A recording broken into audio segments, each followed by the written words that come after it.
segunda visita estaba como todo más tranquilo, como muy, como que el ambiente era muy familiar, entonces yo me sentí muy cómoda. I felt like she cared for Sparrow too, and Sparrow really enjoyed it. Yeah, she knew when Gabby came we were going to be making something or learning something, and she'd instantly start digging through Gabby's bags to find out what activity we were going to do. Not only did we get the assistance with this program, but we also made a really good friend. I'm happy to call Gabby our friend. I think the relationship that we've built has been she's a part of the family.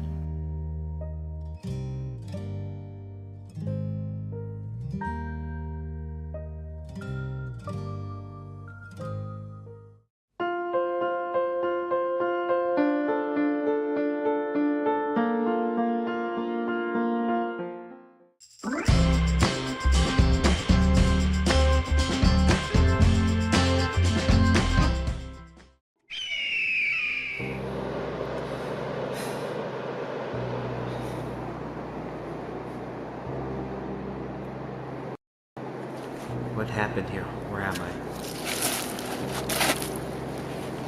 I? I remember now. If only. Could it be? Water?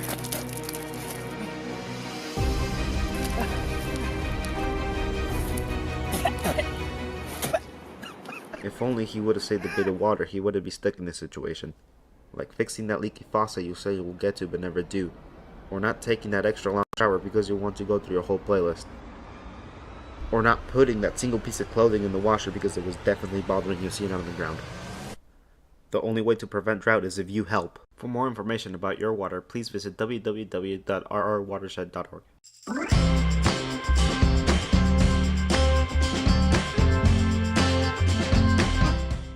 Drought is a harsh reality for many communities across the country. While the recent rains have helped develop reservoirs, it's still important to save water and be more resilient to drought. Drought can negatively impact everything from agriculture to industry to household use. Conserving water in our homes is very important. Simple steps such as fixing leaks, taking shorter showers, and using low-flow fixtures can make a huge difference. Another way to prepare for drought is to replace lawns with drought-tolerant landscapes. Drought-tolerant landscapes are able to thrive with less water and can help lessen the amount of irrigation required. While water is all around us, we should not take it for granted. Working together as a community, we can make a real difference in our ability to withstand drought. By making small changes in our daily habits, we can conserve more water and be more drought resilient. For more information about your water, please visit www.rrwatershed.org.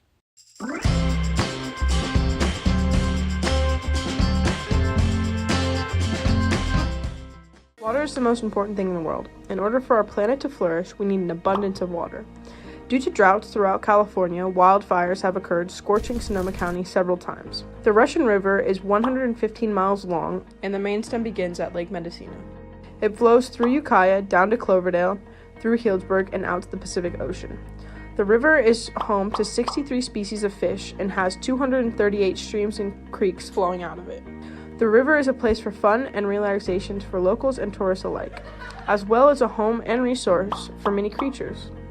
So how can you help to preserve this bit of natural beauty? Start by being aware of your water usage. Take shorter showers, fix leaking sinks, use recycled water to water your plants, or better yet, switch to a more drought-tolerant landscape. In order for people to enjoy our beautiful river, we need to keep it safe. Be sure to conserve water. For more information about your water, please visit www.rrwatershed.org.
July 25th, 2023 meeting to order. Roll call, please. Supervisor McGordy. Present. Supervisor Mulhern. Supervisor Hashak. Here. Supervisor Jurdy. Here. And Supervisor Williams. Here. Before we move on with the meeting, I'd like to ask Supervisor McGordy, who is presenting remotely, to state the reason why he's presenting remotely or attending remotely. Vice Chair, is it possible to silence them? Hi everyone, I'm hearing really bad static. Is that just me? Is that Glenn? Seems like we're hearing a little bit of feedback. Oh no, it's not you. There we go. We got it. Go ahead, please, Mr. McGordy. You'll need to unmute. Okay, would you repeat what you said, please? Because I didn't hear you. Sure. I would just, since you are participating remotely today, if you could state your reason for participating remotely. I'm participating remotely because a family member has COVID and I've been exposed to COVID, and I want to be sure that you aren't if I'm a symptomless carrier. So that's why I'm participating remotely today. Thank you. I'd like to invite Trevor Mockel up to the podium to read the Pledge of Allegiance. If we could all stand. Madam Chair, if we could, just the new statute, I think, does require just a brief statement from Supervisor McGordy as to whether there's anyone 18 years of older of age in the room with him, and if so, their general relation. Okay. There is no one 18 years or older. Thank you. Pledge of Allegiance, please.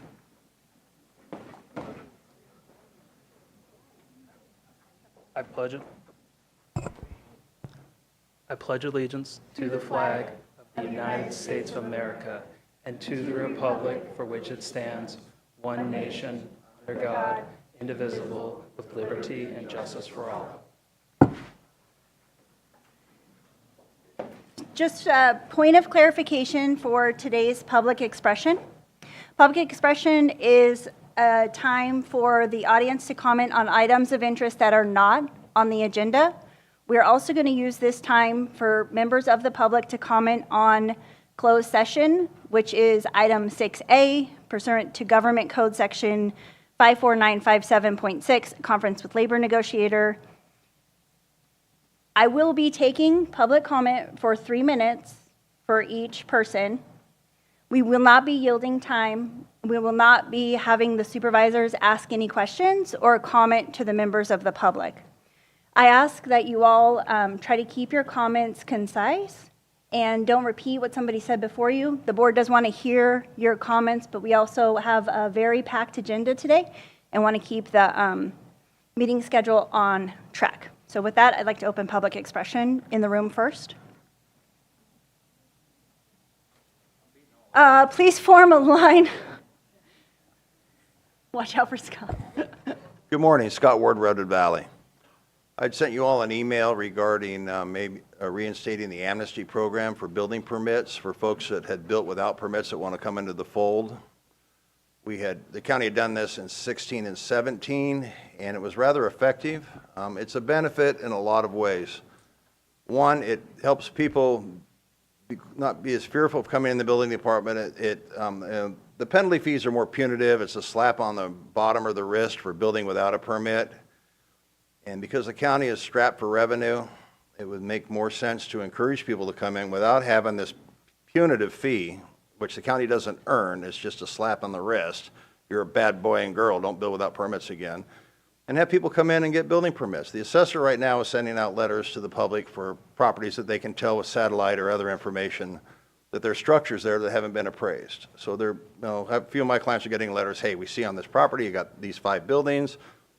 Please fill out this form, what they are, what they're used for, and what their size is. And so these folks are calling me wanting to get permits, but there's a lot of trepidation because of the exorbitant fees that are already charged. And then to double those fees with a penalty fee doesn't make any sense, and it doesn't entice or encourage people to come in to the fold and get their buildings permitted, made safe with the building code process or the Class K process. Then they're on the assessor rolls as improved developed property, which benefits these folks back here, and it benefits you folks by increasing revenue. I'd like you to consider that, and maybe it doesn't need board action. I think County Council has already approved this once before, and I think we could just resurrect it. Thank you. Thank you for your comments.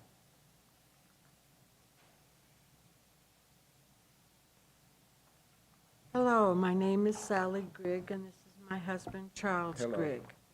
We have been the sole proprietors and managers of Howard Creek Ranch Inn, 3 miles north of Westport, for over 50 years. It has been a historic site since 1867, enjoying Highway 1 access for over 100 years. Some weeks ago, we received a notice that the road to the south of us, Seaview Drive, was being changed for safety reasons to Lincoln Ridge Road because of the confusion with Seaview Drive in Westport. Since we have always enjoyed direct Highway 1 access, and since we had no objections, we did not come to the Change the Road name meeting.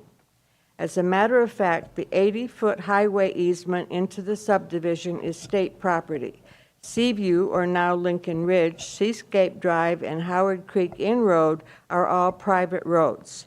Between Lincoln Ridge Road and the state easement, there is an intersection.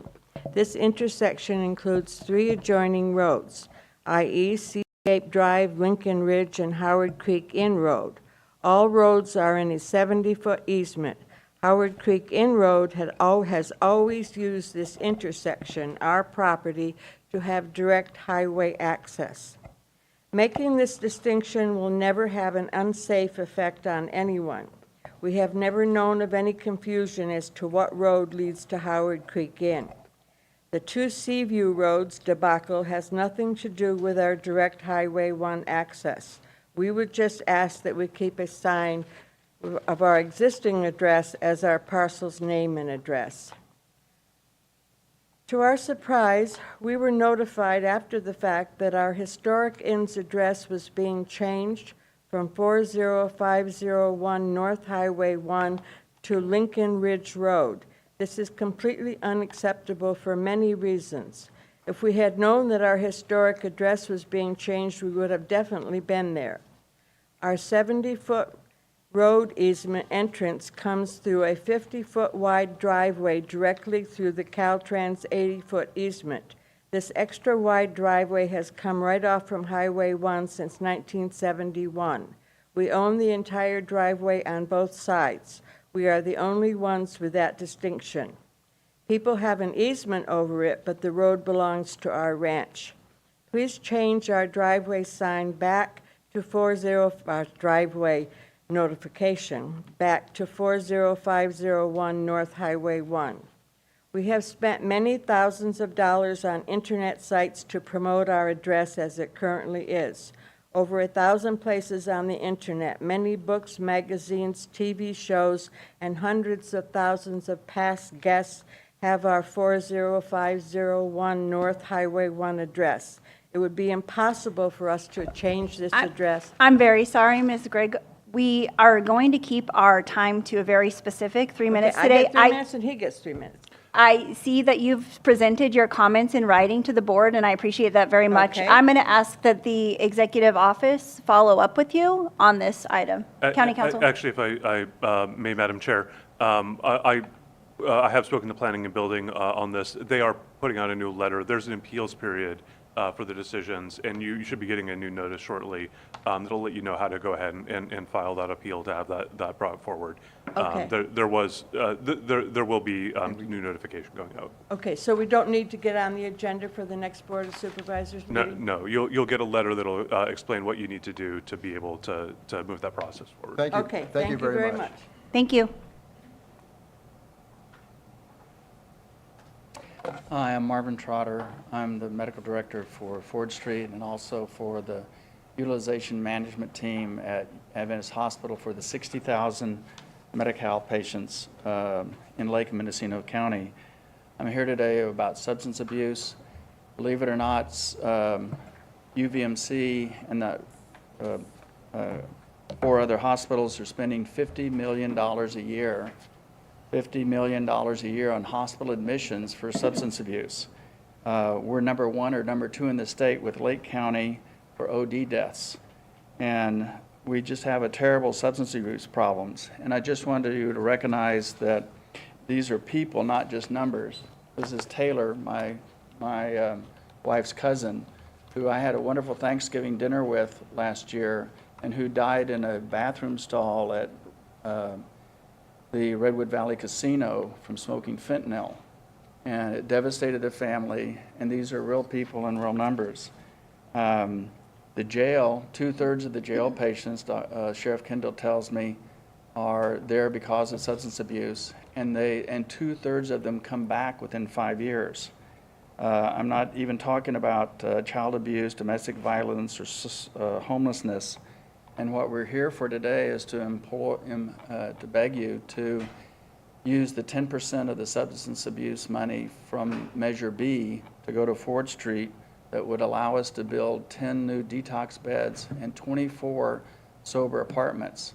With that, we could actually give 1,000 people a year, 1,000 people over the next 10 years, 6 months of sobriety and therapy at Ford Street. I want you to know that half the people that go through detox stay and want to do sober therapy. Sober therapy for 6 months is what saves people. I gave an article to you from the San Francisco Chronicle last Sunday that's very explicit about methadone isn't the solution to this. Sobriety and therapy is. And Dave Lighton, from the head of UVMC, Ron Granger has sent people from MCHC, Sheriff Kendall, and now I'll let Dr. Zyrtek and Krista Marin Zernek. I said it wrong. Dr. Zernek to talk. Thank you very much for your time. I've only known you for 6 years. Lily, can you restart the time? Thank you. You have 3 whole minutes. Cool. I'm Dr. Jennifer Zernek. My husband and I moved here about 6 years ago to work in the emergency department here. And I'm actually supposed to be at my shift right now, but the doctors in our department feel so strongly that these extra beds would make such a difference that we've readjusted our schedules so I could be here. There's a lot of reasons, Marvin covered some of them, why this could be a positive impact on this community, but I'm just going to cover why I think this would be important in the ER. Every shift I work, I see patients with drug and alcohol abuse issues. Not a single shift goes by where I don't. And we often see patients repeatedly coming in, wanting help. They want to detox, and we don't have enough resources to offer them. We say, well, come back a different day. Maybe there will be a bed available a different day. And our resources are just limited. We're doing our best to detox them, to give them meds to help them, but it's not enough. Patients repeatedly coming to the emergency department not only uses a lot of resources for them, but it also uses a lot of resources that we could be allocating to other patients. You know, we could be using those beds for an 80-year-old with chest pain, for somebody having a stroke. We could be using our mental energy for that. And it takes a lot of energy and time away from providers and nurses when we have these patients. And having an extra 100 patients in a sober living bed in our community every year would make a huge difference. I'm asking for you guys to consider releasing these funds and these beds, not just specifically for the people that they will directly impact, but also for everyone in the community, for your family when they come to the ER, that we have the beds available, that we have the personnel available, the resources available to help them.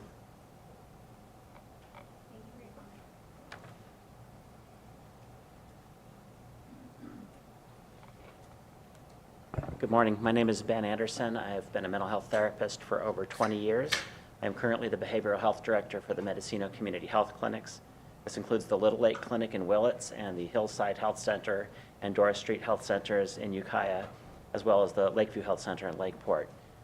I'm here today. I'm going to try and follow Supervisor Mulheron's direction and not repeat what everybody else said. So the point I want to make today is that behavioral health, a term we started hearing about a decade ago, includes mental health treatment and substance use disorder treatment.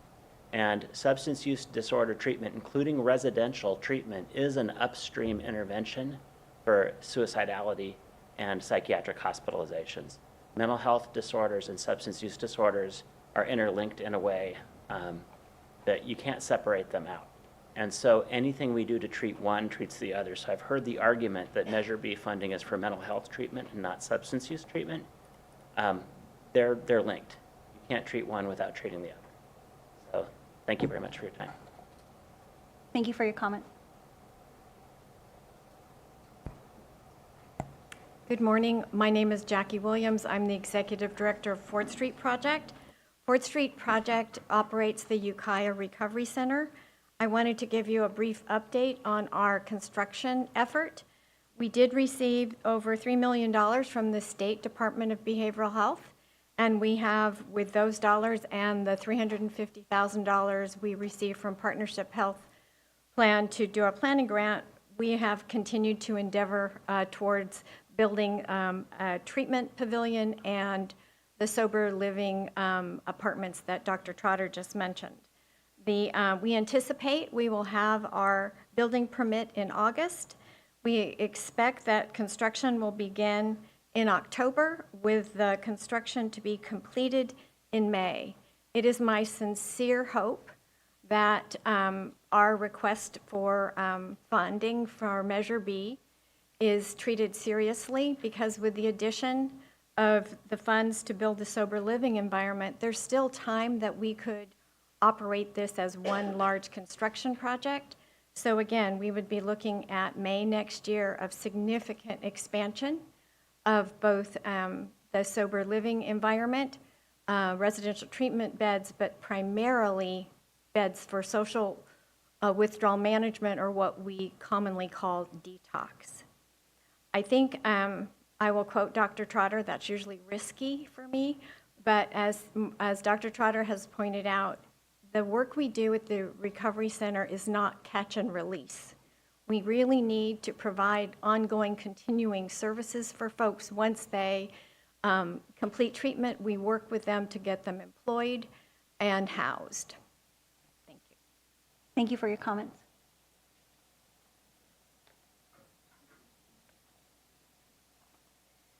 Hi, my name is Sarah Walsh. I work with Anchor Health Management. I'm here to address a few concerns I have with the Board of Supervisors' repeated claims regarding the data they say they do not receive from Anchor Health. Anchor Health has gone out of its way to provide the information to the board. We participated in an ad hoc committee to provide client outcomes and taken individual requests from board members. Furthermore, we've listened to feedback from the community and incorporated that input into our reports. We submit the reports to the county annually, quarterly, and monthly at bare minimum, all of which include client outcomes. Despite the board's repeated claims, those outcomes are not reached by sampling method, but take the whole population we serve into account, with the sole exception of client satisfaction surveys. Board members espouse transparency as justification to disbelieve what is being presented. It is disingenuous not only to the hardworking staff, but to the constituents you serve. During the ad hoc that I participated in with board members, we provided not only a summary of outcome, but the actual Excel data report itself, so that the board could confirm that sampling methods hadn't been used to skew the data. Still, the board continues to claim outcomes were and are never provided. This is false.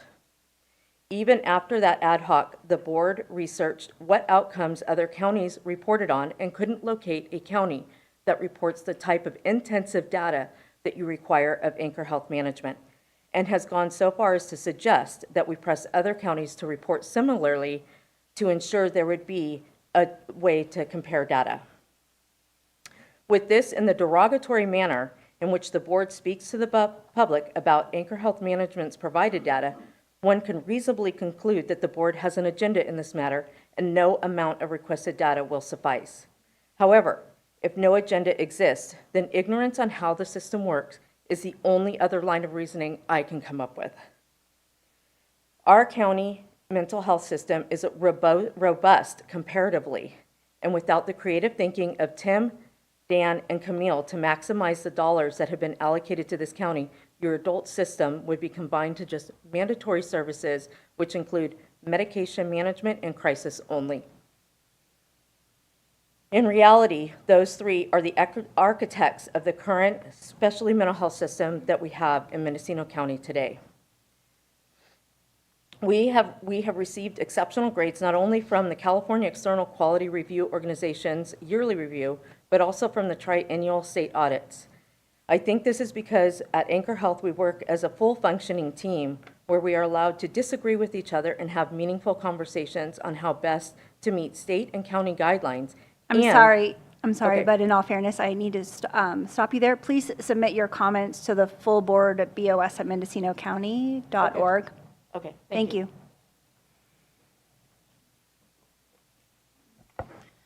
Good morning, Chair McGordy, Supervisors, CEO Antle, County Council Curtis, and staff. My name is Julie Beardsley. I'm president of our local chapter of SEIU, Local 1021.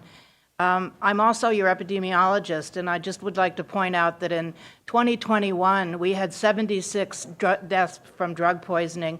Last year, there were 68. So we have a problem here, not just fentanyl. We have a huge problem with meth.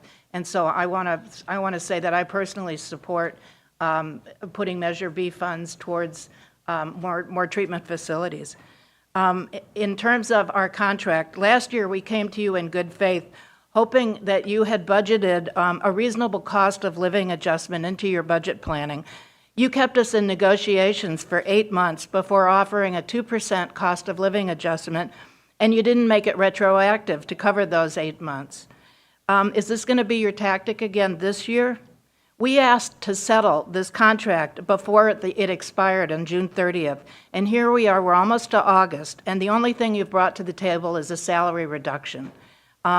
We now learn that the board's going on vacation. The board will be in recess for the entire month of August, while your employees have no contract. This speaks volumes to me about how much you care about your dedicated staff who work at what are often stressful and dangerous jobs. You say the county has no money and that you're in a financial hole.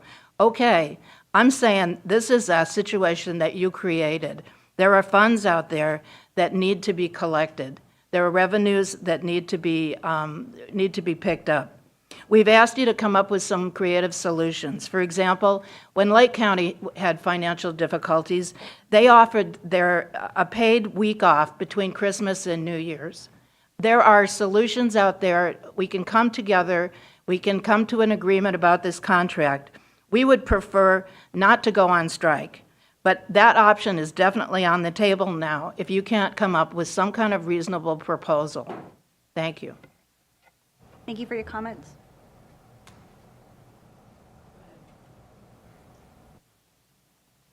We have a signed petition that says we would like you to use some of the reserve funds that were set aside to stabilize and support county staff.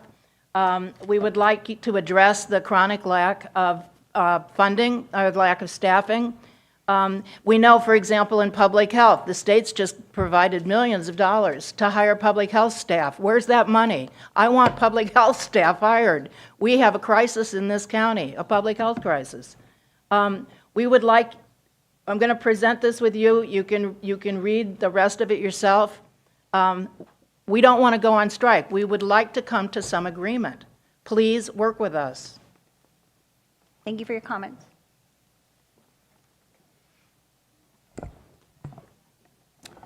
Chair Mulheron, members of the board, County Executive Antle, County Counsel Curtis. My name is Patrick Hickey, and I'm the field representative with SEIU 1021. Mendocino County is facing a crisis in leadership. A time that calls for bold action is met with hand-wringing and equivocation. A time that calls for uniting the ranks to have a laser focus on the most important duties of county government is instead filled with finger-pointing and shoulder-shrugging. The path out of this morass is to stand behind and empower your staff to move the county forward. Let's create a culture that supports excellence, retains experience, and lives its values. The administration has started a new scheme called the Golden Gate Bridge Initiative, based on the constant maintenance required to keep the Golden Gate Bridge safe and sound and painted. The idea is to engage in a process of constant improvement and evaluation, but it seems apparent that the board is kind of missing the point with its own staff. Here, instead of constant improvement and evaluation, the board wants to put the paint buckets down and close their eyes to what will be needed to maintain the health and efficiency of the county. The Golden Gate Bridge workers continually paint the bridge because they know if they didn't, it would rust and become unsafe. Not paying a living wage is not painting the bridge. Doing nothing will make things worse. Failing to provide your staff with a living wage will drive them away. But the question always comes back to, where's the money to pay for it? The county has money set aside for a rainy day. Reserves that accrued because of the tightened wage rates over the years, reserves that have grown from $2 million to $20 million in 10 years, primarily due to wages being cut. Now is the time to use that money. If tapping reserves will put another deputy on the street, retain an experienced emergency response child and family services social worker, or fill positions that help us collect the delinquent taxes owed to the county, the board needs to do it. Your most important job as supervisors is planning and projecting for funds for the budget. No board in the state knows with certainty what the future will bring, but they put plans and systems in place to meet the needs and the capacity of their county. We've heard the board say they need to raise staff to market and right-size the staff, that we need to right-size the staffing to pay living wages. But the administration has made no proposals in this regard. Propose it if you support it. You need to remind yourselves that you're not in the peanut gallery throwing out random idle suggestions. You are in charge with running the county government and supporting the staff that do the day-to-day work. We're asking you to move decisively to move the county forward rather than cower and crouch in complacency. We're asking you to work with your staff instead of against them. Time is running short. Thank you for your comments. I'm going to have one more comment in the room, then go virtual, and then come back to in the room. Good morning, Mark Donegan, self-healing practitioner and educator, ordained minister, aka Goldilocks. Gratitude and appreciation first, county council. It's been a long time. Kind of stepped on, put my foot in my mouth with you, and I'm sorry about that. But yeah, Behavioral Health Advisory Board, county council did our Brown Act training. We had a good turnout, I thought, for the board. The board is missing members. We need members. Being a new member on the board, I'm surprised at the lack of concern in our community. Not on the board is some of the best people I've ever worked with. So I just want to put that out there after all what was just said. I had a 3-hour conversation with somebody in the park, somebody that's 3 generations out of a mountain off of Willits, been around the streets of everywhere. And he had been gone a long time, and we were talking in the park, and he asked me what was wrong here. And I said, what do you mean? He said, I've been everywhere. I've been to San Francisco, like I mentioned many times, and they have programs there that work, some that don't. And he said, these people are off the hook. I said, well, you know, there's kind of like a no arrest policy of Ukiah PD. I don't know if anybody knows that, but that's the truth of it. Same with the sheriff, for that matter. And then the jail's no better. It's, you know, it is catch and release. And these guys come walking right down my street all the time, and that's why I got on that board. And now that I'm on that board, I see a big disconnect. I see lots of money at the top and none at the bottom. And people have mentioned it, continuum of care. And I'll cross this right over to the county workers. I don't know about the money. We're a poor county. I mean, do what you got to do. The problem is the culture. They're not respected. They're not appreciated. And that works both ways when people are dealing with county workers. They feel it from the workers, and they're going to feel it from a worker that's stressed out. And how do you resolve that? You do that with workplace wellness programs. And I know that they have them. They're not pushed enough. Last but not least, another gratitude and appreciation, and I'm going to break your little rule here about agenda items. But I appreciate that contract that our CEO is getting today. Deserves every penny of it, and I thank you. Thank you for your comments. I would like to go to members of the public joining via Zoom. If you would like to speak on public expression or closed session item 6A, you may use the raise your hand feature in the Zoom platform, or if you are on the telephone, you may press *9 to be identified. I'm going to go first to Dr. Andy Corin.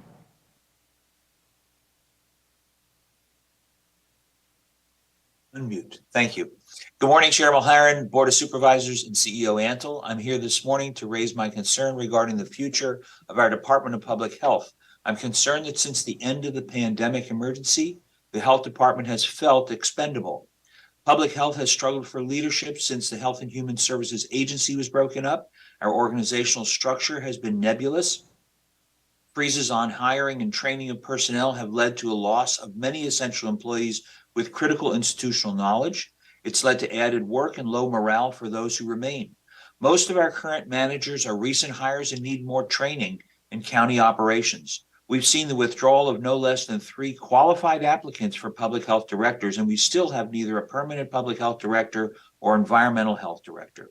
We've not aggressively looked for grant money that public health traditionally survives on without the use of general funds. And some grant money that public health has received may be being used for non-public health staff. When the county and the public health department's fiscal problems became obvious, executive office froze hiring, let people go, and froze grant applications for months while they assessed our finances at a time when we needed to be retaining and training up current employees and recruiting. This was also when the state and federal governments were offering millions of dollars to public health departments to correct for the terrible underfunding before and during the pandemic. So we were left behind at a critical time without adequately trained personnel authorized to seek grants. Public health was at the front lines of the COVID response and continues to work on contagious diseases such as sexually transmitted diseases, tuberculosis, meningitis, avian flu, and more. And they're also responsible for vaccines for children. Our emergency preparedness department prepares with other county departments and partners to respond to disasters such as heat waves, wildfires, and environmental health assesses issues in water quality, land use, hazardous materials, and consumer protection before they cause outbreaks. So as the state and many other counties and tribes are doing, environmental health needs to expand to address climate change, using evidence-based techniques to build resilience in our people, our agriculture, and in aquaculture.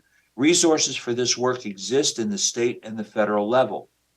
The Department of Public Health focuses on health disparities and social determinants of health and seeks to increase health equitably. At this point, we have a multi-million-dollar federal grant application in to care for pregnant women who live in the most remote parts of the county who are not getting timely nutrition, mental health assessments, and preventative services. These services reduce stressors that lead to hypertension, diabetes, depression, suicide, and drug use, which in turn lead to higher maternal mortality, child neglect, abuse, and broken families and violence. This grant would bring these services to them and extend our evidence-based home visiting program. Thank you for your comments. In order to keep fairness, I'm going to have to stop you right there and request that you please email the rest of your comments to the board at bos@mendocinocounty.org. Are there any other members of the public that wish to comment on public expression or item 6A? If you could use the raise your hand feature or *9. I'm not seeing any, so I'd like to go back to the room. Are there any members of the audience that would like to comment? I just want to say I appreciate everybody sticking to the 3 minutes. I think it's going very well, so let's continue. Good morning. Katrina Bartlemy, Assessor, Clerk Recorder, Registrar of Voters. So I want to apologize to all of you for not getting this report in to be included with the CEO report, but with our lack of reports that we're able to run ourselves, today was the best I could do. IT is feverishly working on getting us reports that we can run ourselves to improve our reporting capabilities. The numbers I'm providing today are for the month of June, where we pushed everything we possibly could through to be able to close the tax roll on time. These numbers were included in our final tax roll figures. We currently, just to give you a little background before I talk numbers, we currently have 6 real property appraisers and 2 personal or business property. Actually, they're called auditor appraisers. We have interviews set up within the next 10 days for 2 real property appraisers and an auditor appraiser / senior auditor appraiser, as well as our 2nd real property appraiser tech. So we're excited about that. We have over 61,000 parcels in Mendocino County, with 4,500 of those being in the Williamson Act, which is our ag properties, which we cherish here. We operate on a fiscal year like everyone else, with our lien date being January 1st of each year. I was at a conference last week, so we had to put 3 appraisers on trying to run reports, and which most of them failed. So we finally had to go to the vendor to get these figures. And we're, it's been noted before that a lot of our reports, if we run them in the morning and then we run them an hour later, that they vary. So this is the best that I could do right now without having to have the appraisers do a manual report as to what they're doing.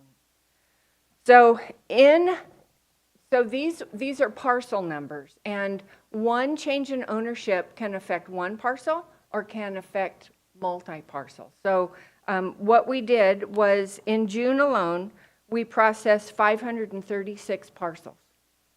Of that was $65 million. And that was for our supplemental roll. For our corrections and escapes, so that's refunds and escapes, which is where it escapes the roll. It doesn't mean anybody did anything wrong. It just escaped that actual fiscal year roll. So we processed 500 parcel numbers with $52 million in for the tax roll. We also have been processing refunds, which we have been trying to process refunds. I'm sorry, Ms. Bartolome, but because we're keeping to the 3 minutes. That's fine. I'm hoping that you can work with the executive office and email the board an update and perhaps even send out a notice to all employees or So in press August, releases. one quick thing is we plan on doing another supplemental roll and escape corrections by the end of the month. And our next report will actually be data that is not included in our roll closure. Thank you. Okay? Thank you very much. I appreciate the time constraints of today's meeting and everybody sticking with the timeline. Are there any other members of the public that would like to give public expression or comment on item 6A, closed session?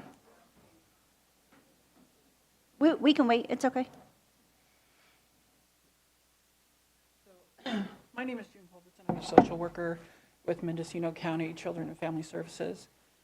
And I just wanted to give you guys a look into the life of us, because we're not just employees of the county. We're also community members. We're also parents, aunts, uncles, grandparents, whatever. And in the 7 years that I've been here, I've seen an exodus of good, solid staff come and go based on the way that the county employees are treated. Recently, I was down seeing my daughter in the hospital in LA, and I read an article from Mendocino Voice, and a board member made the statement that the county wouldn't even notice, the citizens of the county wouldn't even notice if we went on strike.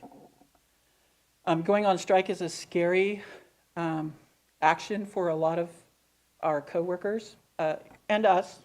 But my typical day as a social worker, I get to work 4, 5, 6, 7 o'clock in the morning.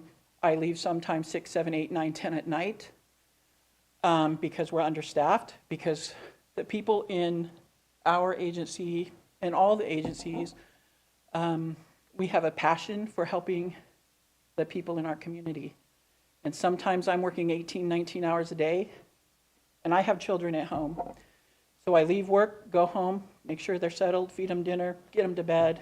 They're teenagers, mind you, now. And I go back to work, and I write reports, and I lose sleep at night over the families that I've gone into the homes and wonder, did I make the right decision? Did our team make the right decision leaving these children in these homes? It's not cut and dry, and we don't feel valued by the county. We go into, I know the ER unit goes into situations where sometimes law enforcement should be going first, but they're not available. We go into homes where people are yelling and screaming at us. I've gone into homes walked into homes and seen guns leaning against the wall, and had to address that myself as a social worker in emergency response. We deal with people who are battering their children, battering their spouses. We deal with drug addicts. The fentanyl is annihilating the family right now in our community. We deal with a lot of fentanyl users. So for a statement from one of the county leaders to say that the county wouldn't even notice if their employees, like we're the gatekeeper to a lot of different things. Public health, they're in the same situation I'm learning today sitting here. Substance abuse, it's all related. We all do the same work. And to be... Thank you for your comments. To be dismissed like that is really disheartening. Thank you.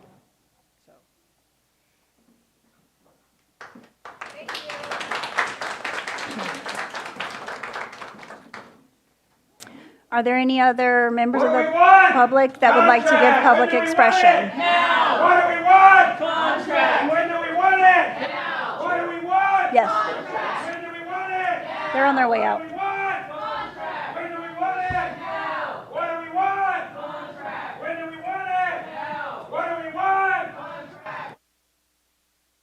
What do we want? We'll just wait a moment for the chambers to clear. When do we want it? Thank you.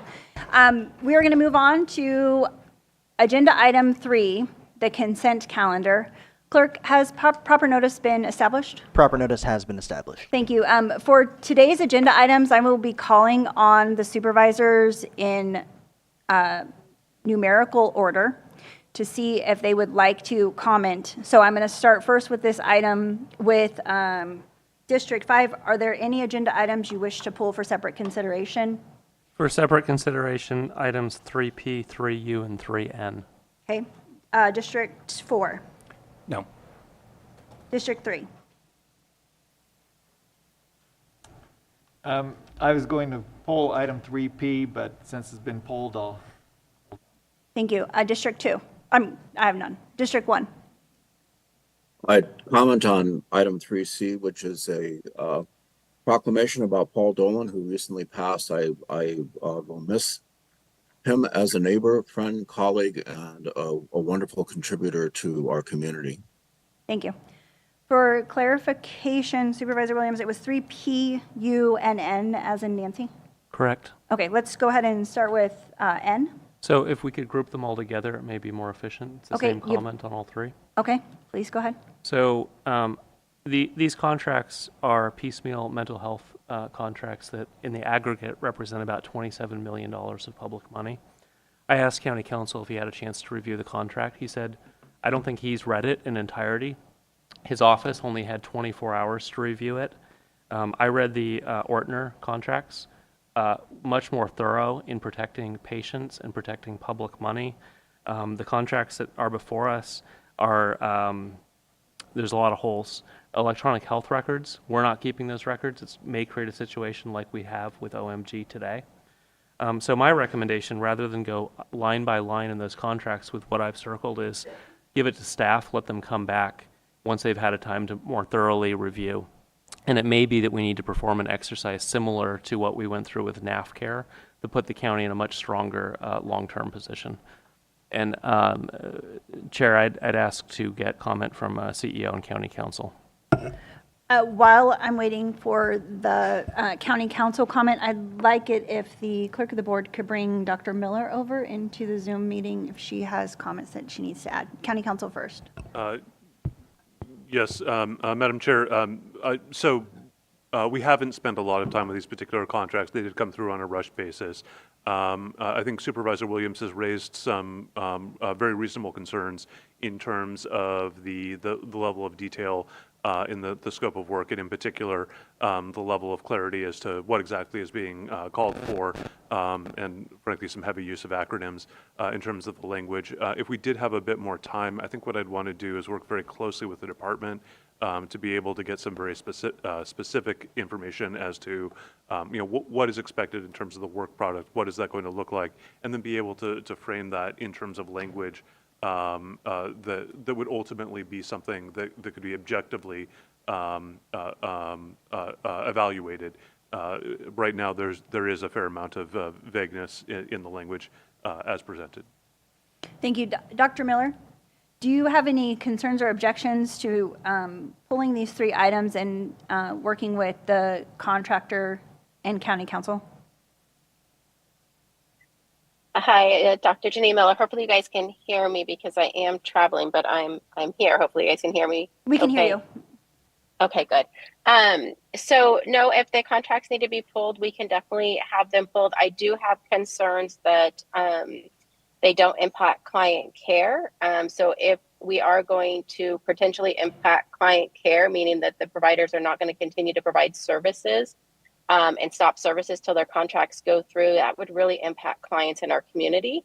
So that would be my biggest concern. That we may want to, my understanding is there is a short-term contract for the ASO that's been prepared by county council to do 3 months contract so services don't come to a halt.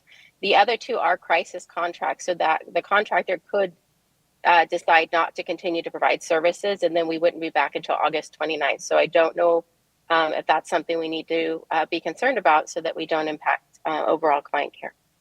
County Council?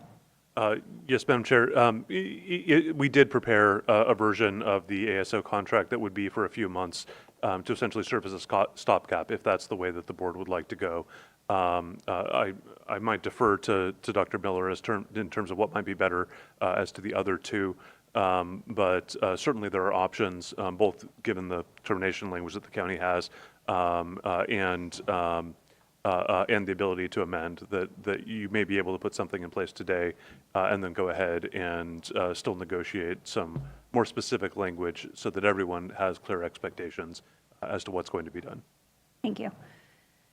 Dr. Miller, will you be able to do short-term contracts with the other two agenda items as well? Or are you unsure? No, I think we could definitely do that. We'd have to try to get something done today. I am concerned that not having something go forward today could impact client care. The contractors could say that they'll wait till their contracts to continue providing services. So we may want to really consider approving short-term contracts while we rewrite the other two. Okay. Thank you. County Council? Thank you, Madam Chair. Since we don't have versions prepared for the other two, if the board does want to go that way, and I don't want to leap to assuming where the board's going to go, but if you want to go that way, I would just ask that you trail the items until the end of the day, and then I will have someone get some documents ready by then. Okay, thank you. I'll go to Supervisor Hashak, who also wanted to pull at least one of these items. Did you have additional questions or comments? Well, my question would be to Dr. Miller, and we had a conversation the other day about the ASO model, and I think that there's some questions about what the actual transition plan is. So I was wondering if Dr. Miller could talk about that a little bit and explain to people. There is some conflict of interest questions and those kind of issues, and the oversight that ASO has over contracts itself.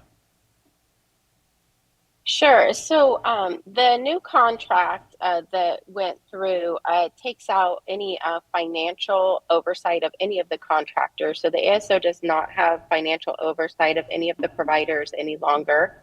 The contract amounts, contract rates, billing, and everything is overseen directly by the county. They do have a part of their contract because they host electronic health record.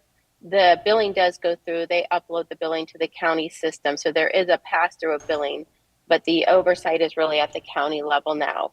The direct oversight of RCS, Redwood Community Services, has been removed from that contract and is now directly with the county. They are still doing some care coordination with the other providers. There is still some care coordination with RCS in the sense that the clients are referred through a system and we can't break the whole system while we look to do a transition. And so there will be where RCS still participates in the common meetings we have throughout the system to make sure client care and client services happen. This contract also had a feature added in that talks about a transition, and that transition is transitioning out the ASO model. So we'll be working with the ASO to transition services that they've currently been doing back to the county behavioral health department. That spread across a year so that we don't miss anything. We have all documentations. We don't want to end up in a similar situation that we experienced with Ordinance. It was a 3 months transition, and as we all know, not all documentation and everything we needed across the system were provided. And so we've had to see if we can obtain documents that don't exist. So this allows us a year to get client records completely transitioned over appropriately, and all historical data, that's 10 years worth of data, transitioned over to the county and their system transitioned over. Okay, thank you very much for that.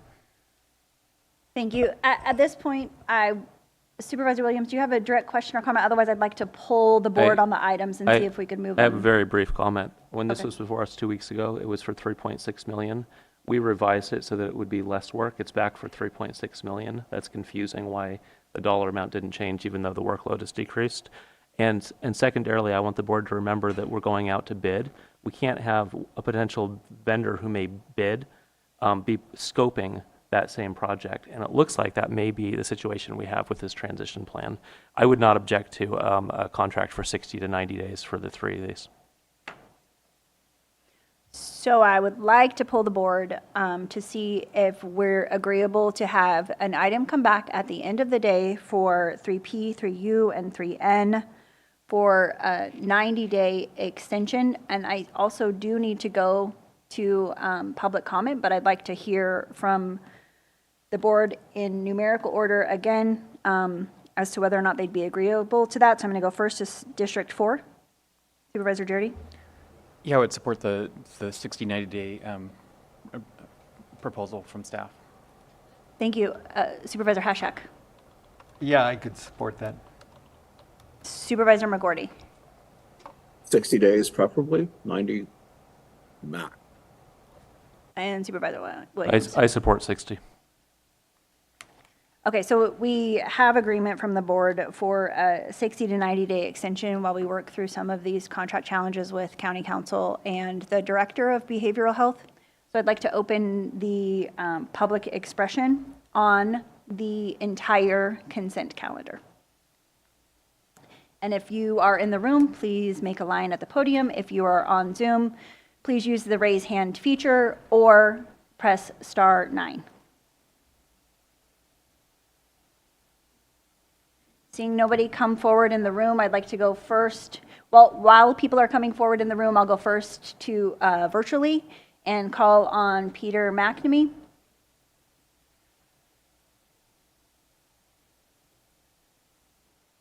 Thank you for the opportunity to speak to the item having to do with creation of the ad hoc committee for climate refugees. I think this is a very appropriate and timely initiative to take by the county. We anticipate that half of the population in the United States will be challenged to confront serious life-threatening and certainly occupational threatening circumstances related to climate change over the next 30 to 40 years. Those are numbers I don't make up. Those are numbers that have been developed by the federal government and its examination of the impacts of climate change. The consensus among demographers and climatologists is that upwards of 3 to 5 million people in the United States will be forced by climate incidents and change to move from where they're currently located, and they will migrate to temperate areas that are more hospitable to habitat and for them to earn a living. This will change the whole equation. This is the largest human migration in the history of this country in the time frame that we're talking about. It will change the very nature of our country. It will change the very nature of our state. It will change the very nature of our county. And so it is entirely appropriate and wise for the board to look at the data that is being generated and to plan and to think progressively towards a future where a much higher population in this county, and one that's very different than the one we currently have, will be living here. And as we make decisions investing particularly infrastructure funding that has a lifespan of 30, 50, even 100 years, we need to think not just about what we need today, but what we will need in the future. And so the Grassroots Institute wants to go on record in support of the creation of this ad hoc committee. Thank you. Thank you. I'm not seeing any additional hands raised online, so I would like to go to comments in the room. And we are keeping to our 3-minute time limit. If you have additional comments, they can be emailed to the board. Good morning, Victoria Kelly, CEO of Redwood Community Services. Redwood Community Services employs over 300 staff throughout our 3 counties that we serve, and we recruit new employees from out of the area, which strengthens our community and county development. RCS is one of the county's strongest and most accountable nonprofits, and yet the attacks to the integrity of RCS is astounding. I came back to this community after years away because I believe in local service. And yes, in part to be on the team carrying out the legacy my mother built. I am proud of that. I am proud of her.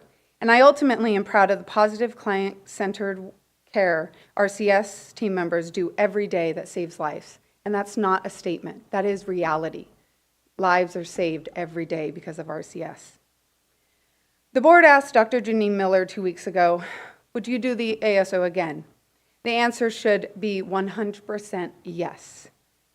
It took bravery of our county leadership to say we can't do this alone and to engage in a strong public-private partnership that transformed the fiscal and service delivery system, specifically moving from having millions recouped in annual audits to now only a small hundred in state recoupments. These dollars are now injected into our service delivery and most importantly built out the adult system of care that we have today. Let's remember we are in different times, and what was necessary and true then is not true today.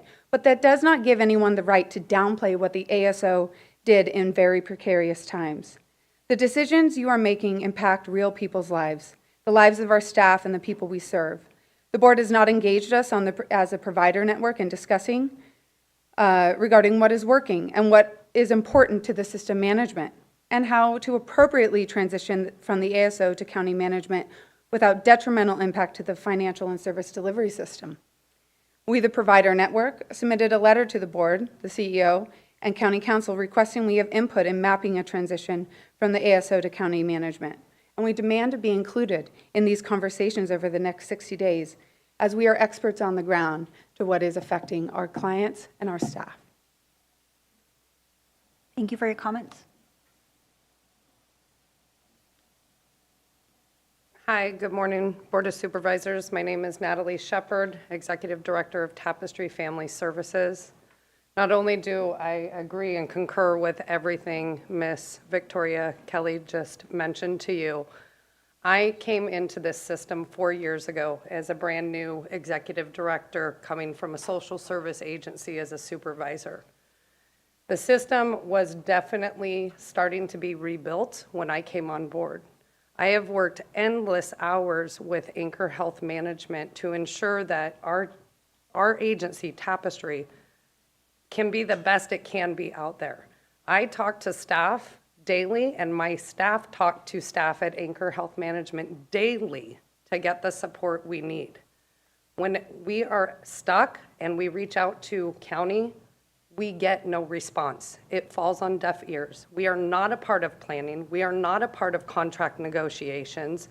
We are clearly told this is what you're getting and this is what you need to agree to. I really urge the Board of Supervisors not only to be more involved with oversight on the contract negotiations that happen for our agencies, but demand that it happens.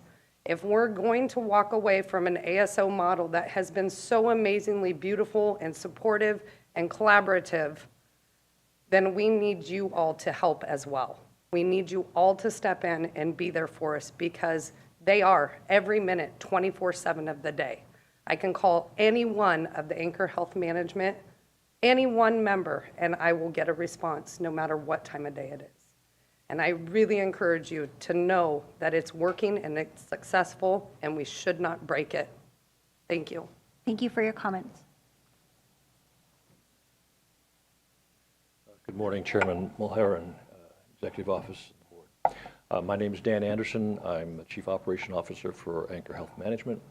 I appreciate the opportunity to come again from this week, from last week, and talk to you.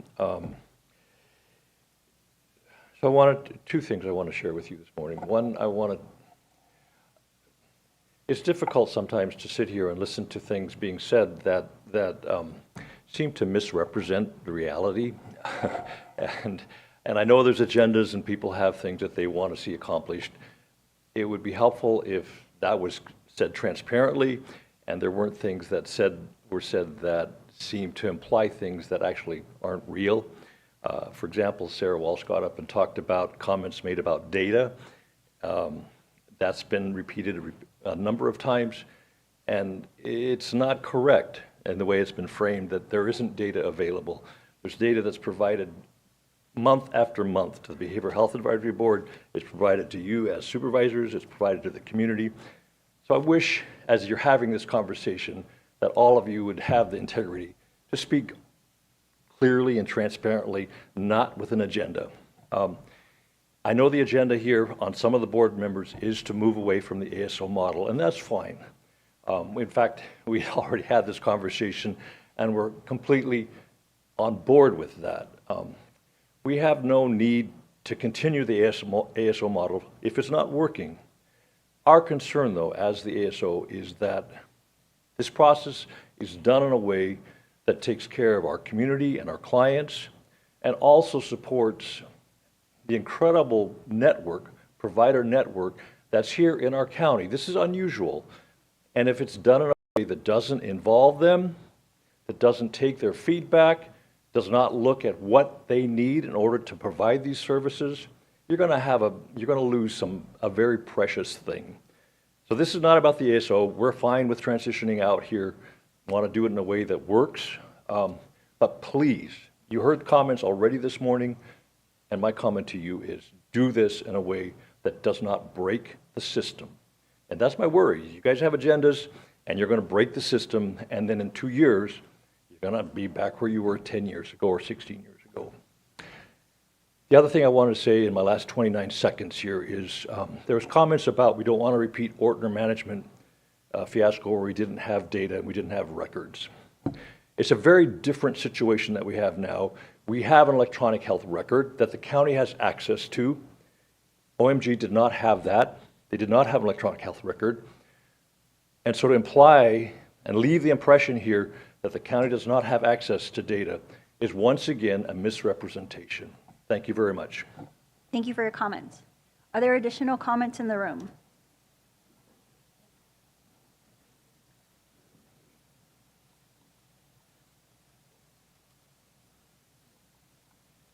Good morning, Supervisors. I'm Carrie Vaugh.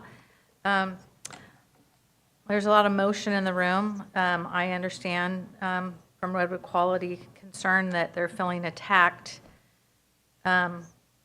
I think anytime you receive monies from the federal government, the state, the county, and so forth, when there's scrutiny involved with the money you received, it can probably feel like you're being attacked.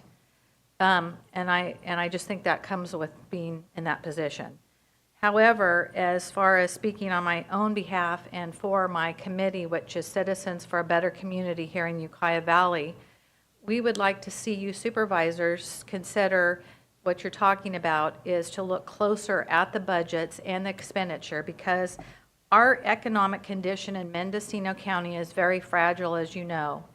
And we feel that it's very important is to take this 90 days that you're suggesting and to look closer at the budget to know what our costs are versus our benefits and using the taxpayers' dollars wisely. So I thank you for your time, and I hope you consider this 90-day review. Thank you for your comments. Are there additional comments from in the room?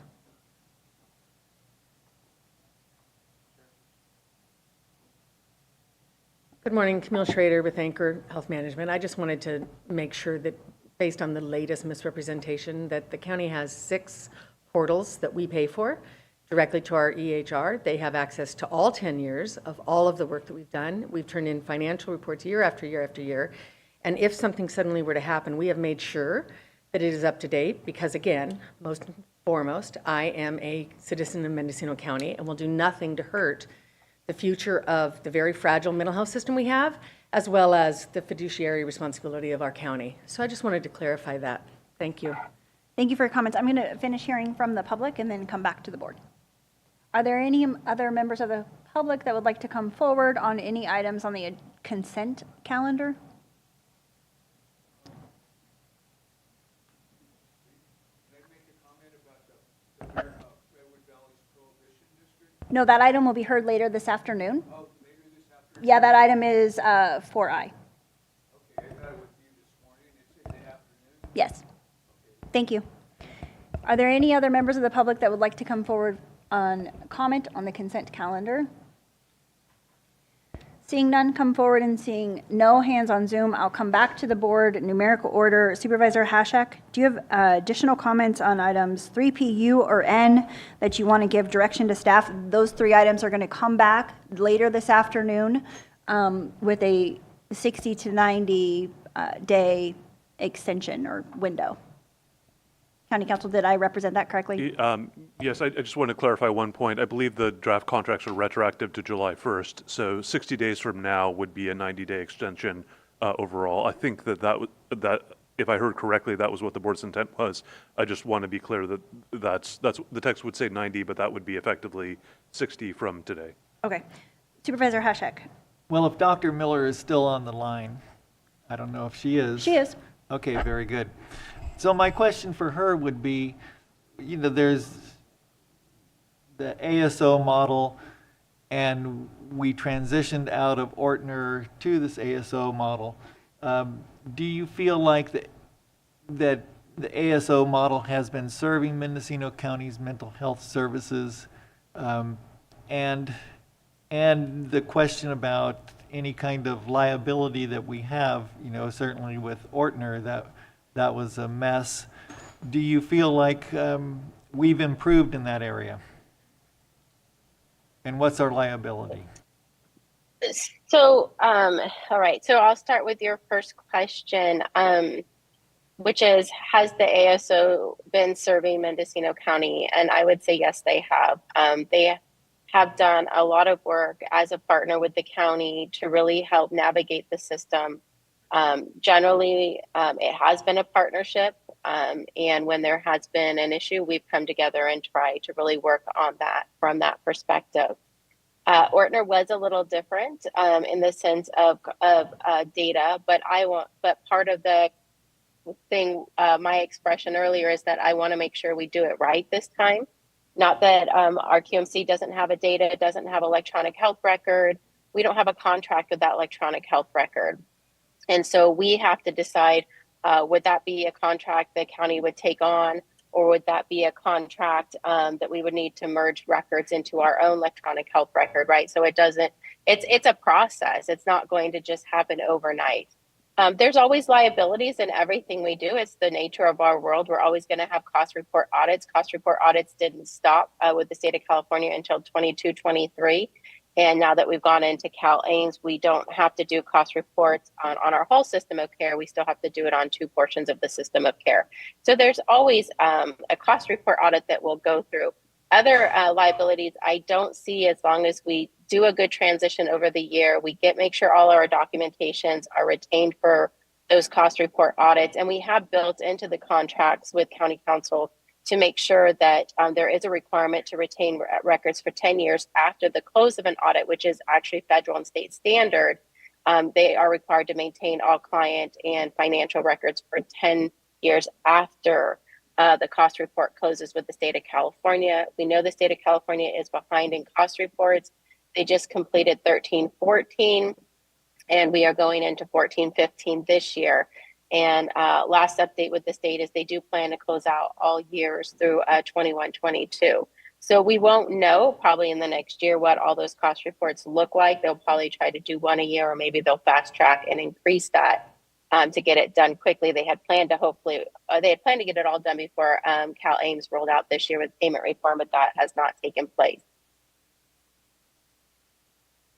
Thank you, Dr. Miller. I understand that you're traveling today, and it might be challenging, but I think it might be helpful to the board before these items come back if you're able to work with one of your team members to highlight the changes that have already happened and what the intended transition plan is, knowing that there will be, more discussion to be had. That is my comment. District 1, Supervisor McGordy. No further questions or comments at this time. District 5. I expect to take a backlash from people and entities that have a financial interest. I'm here to represent the public the public's money and to make sure that the people we're in charge of caring for are actually getting services and that we're following up on performance analysis to make sure we continually improve. So I fully support the 90-day extension. Supervisor Jardy. So I think everybody here wants the same thing, which is the best care that we can provide within the county and accuracy in reporting. I do want to say that I don't compare RQMC or their current name with Ordinance. When we put this out to bid originally, the county did not have electronic records when the county was managing the program. The requirement of both providers was that they go to electronic billing, and only RQMC went to electronic billing. So after 2 years of Ordinance, I voted to put it out to bid. There weren't 3 votes at the time. In the 3rd year of their management of it, there were 3 votes to put it out to bid, and Ordinance left. And now we have electronic billing and records of all people receiving service. That doesn't mean there isn't room for improvement. I think it's a constant effort for improvement. But I'm not convinced had the county kept this in-house, that today the county would have had electronic records with county employees managing the program.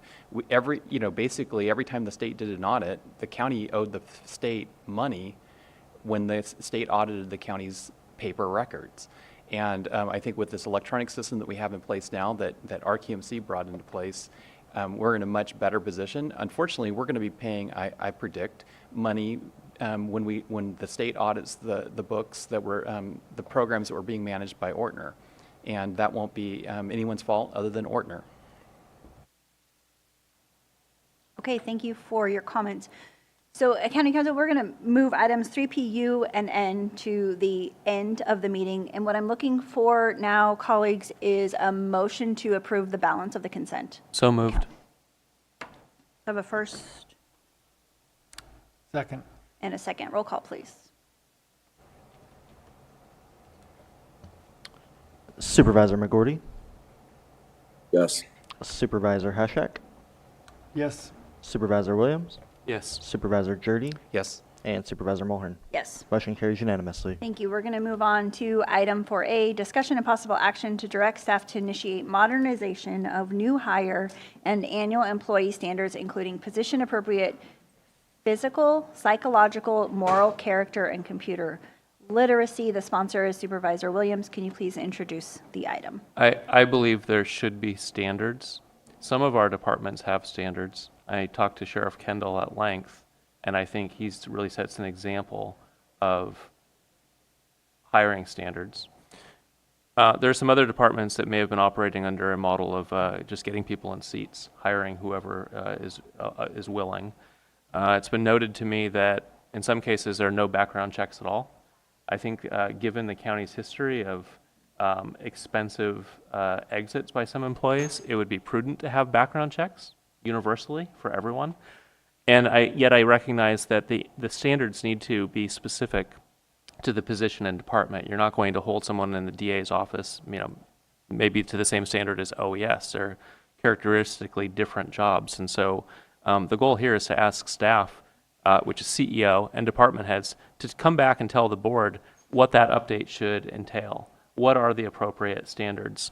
And then last, I think there are some individuals who haven't made it through our screening and filtering who actually would be quality, long-term, solid public servants.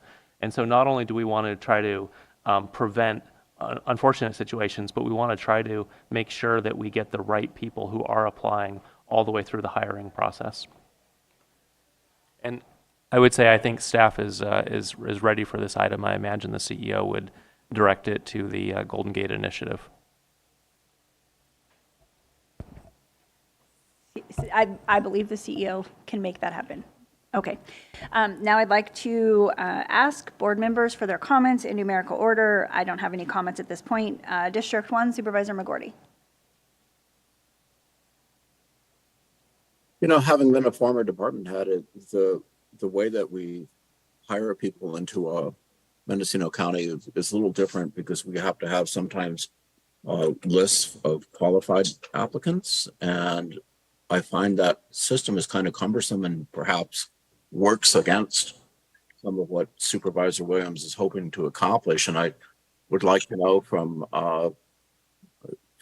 staff if they have any thoughts about that, about how we can improve the eligibility lists and the testing that goes along to basically pre-qualify people for consideration to many of the positions that we hire.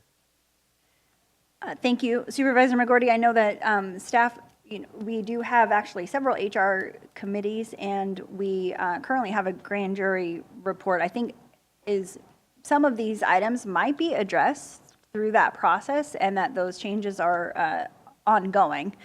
So I believe that each board member can highlight with staff their specific concerns, and potentially doing that through our Deputy CEO, Sherry Johnson, is the best way for each board member to make sure that their specific concerns are highlighted and addressed when we have agenda items such as this one. Supervisor Williams, did you have anything to add? No. Thank you. Supervisor Jurdy.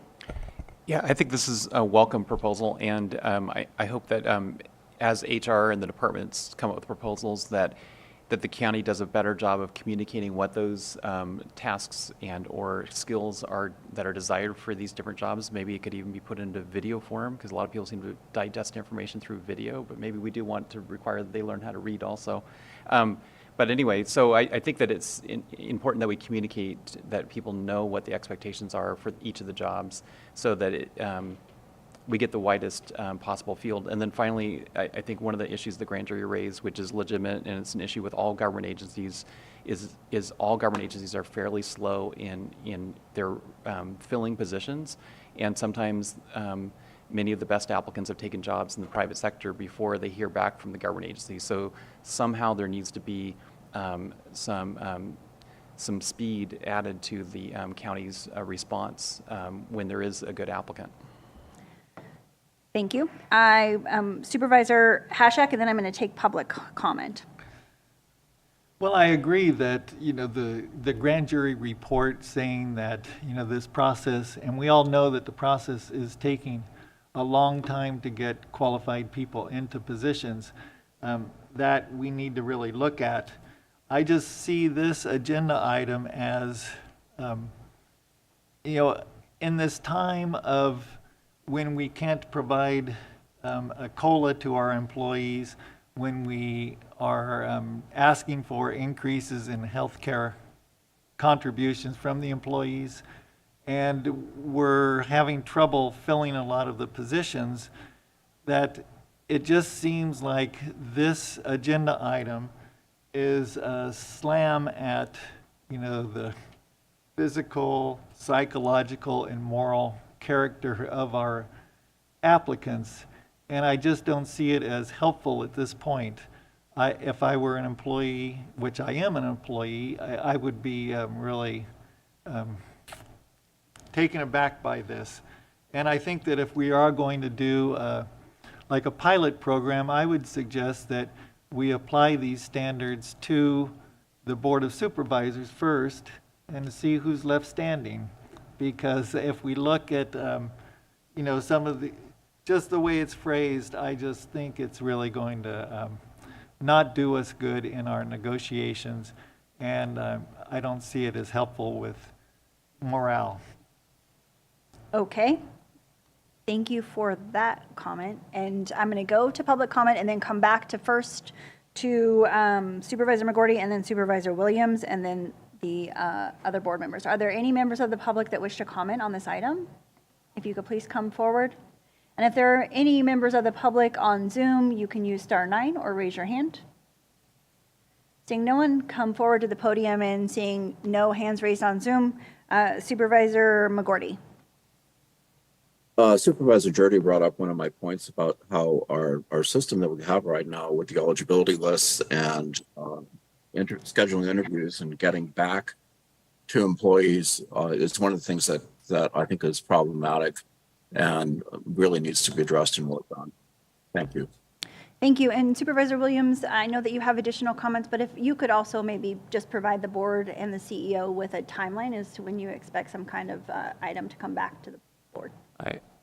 I know we've loaded up staff with a long list, and so I'd like to hear from them about when they might be able to bring this back.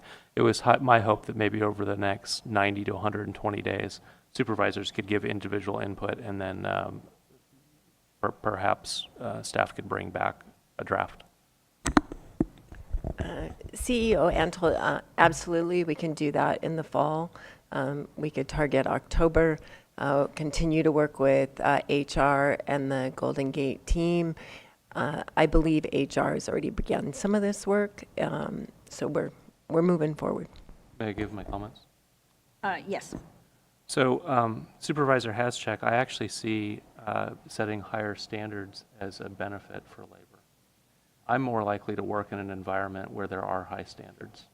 And I think when people come to Mendocino County and they look at the way we work, our skill set, the tools we use, it's not only wages, it's also that we're living in the dark ages. And so requiring that people either have modern computer skills or the county takes a role in actively training. Maybe it's a 2-week training program upon joining the county. It's not the worst thing that for society that the county takes a role in educating our workforce. Even if they don't stay with us, it's a benefit overall. So I'm going to disagree with you about it being a negative morale impact. I think it leaves the county in a stronger position to hire. And with that, I'd move the recommended action. Is there a second for the recommended action? I'll second the motion. Thank you. Supervisor Haschak, you have additional comments? Yeah, I would just like to say, certainly we want people who are computer literate. But when you throw in these other things about the physical, psychological, moral character of the applicants or the employees, it's sending a message that these things aren't already being considered by our the people hiring. And I think they are being considered. I think that every one of the people hiring in this county want the best applicants. And so I think it's just sending a message that is not positive. And to say that, we have a long history of paying settlements for employee misconduct, high health care premiums, paid administrative leave. Do you have any data for that? Because, those are accusations, and it just paints a picture of negativity instead of problem solving. Well, County Council has warned me to keep my mouth shut as to specifics. We don't want claims, but all I can point to is closed session, that I've been here the same length as you, Supervisor Haschak. I've seen it. I've seen situations that could have been prevented with a simple background check. So I don't want to do the back and forth. I think that each supervisor can work with Deputy CEO and direct their concerns. And certainly, Supervisor Haschak, if you feel that this is not a fit, then I would love to see you be able to work with Deputy CEO to make sure that the kind of guidelines that you think are more appropriate are included. I know that we're not going to get to end-all be-all between everybody's opinions, but hopefully we're able to work over the next few months with all of the departments and with the CEO and the team at the executive office to come up with something that'll work for the board. So I think I appreciate everybody's passion around this subject, but I'd like to have roll call, please. Supervisor Mulhern? Yes. Supervisor Jurdy? Yes. Supervisor Williams? Yes. Supervisor McGorty? Supervisor McGorty, you're muted. Yes. And Supervisor Haschak? No. Motion carries with Supervisor Haschak dissenting. Thank you very much for your time. So we are going to take a 10-minute break. We're going to be back at 10:35. We are scheduled to hear items 4B and 4C next. We may be able to get a little bit further in the agenda, but if there's anybody in the audience that's here for item 4I, we're not expected to hear that item until later this afternoon after 1:30. Thank you.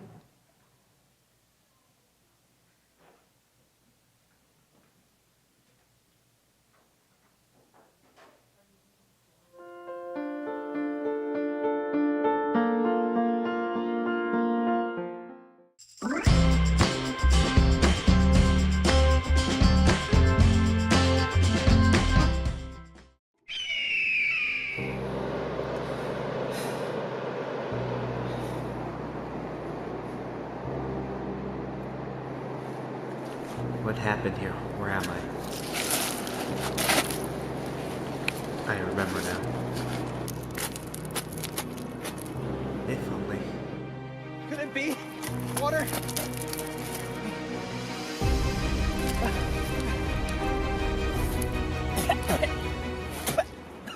If only he would have saved a bit of water, he wouldn't be stuck in this situation. Like fixing that leaky faucet you say you will get to but never do. Or not taking that extra long shower because you want to go through your whole playlist. Or not putting that single piece of clothing in the washer because it was definitely bothering you seeing it on the ground. The only way to prevent drought is if you help. For more information about your water, please visit www.rrwatershed.org.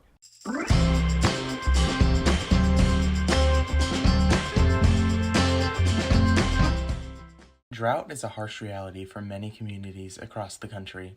While the recent rains have helped develop reservoirs, it's still important to save water and be more resilient to drought.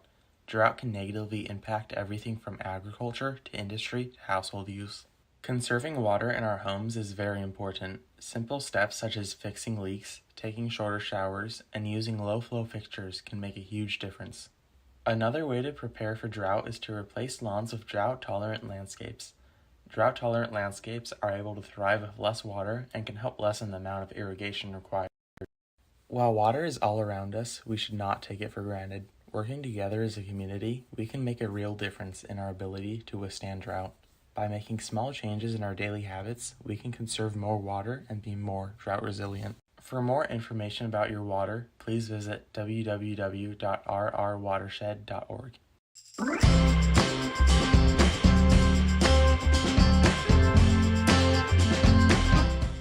Water is the most important thing in the world. In order for our planet to flourish, we need an abundance of water.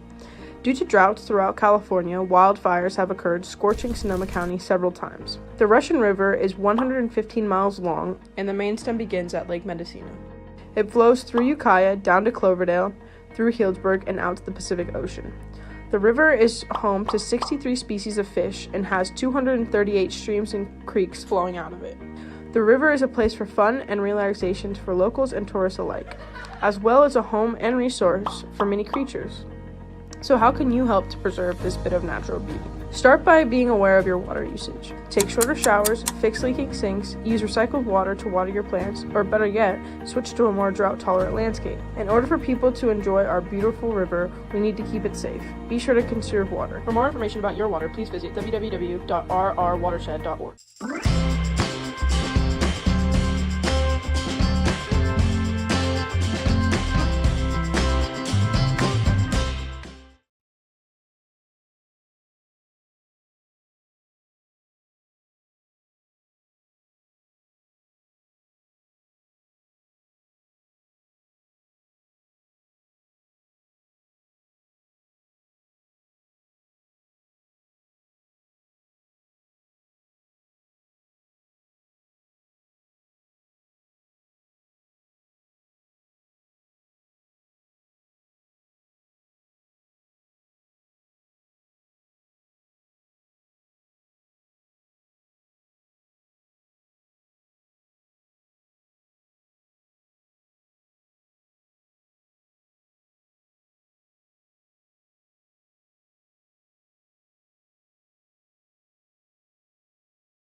When I first realized that I was going to be a parent, I was super scared. After 2 or 3 weeks of meeting in the home visiting program, I was totally comfortable with the fact that I was going to have a baby.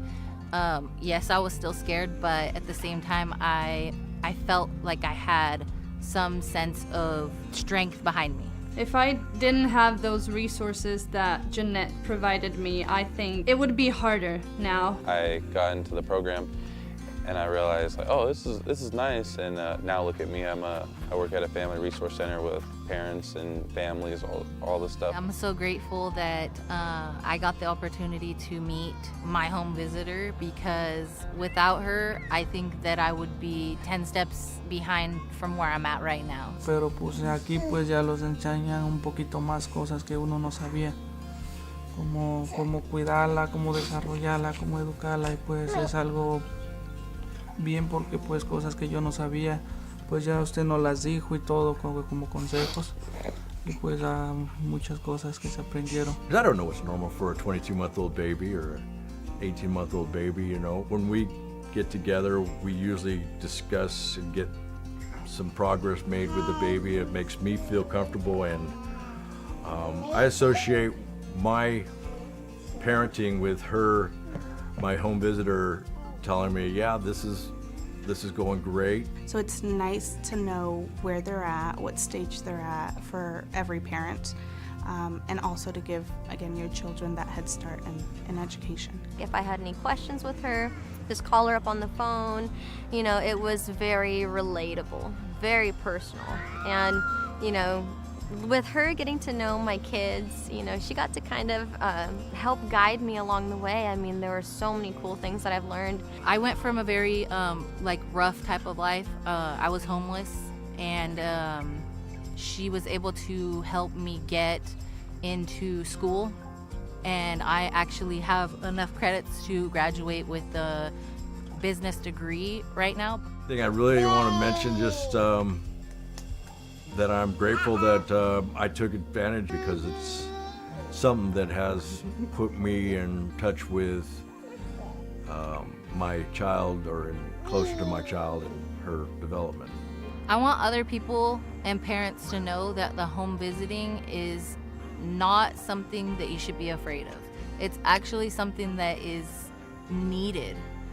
You know, because she's not just here for her, she's here to help with all of it. She helped me create a safe space where I feel comfortable enough to ask for help. Don't be afraid to take that step. Like, don't be afraid to get help. It's always okay to have extra support. I would say, give it a try. You got nothing to lose. It's free. There's some perks, you know. They got great resources. Personally, I think everybody could benefit from the home visiting programs.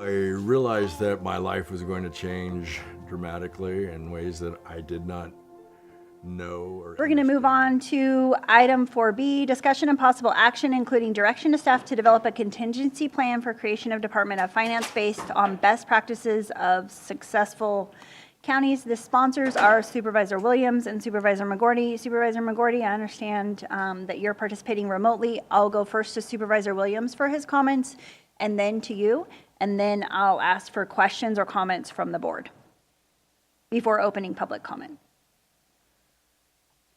The board is headed in a direction of greater professionalism. I think part of that will include regular financial reports. For example, department reports, budgeted versus actuals on a monthly basis. Some of this is being attempted under the executive office. I think this proposal formalizes it, staffs it appropriately, gives us a clear org chart so that the supervisors know who's responsible for generating the monthly reports. And you know, it's kind of shocking when I joined and I started asking for a balance sheet that I couldn't get one. I think it's long overdue, and this will put us on a stronger footing. Supervisor McGorty? Well, in addition to that, I kind of see the need for a long-term plan to develop a Department of Finance. And if you want to see what that looks like, go to Marin County, to the website, Department of Finance, and it's very telling, the professionalism that department has. My concern is that having people handling the public's money is absolutely critical, that we have the best person in place.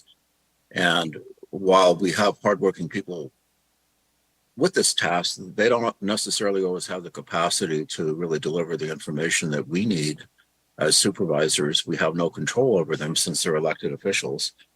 And then we're being kind of held to task when something goes wrong, like when there's money has not been properly allocated to pay our insurance premiums, or reports don't occur on time for closing the books, which then in turn has a cascading effect of negative reactions for certain departments who depend on the state for funding, and they lose the ability to apply for grants and things like that. So having seen this before, when I was on the board of Ukiah Unified School District, where we struggled for a while with the chief financial officer to really have someone in the position who was really good at it, when they finally did get someone in, it made a world of difference for how Ukiah Unified ran. So I kind of feel the same way about our struggles as we try to find funds to pay our employees a decent living wage, and the limitations that we have because, properties aren't properly assessed or tax bills sent out. These are all things that, we're hoping for a level of professionalism that can really raise the overall quality of the government that we deliver to our constituents as a board of supervisors. So that long term, I'd like to see us have a real clear picture of what that is, and over time have our board basically make that something we want to do, and really kind of put it into a list of goals. It'll take time because in order to do it, it has to go before the voters. They would have to change over eliminate essentially the position of assessor, recorder, tax collector, treasurer, and so that's some of the things that we'd have to do in order for this to really become a finance department. I really praise our CEO, Antle, for starting to work on an Office of Contracts and Grants. I think that's a really important first step. And it would be then a continuum of how we handle money. And it'll be based on a meritocracy rather than who's running for office. So that's my comments.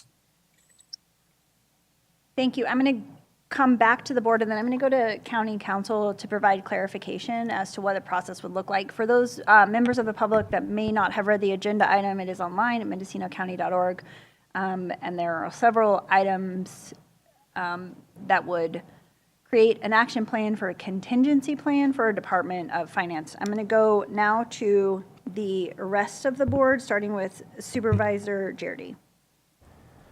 Yeah, so first of all, everybody wants the best practices applied here in Mendocino County, and we've been calling for it for many years, and that includes all the elected officials, and all the employees. I would say, I just have heard recently some comments made in the boardroom. I don't know if they were from board members or members of the public, but there were some comments made about taxes not being collected. And I don't think that's probably accurate, and I think we should probably not use that kind of language because in order for property taxes to be collected, the properties have to be assessed. And what this board learned in the last couple of years is that the assessors that the county hires, we had a vacancy rate that ranged between 50% and 67% vacancy. We now today heard that vacancy rate is down to 25%. But really that means that they're going to be catching up, and hopefully they'll get close to 5% or no vacancy in the near future. But there's going to take some time for the assessor's office to catch up and start bringing these buildings onto the tax rolls, which is just the first step in the process of billing, because once the documentation is handed off to the treasurer's office, then it's the treasurer's office that sends out the bills and starts collecting it. So I just think that just as we discuss this, the challenges with the county's finances involve many county departments, and they're not solely resting in any one department. Thank you. Thank you. Supervisor Hashak. Well, this has been a process from the consolidation of the treasurer, tax collector to the audit and the auditor controller's office. And the board, on a 4-to-1 vote, decided to consolidate those positions against the wishes of both the existing treasurer, tax collector, and auditor controller.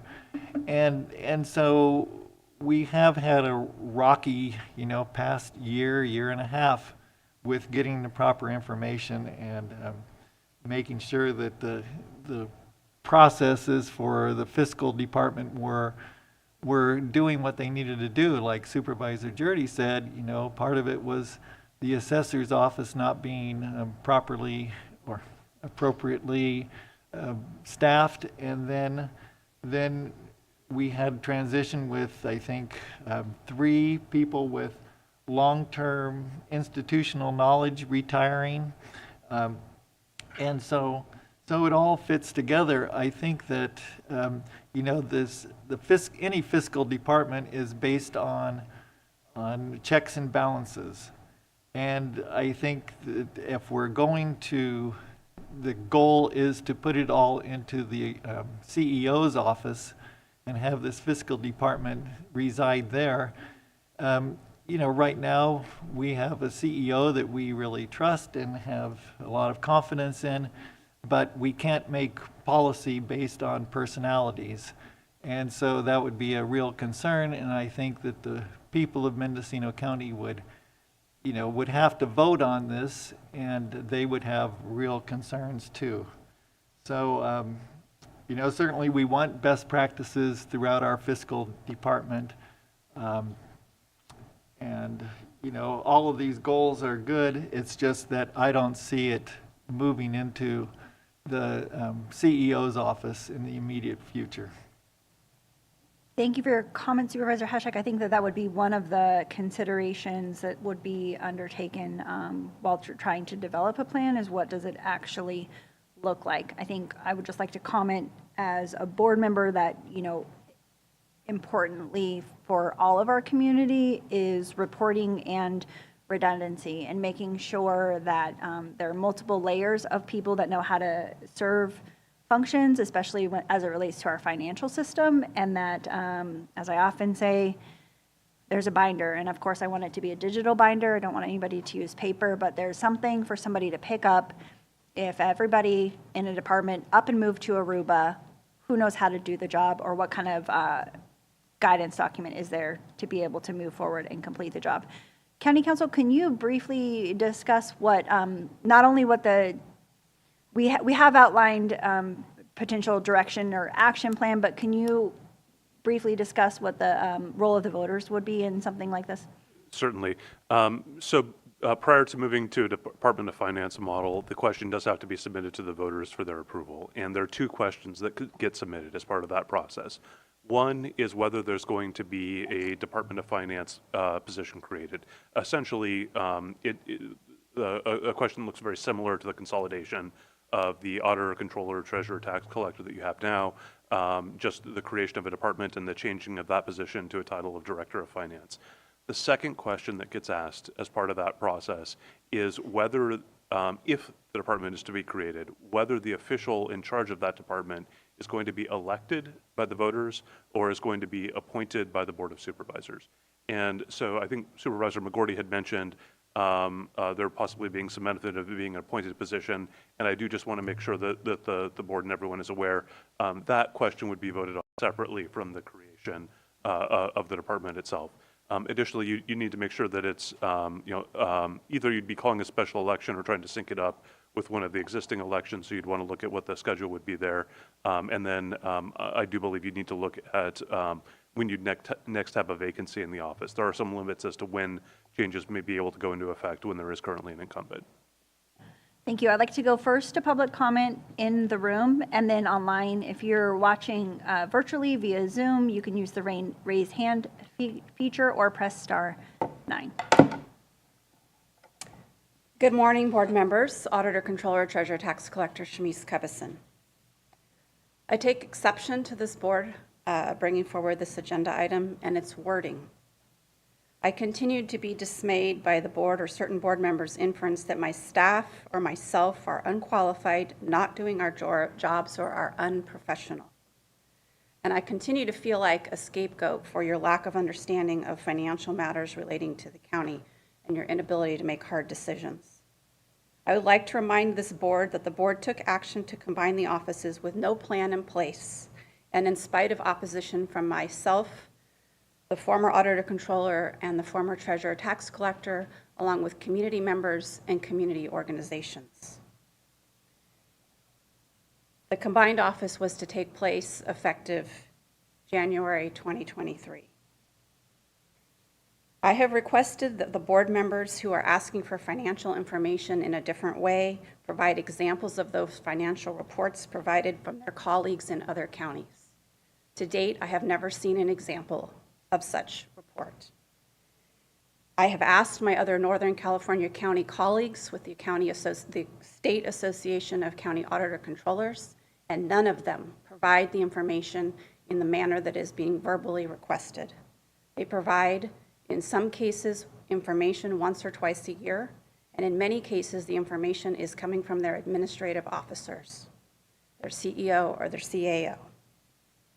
I would also like to remind this board that county staff in fiscal offices and departments are asked quarterly to provide extensive information on their projections for their year-end amounts. Staff works tirelessly providing detailed information to the CEO in quarterly reports. That information may or may not be being provided to you, but it is being done, and staff is working diligently in those departments to provide that information. I am confident that additional information to suit some of your requested information is likely available in some of those reports. I worked to meet with Client First in the CEO's office last year about financial reporting options in the current finance system.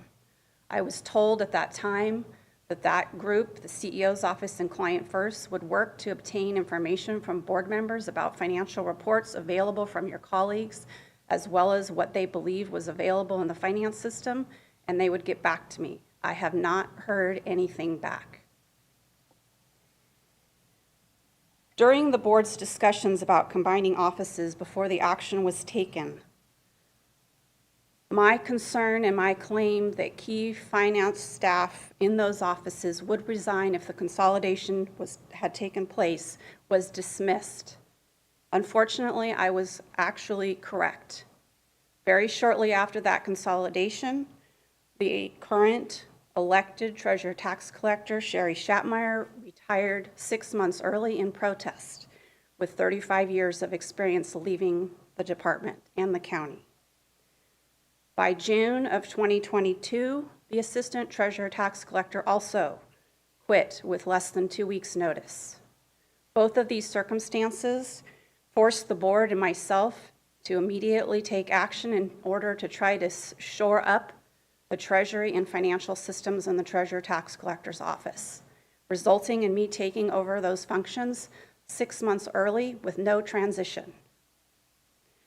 Staff and myself have worked diligently to put in place processes that were largely paper-driven with handwritten notes in order to put in electronic processes for Treasury and bank balancing, as well as getting myself and other staff added to those accounts because we had, unfortunately, cases where we did not have access.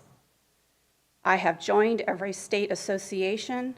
I attend the trainings, the conferences, the regional meetings on property tax and Treasurer Tax Collector training and conferences. We are on listservs.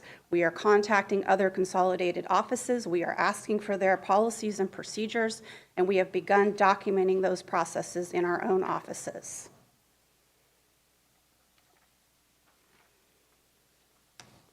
I was finally able to hire an assistant auditor controller in October of 2022. She came from the private sector and has worked diligently to learn about our county and governmental accounting. Unfortunately, we have been tasked with implementing very complicated and involved GASB pronouncement standards this county has never had to implement, and a lot of her time has been tasked with doing that. We began the implementation of GASB 87 regarding leases more than 2 years ago and experienced extreme difficulty with getting adequate information from the CEO's office and departments on leases in order to be compliant with that process. We have been working diligently to ensure that we have that information in place by the required GASB deadlines. Our office and the Treasurer Tax Collector's Office has been involved in the property tax conversion process for 3 years. It has taken an incredible amount of staff time and dedication to get us where we are now. We have many key staff that have been working extreme amounts of overtime and CTO because it is an incredibly complicated and involved process. While we had hoped it would streamline and create efficiencies, in this case, it has actually caused us to take more time to do those processes. Unfortunately, there is no manual for the property tax system. It does not come with job aids or even a flow of how the work is supposed to flow. The vendor says you create your business processes. Coming from a very old 30-year-old mainframe system in COBOL and now coming to this process, we've had to adjust our workflows and come up with new processes in order to get those bills through the tax process. We had issues with Aumentum's conversion of our data where they made incorrect assumptions during the conversion that have taken us more than 1.5 years to get them to fix. That was the delay with many of the supplemental escapes and correction runs that we were not able to run until they got that data to a state that made sense to try to make corrections from. Staff has worked extra time to get those bills out. Staff has also had to work, the same system also houses the TOT and the cannabis tax. Treasurer Tax Collector staff worked with Cannabis and the board members to come up with a plan for amnesty program and payment plans. There's been many other factors of cannabis that has impacted the Treasurer Tax Collector's Office, but staff has worked diligently to respond to the requirements and the needs of the community and the board. The inference that we are not collecting tax is completely unfounded. We remain at the same collection rate as we have over the last 3 years for taxes, which is also in line with every other county in the state. We are not behind in collecting taxes. The data at this point is somewhat skewed because we issued so many bills in May. We have not had the opportunity to necessarily collect on those, but our numbers are coming in as expected. I have worked to negotiate a new agreement with Chandler Asset Management, which you all approved recently, would cut our investment fees in half on the Treasury pool. I have been working with TOT vendors on analytics to determine what we can do to get the best information possible, but I'd like you to know that the analytics they provide us from the 3 vendors we've spoken to indicate that we are not out of alignment with what properties and establishments we have enrolled in the TOT program. There are likely some that would be added, but we are not far behind in those that should be enrolled. There's an inference that I am not qualified, that I am not professional, and I'd like you to know that I take exception to that as well. I have a degree in accounting. I have the same degree that the Auditor, Controller, Treasurer, Tax Collector in Sonoma County has. I have 15 years of experience with the county and 30 years of experience with nonprofit and for-profit accounting. I am a credentialed senior executive with CSAC, indicating I have taken the majority of the classes that they offer. I attend Government Finance Officers Association national conventions. I have attended every leadership program that this county has put on since I have been an employee. I was an active member of the Mendocino County McKelt Executive Leadership Team for many years, which most elected officials cannot say. My staff has worked through the combining of the office, the allegations that we are not performing, that we are not working. They have stuck by me because I am a leader and I take care of them and I make sure they have what they need. And I take exception to the idea that somehow I am the wrong person for the job. There is no one else in your county system that has the experience and the background that I do. You would point to other counties. When Marin County went to a director of finance appointed, they did not change who that person was. It was the same person who had been elected previously. After a nationwide search, they still ended up with the same person. And they now have the former assistant. They did not end up with a different candidate. There are many counties who have actually struggled to fill those positions and have had to combine. They have forced themselves to combine because they are not able to hire an auditor or a tax collector. The market is not wide for this particular role. So I would appreciate if there's a desire to move towards a director of finance that you don't couch it with unprofessionalism and not people working hard. If you want to work towards that, then you should work towards it in a collaborative, cooperative, respectful manner moving forward, but not try to blame those who are working hard to get the job done and who are actually not failing at that role. Thank you. Thank you for your comments. For the record, I'd like to just note that I did allow Ms. Cubison to speak well over the 3-minute allocated time because this, any changes in the Department of Finance would likely directly affect herself and her employees. And some board members have alluded to not hearing enough from the department. I think it's the anticipation of all 5 board members that moving forward in this discussion, Ms. Cubison and her team members would be actively involved in whatever the transition looks like. And as County Council has mentioned, and as Ms. Cubison mentioned, it would go to the voters and it could potentially be the same person. So I think that it's important for all board members to note that. At this time, I do have one member of the public online that would like to speak, and I also would appreciate it if anybody in the audience could line up while I go to Peter McNamee on Zoom.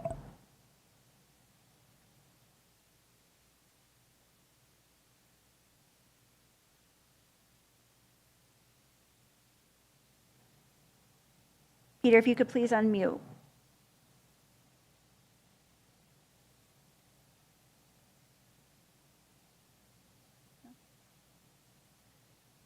Okay, we're going to go back into the room if anybody in public would like to come forward. And Peter, we will come back to you. Good morning, Carrie Shattuck. The reason the Board of Supervisors is giving for this Department of Finance is to get their reports, but it is also that they do not want this position elected, although that is exactly what they did last year. Shamice Cubison, Auditor, Controller, Treasurer, Tax Collector, is 7 months into her 4-year elected position and still learning the Treasurer Tax Collector office.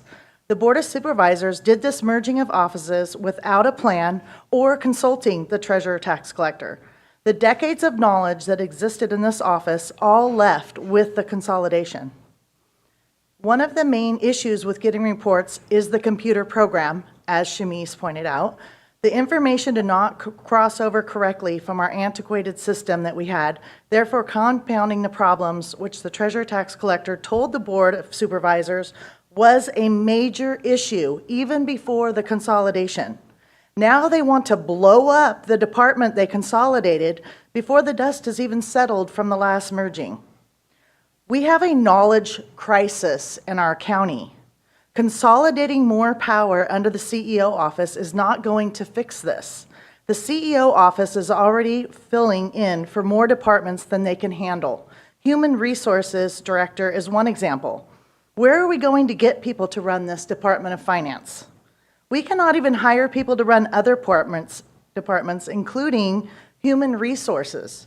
If the Board of Supervisor really wants to get reports, then they should be helping to support the auditor, controller, tax collector, that they rushed into the selected position, and to actively recruit employees with knowledge of the tax system.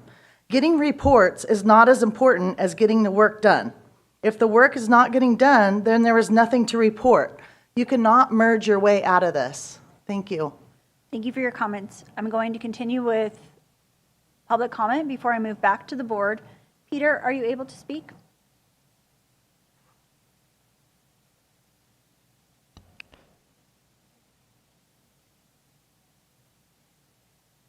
You can unmute yourself on the bottom left if you're on Zoom, or if you're on the phone, you can press *6 to unmute yourself.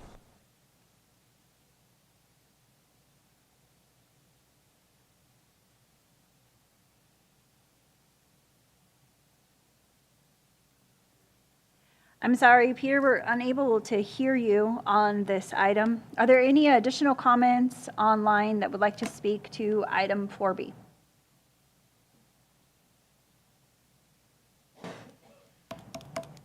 Seeing none, are there any members of the public that would like to come forward to the podium for this item? Seeing none, I'm going to come back to the board, starting first with Supervisor McGorty.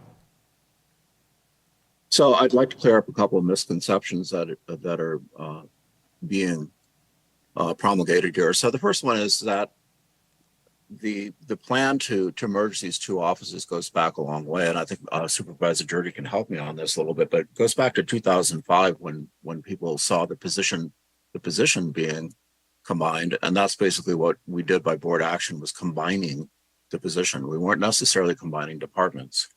The second thing I would like to point out is that Supervisor Jurdy and I served on an ad hoc together and met with the two departments and was really pretty much rebuffed. They really were not interested in what we had to say, and we were told basically that they're elected officials and they don't answer to us. The third thing is we've offered resources to Ms. Covison in the form of consulting from both the software companies, which she's taken advantage of, but also from another organization called Regional Government Services, who have experts who can assist in making the kind of reports available that the board's looking for, which is basically financial statements month to month as to where we stand, which most organizations have. They call it things like a profit loss statement or a balance sheet. Those are the kinds of things that we want to know. Where are we going financially? Where are we at this point in time with our funds? Are we ahead or are we behind? So those are the kinds of things that most organizations have.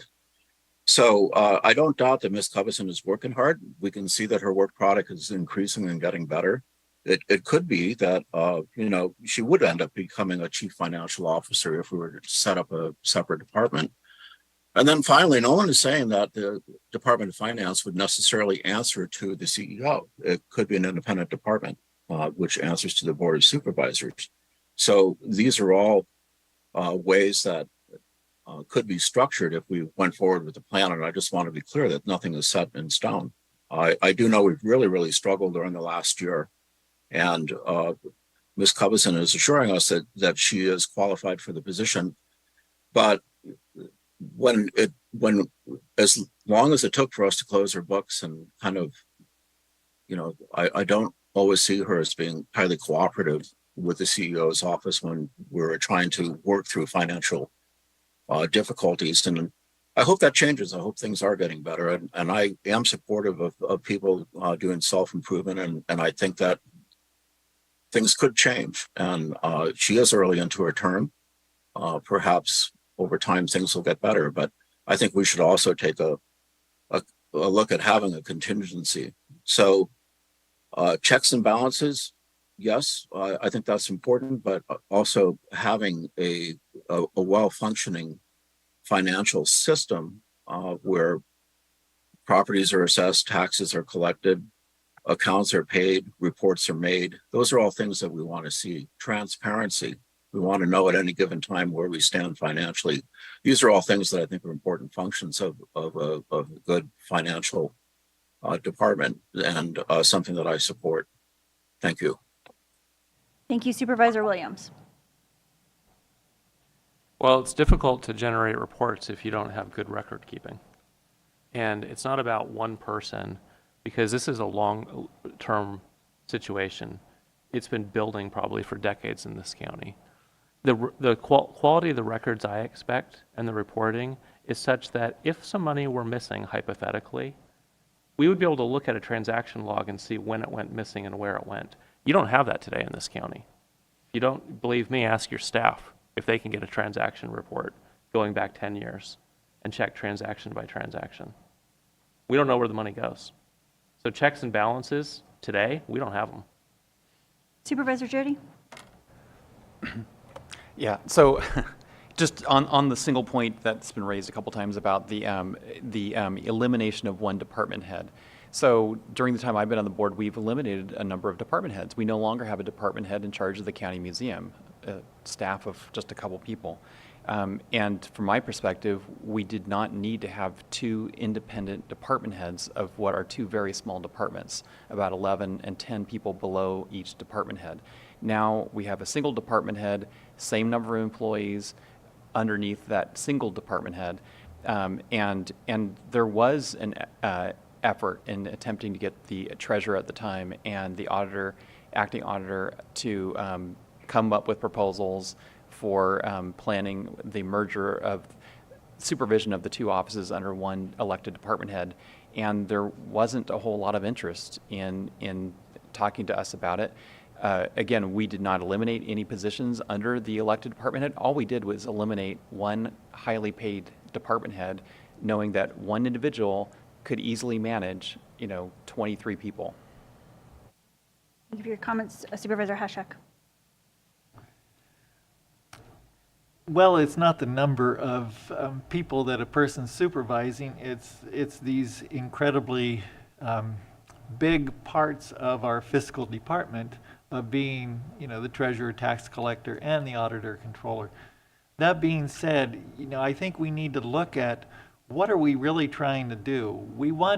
Certainly we want, fiscal transparency. We want reliable financial reports and efficient tax collection. It's how do we get there?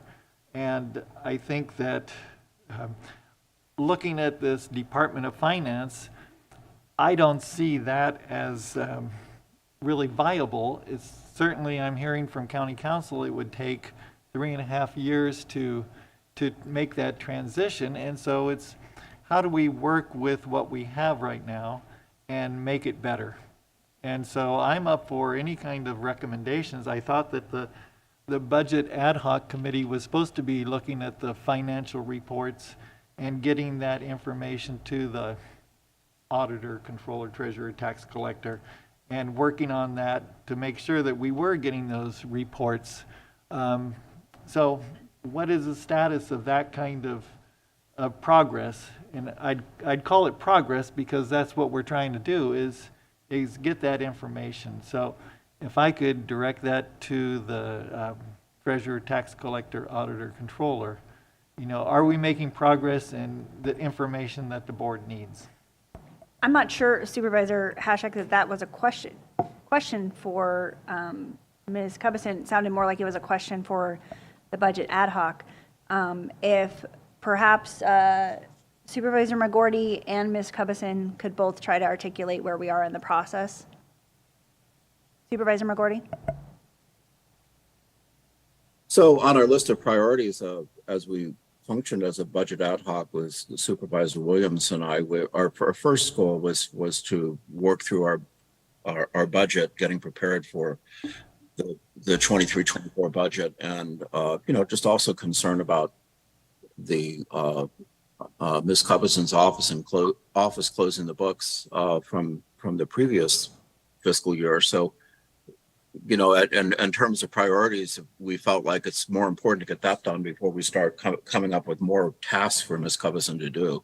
So quite honestly, we haven't moved forward with it. I've had conversations with RCRC, with Pat Blacklock, who formerly was the CAO of Yolo County, and he suggests that there are two routine reports that his board was given every year. We could certainly go back and revisit that. Ms. Cubison, Supervisor Hashak, I don't want to do a lot of back and forth, so we'll go back to Ms. Cubison, and then if you have any additional questions or comments, we could do it all at once. Auditor, Controller, Treasurer, Tax Collector Shamise Cubison. I did ask to receive examples from other counties. I have not been provided any examples from any other county in terms of what fiscal reports their systems are capable of producing and that they produce for their board members. The county finance system is not like QuickBooks, that perhaps another nonprofit organization is able to push a button and produce a profit and loss on a balance sheet.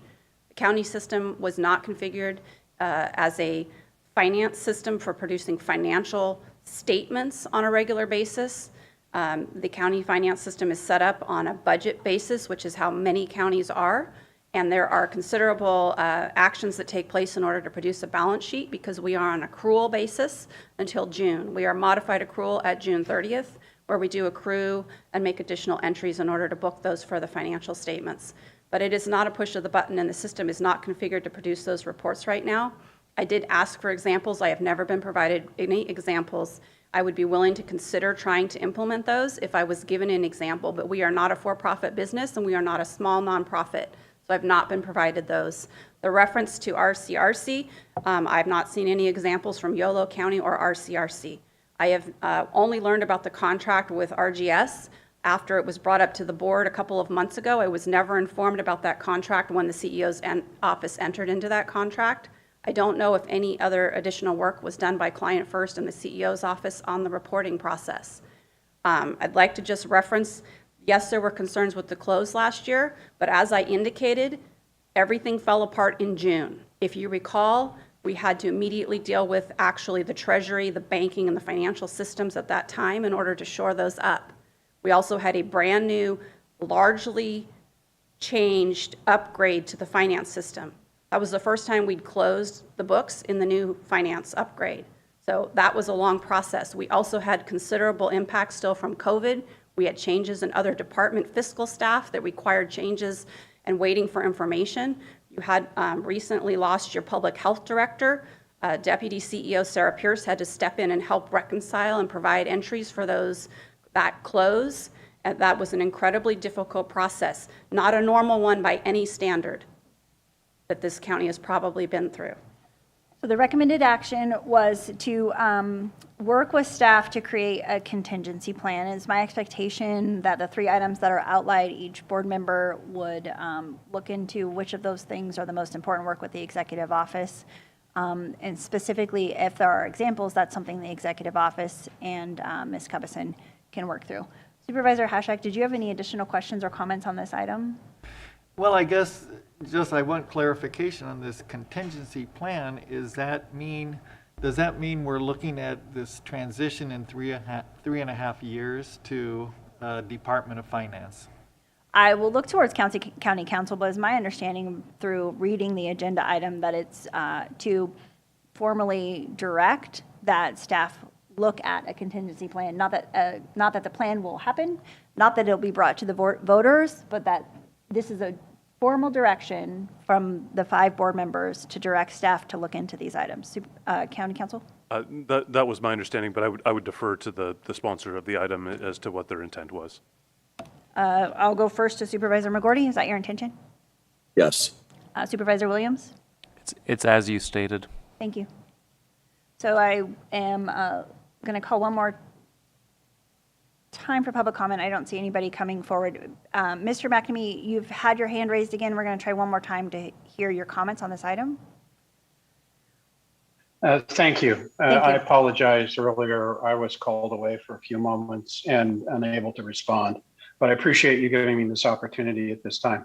The Grassroots Institute has an ongoing interest in a well-run, efficient, and effective county government providing services to all the taxpayers.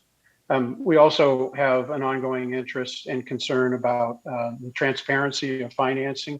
As taxpayers, we embrace a trust, and we look to the Board of Supervisors as the guardians of the guardians to make sure that our tax dollars are spent well, efficiently, effectively, and responsibly and accountably. And one who has participated and observed the county for some time can't fail to notice that there has been ongoing issues with the transparency and the reliability and the accountability of the finance management in Mendocino County.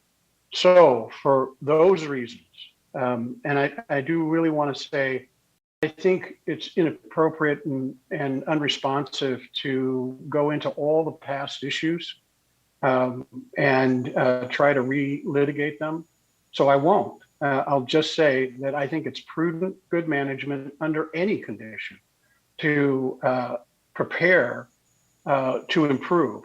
And I see this proposal as a proposal to examine the possibilities for improvement and to come back to your board with recommendations for how that might be accomplished, whether it's the creation of a Department of Finance as an elected office or a standalone office or an office that is under the direct control of the CEO. Whatever options make the most sense and arguably are the best practices should be explored, should be examined. And for that reason, the Grassroots Institute takes a position of support and urges you to go ahead and move forward on this. Thank you very much.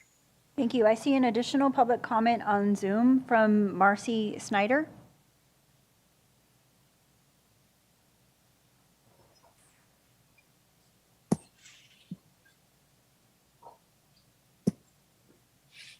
Can you hear me? We can hear you. Please continue with your comment.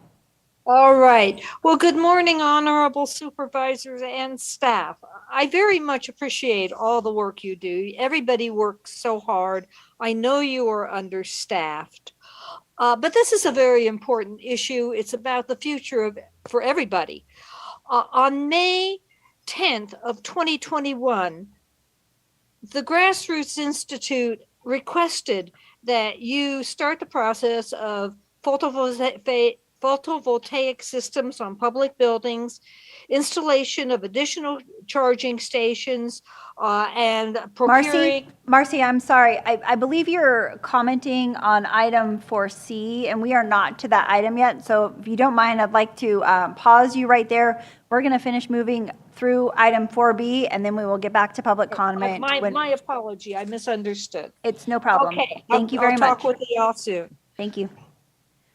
So at this point, I'm looking for a motion from the board. Move the recommended action. Is there a second? Roll call, please. Supervisor Hashak?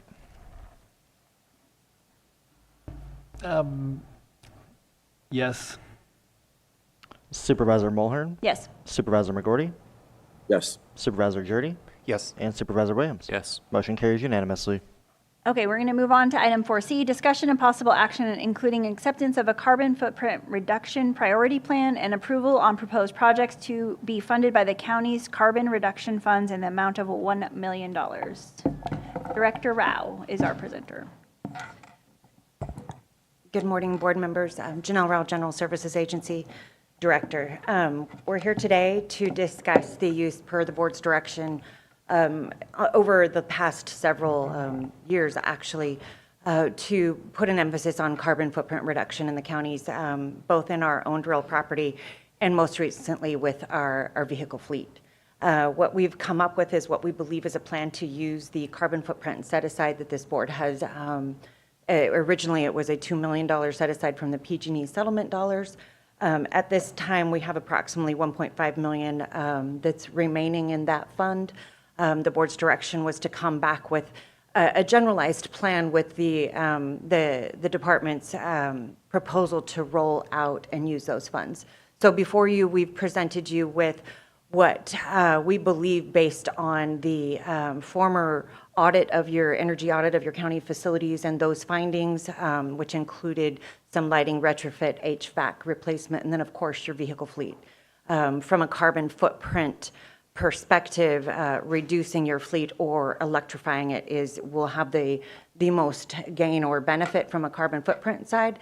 But what we also did is analyze your facilities and their efficiencies. So The recommendations that are in front of you include a use of a portion of those dollars, with the remaining to be used as potential match grant funds as those grants become available, or in additional phases that include those same types of projects, either lighting retrofit, HVAC replacement, or vehicle electrification. We presented some proposed projects to begin with as a priority, your administration center being one of those for a lighting retrofit. It's one of your largest consumers, so to speak, of energy, with the most foot traffic from a public perspective as well.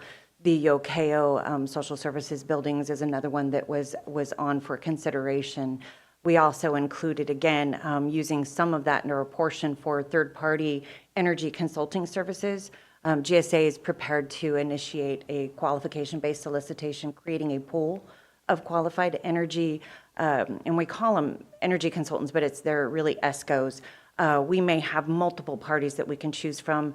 We're looking to have a third-party generalist that can assist us in some of this, such as the electric vehicle rollout, but also in assisting in preparing some plans and specs that are very technical in nature.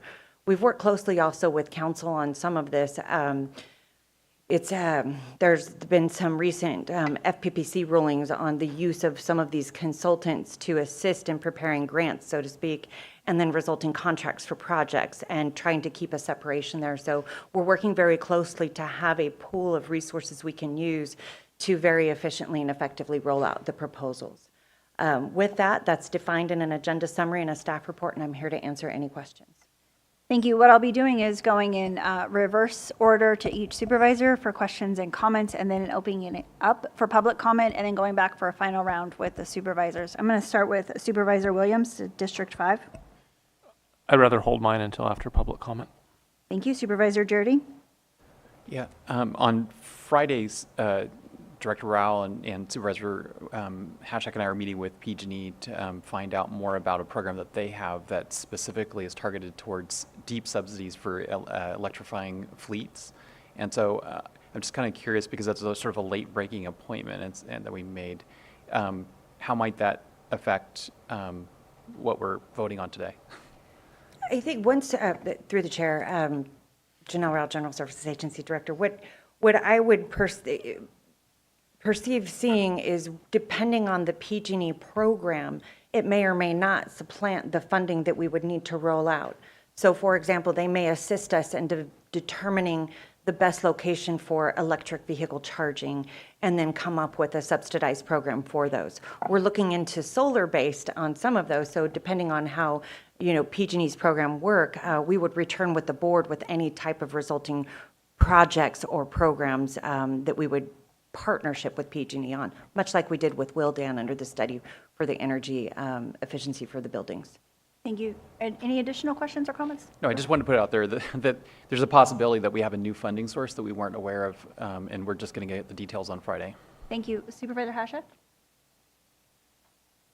So Supervisor Jurdy and I have met several times with Director Rao, and I think this is a really viable plan.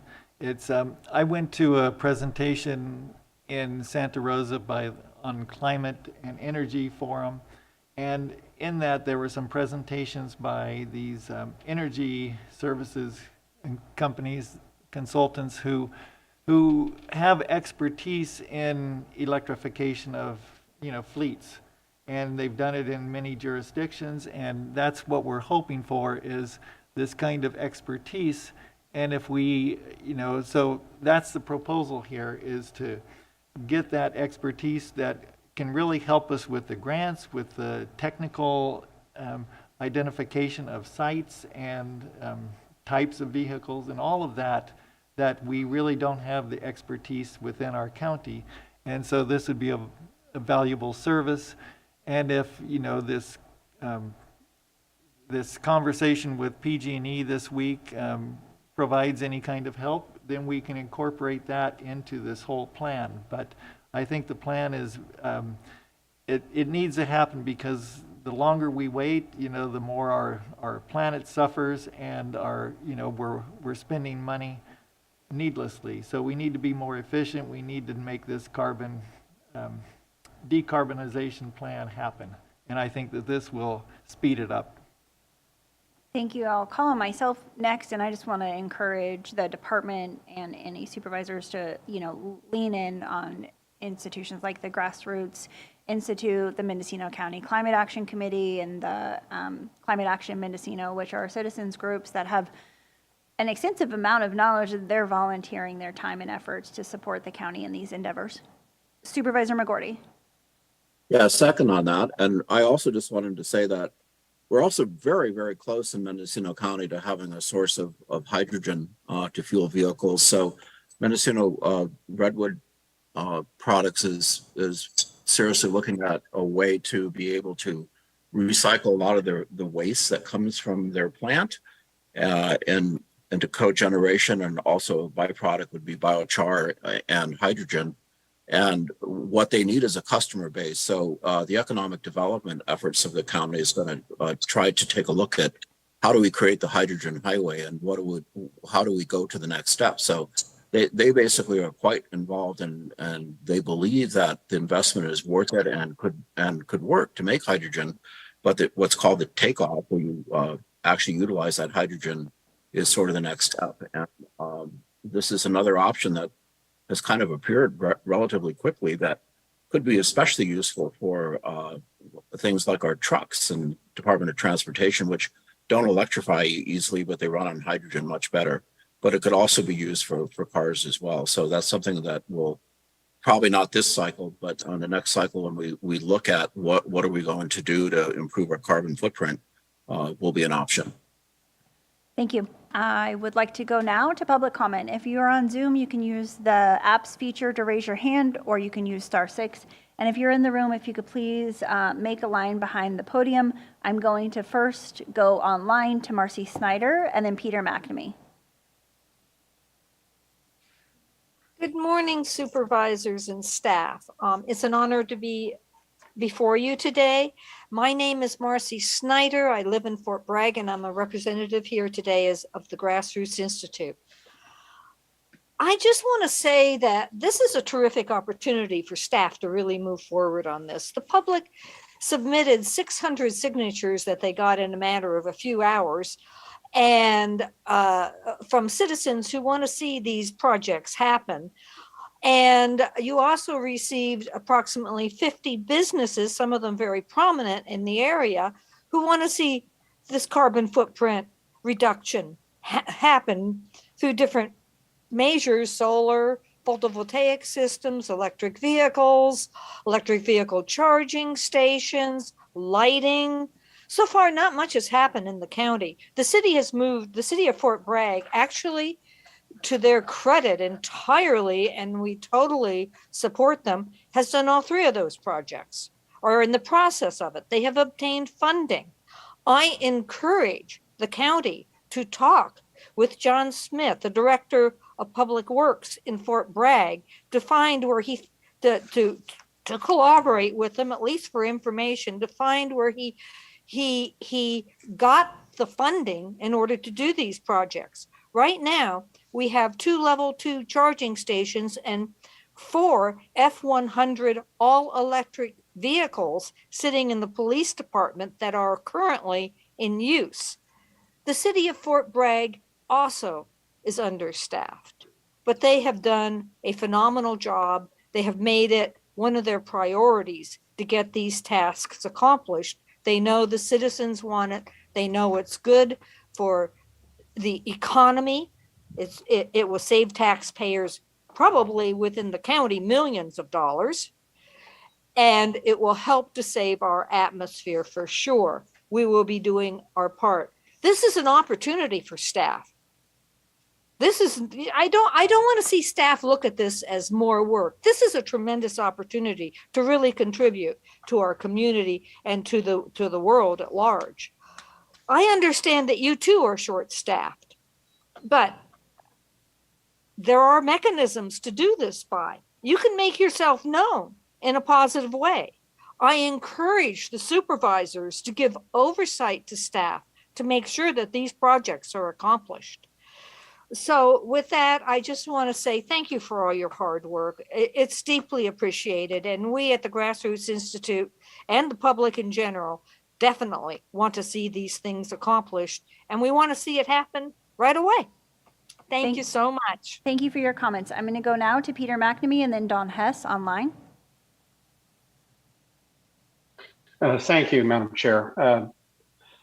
I want to build on what Marcy just said. I too represent the Grassroots Institute. As you know, we've been tracking along now for more than 2 years with you, encouraging the board at every step to move forward aggressively to achieve the benefits, to capture the benefits of a green economy, to reduce not only reduce the county's carbon footprint, but also to capture real concrete savings for taxpayers. Because and every day we go that we don't have solar on public buildings, that we don't have electric vehicles servicing our constituents, that we rely on expensive fossil fuels, is a day that we're losing money and contributing towards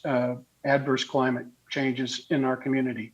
So we would like to encourage the board to move expeditiously towards really putting in place some of the concrete economies that have already been put in place by businesses and residents throughout the county. This, I just want to remind the board, this is not cutting edge technology.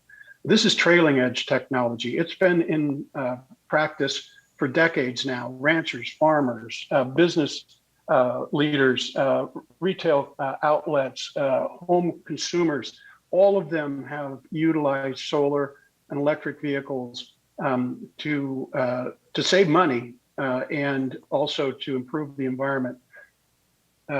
When we look at this particular plan, we don't see some things that we really wanted to see. We see a proposal to hire a consultant, and after 2 years, it's a bit frustrating to look at a plan that says after 2 years that this funding has been available, you're just now deciding to hire a consultant to do something that really should have happened long ago if you didn't feel you had the capacity or the internal expertise to move the agenda forward. But that being said, that's water under the bridge. If this is really going to move the needle and we're really going to see the implementation of concrete savings, then we would support it. But if this is just another delay in the process, then it's hard for us to applaud this action. So I think we support this at this point in time, but I have to say, and also maybe on a more positive note, I do want to commend the chair for noting that whatever point in the process you feel you need assistance, if the Grassroots Institute can help you in that, please do not hesitate to contact us. We have limited abilities. Thank you, Peter. I'm sorry, but yeah. we're keeping a very strict time limit today. I appreciate your comments. I'm going to move to Mr. Don Hess.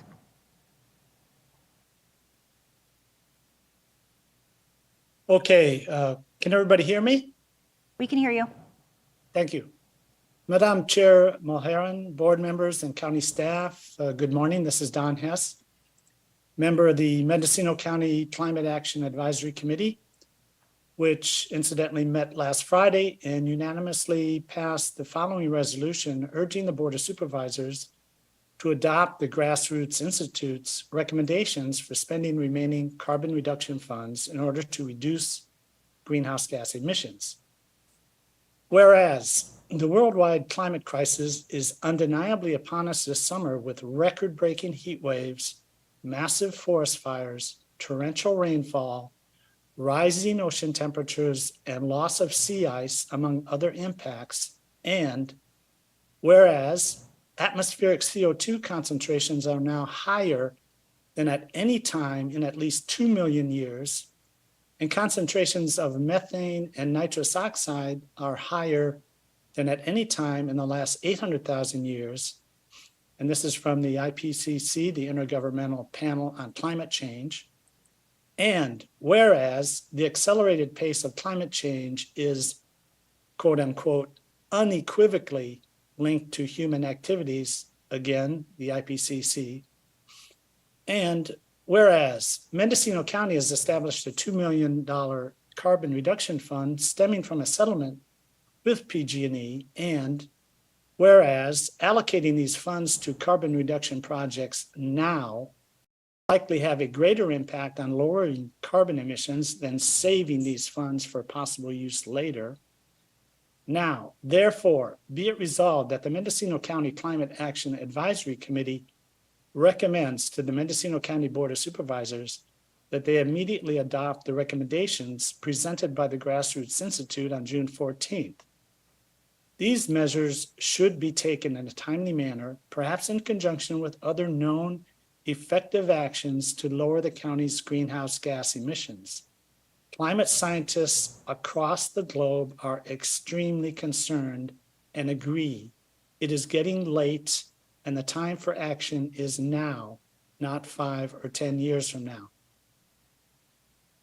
Finally, thank you for taking into consideration this Climate Action Committee's resolution as the county hopefully begins to finally move forward to reduce its greenhouse gas emissions.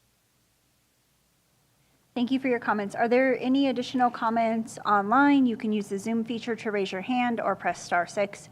Or if there are any additional public comments in the room, if you could please come forward to the podium. Seeing nobody in the room and seeing nobody online, I would like to move to the board. I can do another round of questions and comments from each of you, or I can accept a motion and a second with the recommended action. Supervisor Williams, you are the 5th District Supervisor, which means you go first. I would like to hear from Supervisor Jurdy and maybe plagiarize his good ideas on this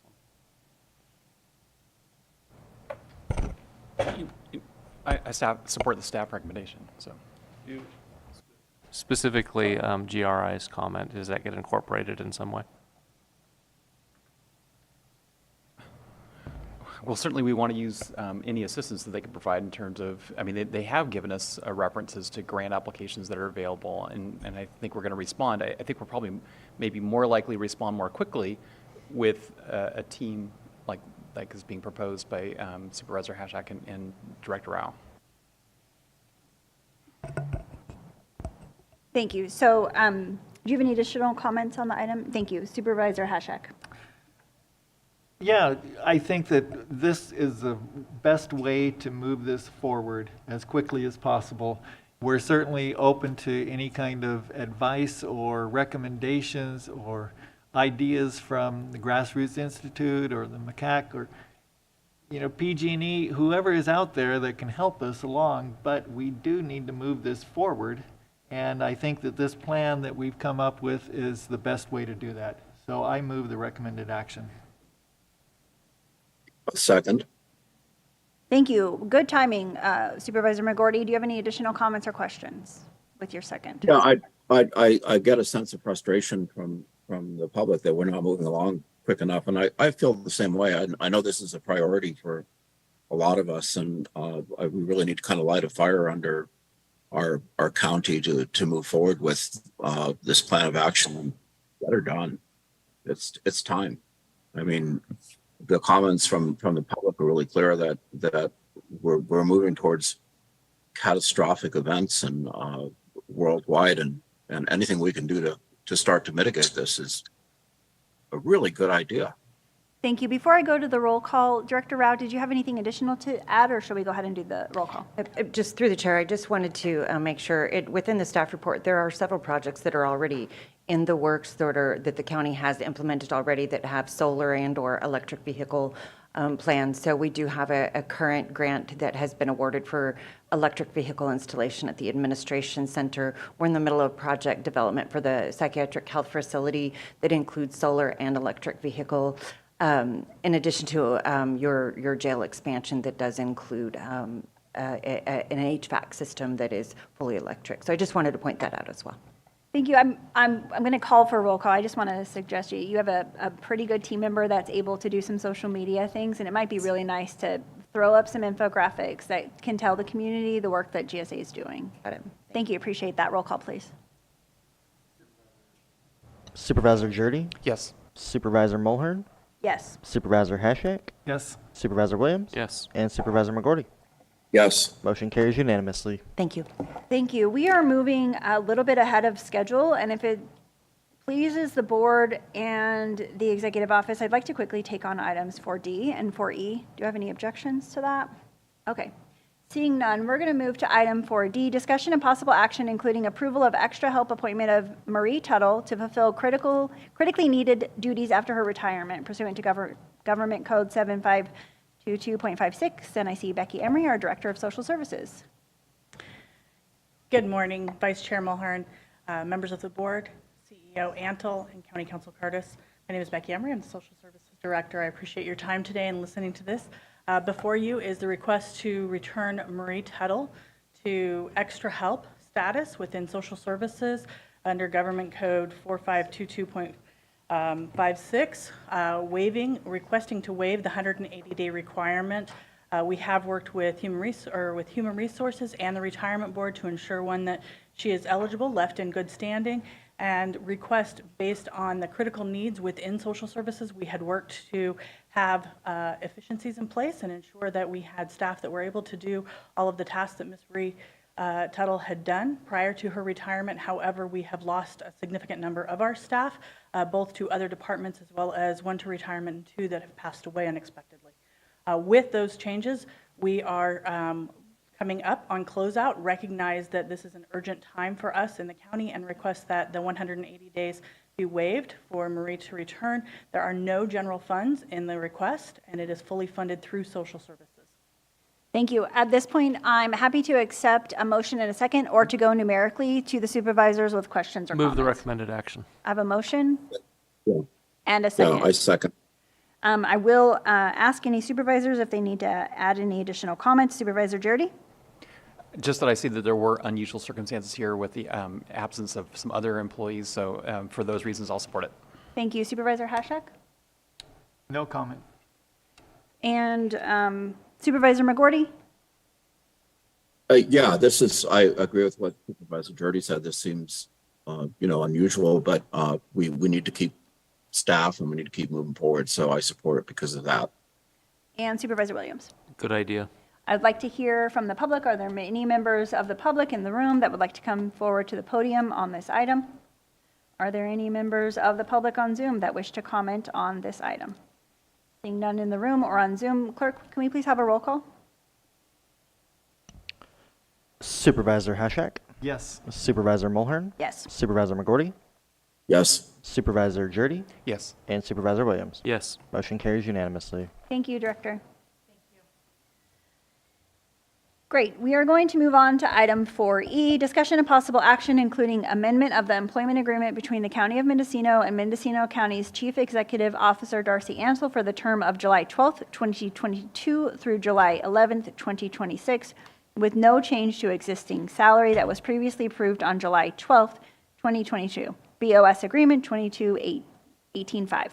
For the amount of $200,000 with the compensation including benefits totaling $338,000 annually, amended to correct administrative language error. I will go first to the supervisors, starting with Supervisor Hashak for any questions or comments.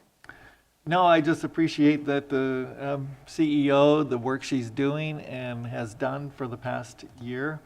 And I approve this amendment. It doesn't include a COLA. I think that she's doing a really great job. And I have no additional comments at this point. Supervisor McGorty? Yeah, ditto to everything that Supervisor Hashak said, and this is a correction in language, and that's why we need to do it. Supervisor Williams? CEO Antle is all about the public good, about high ethics, about a functioning county, and doesn't concern herself with image or what people are writing in the media that may or may not be true. I think we've made more progress in the last 6 months than the prior 4 years. I'm very thankful. Supervisor Jordy. Yeah, I'll just repeat that there is no change to the compensation, and although the staff report did not make that clear. Thank you. Motion, I'd like to take public comment in the room first and then online. Is there any members of the public that would like to come forward with public comment at this point? Seeing none. And online, you can use the Zoom feature to raise your hand or press *6 if you'd like to make a comment on this item. Okay, I have no public comment, so I take it back to the board, and I'm looking for a motion. Move to and a approve. Second. County Council, is that sufficient for approval? And we could have, okay. Yes. Clerk of the board, if we could have roll call, please. Supervisor Hashak? Yes. Supervisor Jordy? Yes. Supervisor Williams? Yes. Supervisor McGorty? Yes. And Supervisor Mulhern? Yes, Motion carries unanimously. thank you. I would be willing to tackle just 4F, 4G, and 4H quickly. That way we only have one item after our closed session lunch, if that's agreeable. Seeing no objections. Thank you. Chief Executive Officer's report, item 4F. Everybody did receive that report in their email and online. Any highlights that you'd like to target today, CEO? Yes, CEO Antle, if I may, through the chair, I really want to highlight the Golden Gate Bridge Initiative July report. The mission is here, and it really talks about wanting to continue to reduce the deficit that we are currently spending over $7 million in one-time funds this year in operationals. We are looking at a $3 million hit through the retirement and pension plan in 24-25. So we are taking in account that additional $3 million as we move forward. You know, the mission is to close the structural budget deficit through the study of a county-wide operations and to create a sustainable workforce that supports continual organizational improvements into the future. We will revisit this mission from time to time, but I feel strongly that there is a need for operational efficiencies. And I look to continue to work forward with the team of John Burks, Tony Rakes, and Trish Tracy. We have a great leadership team that is meeting on a regular basis. We have broken that down as we have over 65 initiatives on our list and a couple more that were added today. The first deep dive that was taken into a department was the Planning and Building Department. Really appreciate the collaboration that we received from Director Krog. Strategic organizational position changes to offset some of the long-term vacancies and to study the current workflow and make key changes to promote efficiencies. Some of this work is already in place. This also includes a large scanning of old records that have been out there. A lot of work is going into this. We are taking a deep dive into county facilities and park reductions. We have good relationships and progress moving forward to remove 2 Veterans Hall from county ownership, and Mariposa Park was approved today as a surplus on the consent calendar. If you look, you'll see we have already identified over the course of just a month, 1.2 million. I mean, everybody's going, oh, there's more money, but remember, we're looking at over $10 million that we need to find over time. So that's through a telecom audit, some restructuring with Cannabis, some fleet reduction. I think at this point, this report says 6, but working with social services yesterday, we were able to get 4 more. So we have a total of 10 vehicles we're able to surplus or repurpose. So there's, you know, the closure of the Fort Bragg Animal Shelter, that's in place for a month now, as you approved it. The position Vacant position update, I think this is important. Positions have been moved into a frozen column off the active recruiting process. I haven't seen the most recent list, but again, working with social services, she was able to move 53 positions to frozen, which means when there's funding and time allots, we will move those back. And that is at the direction of the CEO, working with the department. Of course, as there's funding allocations and things that are needed, that would come before this board. Fuel consumptions, we are monitoring fuel and mileage by department. You can see that report in this area. I already talked about the vehicles that we were able to replace, and then there's the mileage by budget unit. So again, I think we're really nailing down, working deep into the weeds to find any efficiencies that are in the county. And it is a continuous improvement process. I believe the team is committed. We have left planning and building. They have about a 90-day plan, and then the team will go back again and assess where they are, what may have gotten missed, where can we pick up and help them further. Those talks and collaboration with the director have not stopped. It's an ongoing communication. So again, I really want to appreciate their work. There is several other items in the CEO report. The winter storms update, the team has been working really hard on that, OES and PERM, getting out there to make sure that folks that had damage were able to get assistance from Cal OES and FEMA.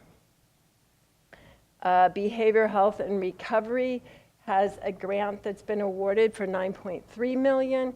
Very important to moving that type of work forward in our community. The executive office was asked for a specific report regarding auditor controller work. That report is attached as well. I'm trying to hurry, sorry. Health benefits. I think pointing out that the county really tries to focus on the health of our employees by working with them, setting up health screenings every year, providing education to them, which ties into the agenda item that you discussed and approved earlier today. So a lot of work going around health right now.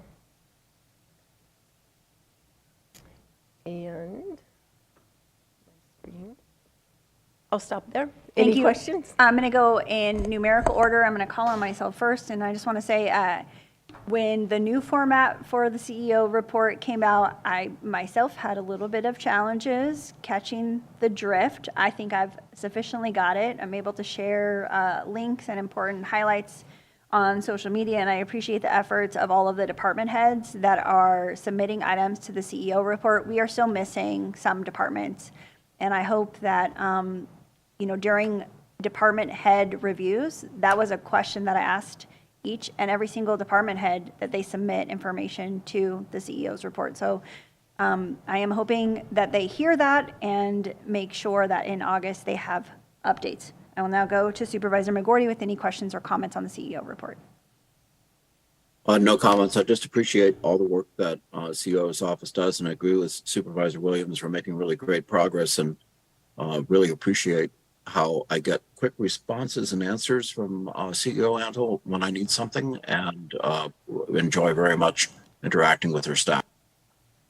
Thank you, Supervisor Williams. On the vehicle replacement and vehicle miles item, I think it's been a few years since we started the discussion about tracking vehicles. It's hard to optimize if you don't have the underlying data of use. Why is that stuck? Is there something the board can do to get it moving?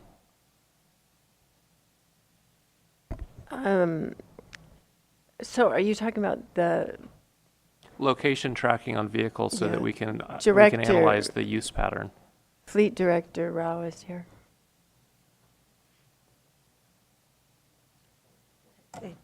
Good afternoon, Janelle Rao, General Services Agency Director. So we are in the process of implementing, as reported during the budget process, There are some additional meet and confer details that need to occur, meaning discussions with the union. We narrowed it down, I believe, I don't want to misspeak for HR, but I believe to one bargaining unit. We addressed many of the concerns, but we have a contract in place. We have the product ready to order and install as soon as we have that go ahead. If by next meet, can you somebody let us know by next meeting if the board needs Absolutely. to take action if it's still stalled? And don't take it personally. It's just this is one on my list that we could save a lot of money, and it's 100%. literally been maybe 3 years of we're almost there. And to the reporting on fuel and the miles and that, we're going to continue to report more granular information. So for example, your fleet reduction is now resulting in reduced maintenance costs. So we're going to tie those metrics together as well as implementing the trip data. Thanks for the effort. Thank you. Supervisor Jordy? Yeah, so just to feedback on the CEO report, and I appreciate the attachment to the Golden Gate Initiative because it goes into the detail that you just sort of outlined, the projected $1.2 million in savings from these activities.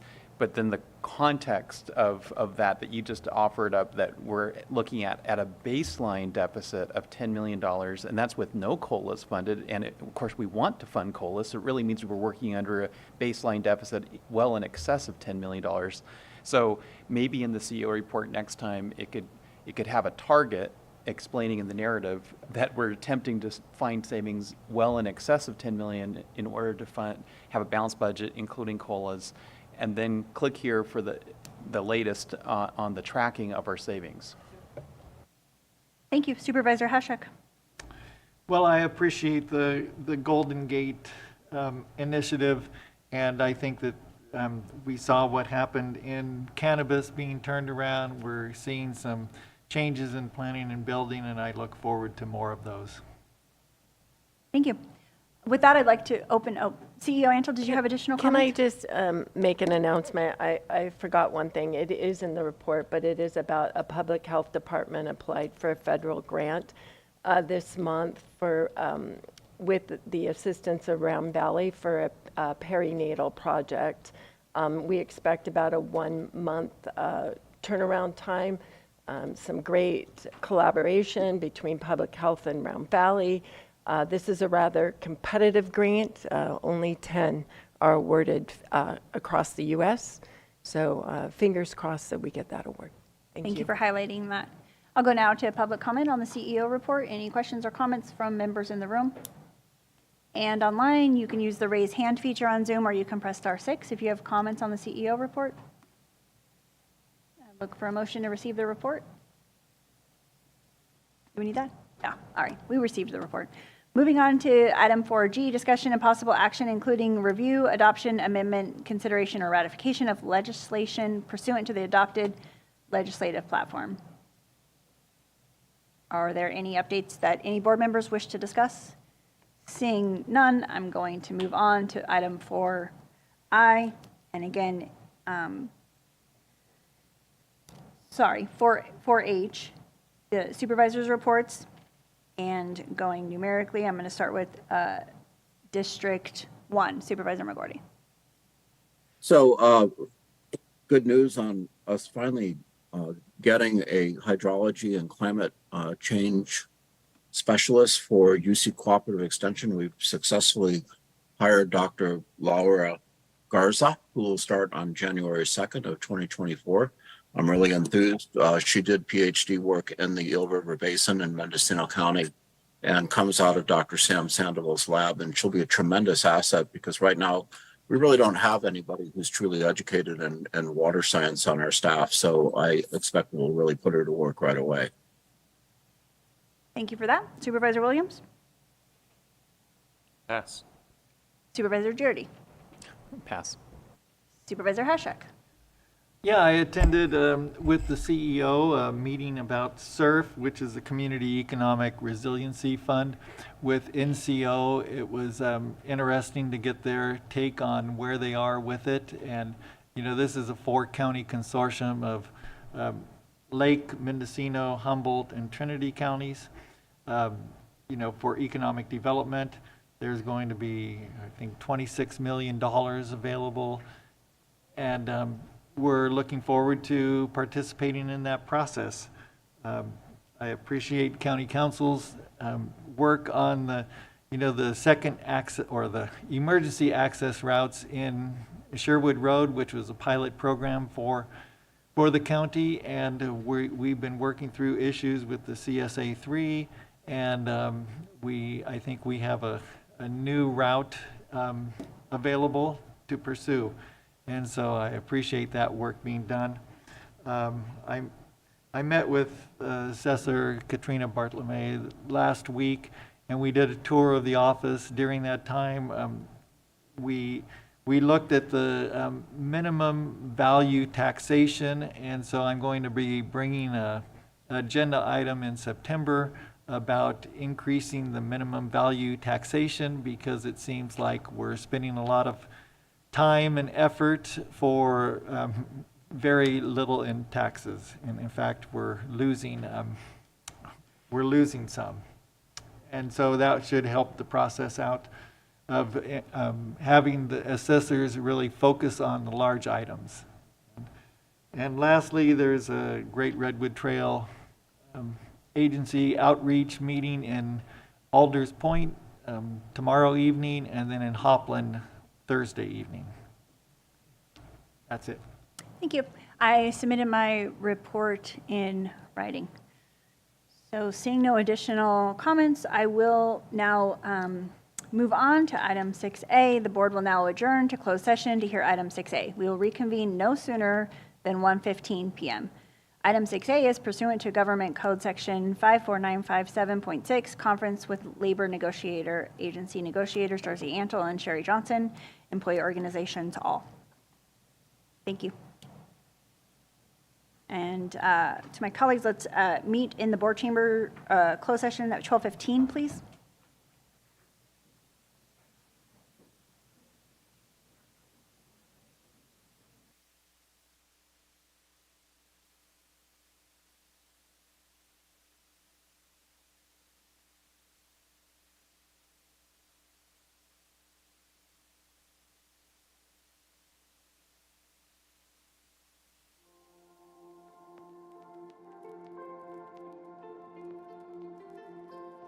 I realized that my life was going to change dramatically in ways that I did not know or understand or even comprehend. I was going to have to really go to the well and become accountable and adjust to a lot of things differently. Que queríamos era que naciera, ya, sí, ya quiero tener, entonces ahorita lo que tenemos es aprovecharla, quererla y cuidarla lo más que se pueda. Creo que a todos nos preocupa la primera vez que nos dicen que vamos a ser padres. When we started the program, my daughter was about 3 months, and my daughter's 22 months now. Something I love about my child, that she's healthy, she's happy, she knows that she's cared for and loved. Those are some of the things that I wanted to make sure that she had, and she has them. I'm happy today with my daughter. She's the greatest thing in my life, and I'm glad to wake up and see her, and everything I do it for her. Sí, bueno, yo también vengo de una familia separada. Creo que por eso también me motiva a estar más presente con él, de quizás también estar de la forma quizás que yo no la tuve para Máximo, y también comprender que el padre no solo es el que pone los límites y las reglas, sino que también está ahí para hablar, acompañar, regalonear, jugar, cosas lindas también, no solo ser el guía para el niño, sino que también un compañero de vida. I was more of a elated and thankful because for 3 months I was in baby land, and when you're in baby world, you're just kind of flying by the seat of your pants and hoping you know that you're just supportive in the ways that you can be supportive. Pero pues aquí pues ya los enseñan un poquito más cosas que uno no sabía, como cómo cuidarla, cómo desarrollarla, cómo educarla, y pues es algo bien porque pues cosas que yo no sabía pues ya usted nos las dijo y todo como consejos. Y pues muchas cosas que se aprendieron. Bueno, creo que por mi parte esperaba algo totalmente diferente, como un programa más frío, por decir algo, no tan cercano a la familia, sino más bien un programa de Estado programado para la ayuda solamente. Y a través del programa nos hemos dado cuenta que también pasa a ser una familia con nosotros, porque nos apoya en los momentos difíciles o cuando nos hemos visto en dificultades. Siempre nos hemos podido apoyar en Gaby a través de su programa. Encuentro que ha sido fundamental el apoyo.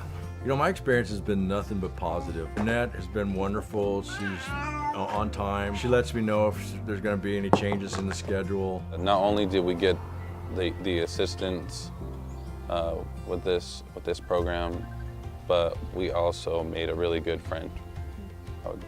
I'm happy to call Gabby our friend. I still feel the challenge of being a parent now in today's world is immense. I think that you need support. Es un gran apoyo para nuevos padres, y más aún si están en nuestra situación, que somos extranjeros, que nuestra familia y amigos, como dice Carla, están en otro país, lejos. Entonces sí, viene muy bien el programa para apoyarse tanto emocional y como anímicamente, y bueno, en varios aspectos del programa, que nos ayuda a seguir adelante con esta nueva aventura. Don't be afraid to take that step. Like, don't be afraid to get help, because, you know, you might think that you know what you're doing, but it's always okay to have extra support, and don't do it alone. Give it a try. You got nothing to lose. It's free. I'm grateful that I took advantage, because it's something that has put me in touch with my child, or closer to my child and her development.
What happened here? Where am I?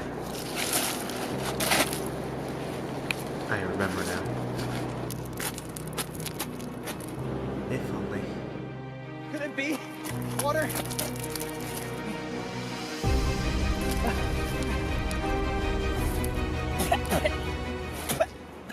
If only he would have saved a bit of water, he wouldn't be stuck in this situation. Like fixing that leaky faucet you say you will get to but never do. Or not taking that extra long shower because you want to go through your whole playlist. Or not putting that single piece of clothing in the washer because it was definitely bothering you seeing it on the ground.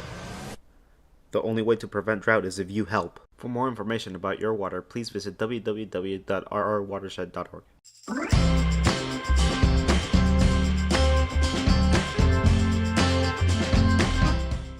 Drought is a harsh reality for many communities across the country. While the recent rains have helped develop reservoirs, it's still important to save water and be more resilient to drought. Drought can negatively impact everything from agriculture to industry to household use. Conserving water in our homes is very important. Simple steps such as fixing leaks, taking shorter showers, and using low-flow fixtures can make a huge difference. Another way to prepare for drought is to replace lawns with drought-tolerant landscapes. Drought-tolerant landscapes are able to thrive with less water and can help lessen the amount of irrigation required. While water is all around us, we should not take it for granted. Working together as a community, we can make a real difference in our ability to withstand drought. By making small changes in our daily habits, we can conserve more water and be more drought resilient. For more information about your water, please visit www.rrwatershed.org.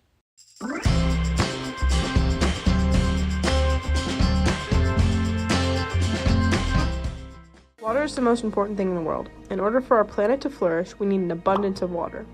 Due to droughts throughout California, wildfires have occurred, scorching Sonoma County several times. The Russian River is 115 miles long, and the main stem begins at Lake Mendocino. It flows through Ukiah, down to Cloverdale, through Healdsburg, and out to the Pacific Ocean. The river is home to 63 species of fish and has 238 streams and creeks flowing out of it. The river is a place for fun and relaxation for locals and tourists alike, as well as a home and resource for many creatures. So how can you help to preserve this bit of natural beauty? Start by being aware of your water usage. Take shorter showers, fix leaking sinks, use recycled water to water your plants, or better yet, switch to a more drought-tolerant landscape. In order for people to enjoy our beautiful river, we need to keep it safe. Be sure to conserve water. For more information about your water, please visit www.rrwatershed.org.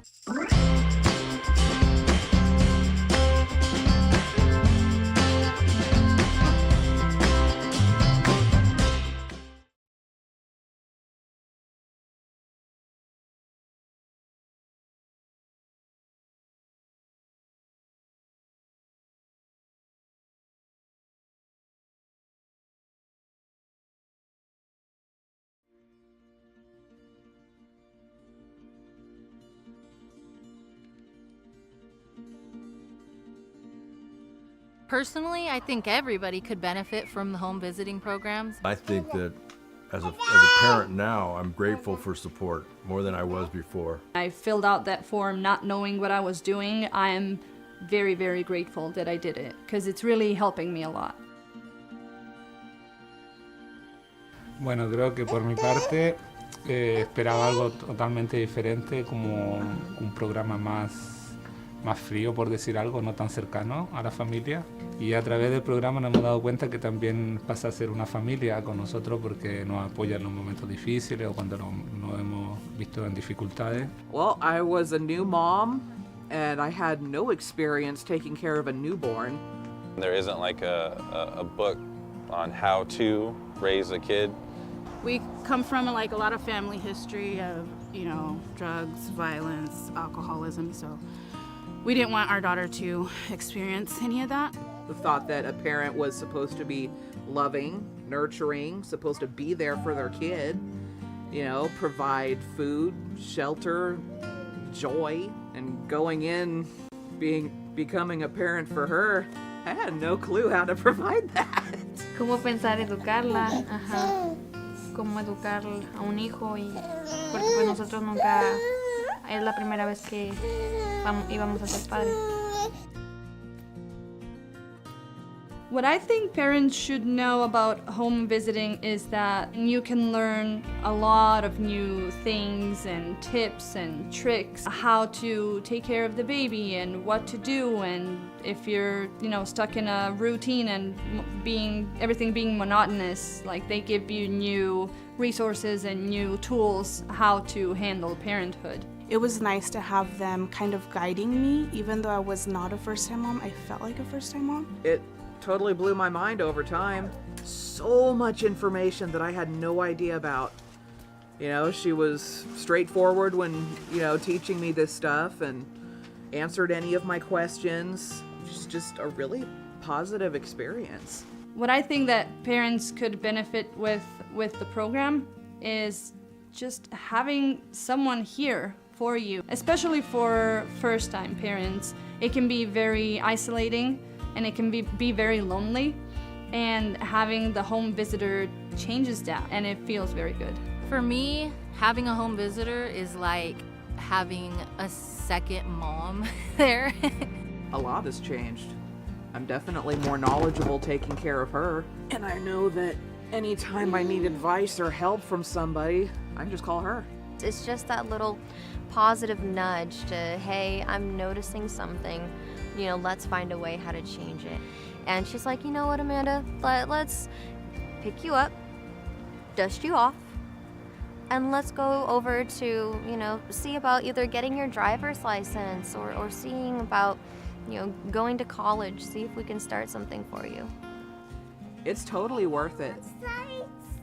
Like, even if you're on the fence at first, you don't feel like having a stranger coming in your house and teaching you about your little one, do it anyway. You get the help that you need. You get professional advice on things you may not know about your child.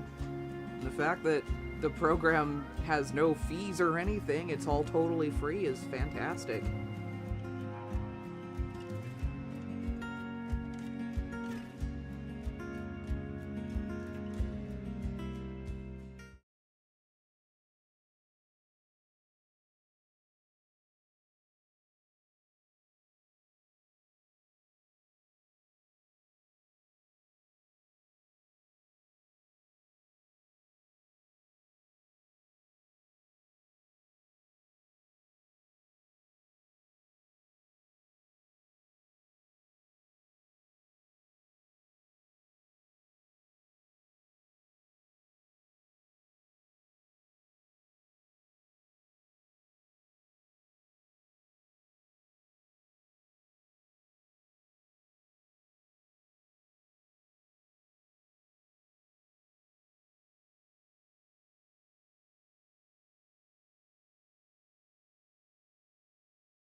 Yo creo que si conozco a alguien que está próxima a ser mamá, lo primero que haría sería recomendarle el programa porque te entrega mucho apoyo, mucha información y más que nada como apoyo emocional, una guía, te da una visión diferente de cómo es ser papá aquí, quizás en este país. Y así pues es algo, un bonito programa, porque pues es buena persona la señora y los ha atendido muy bien.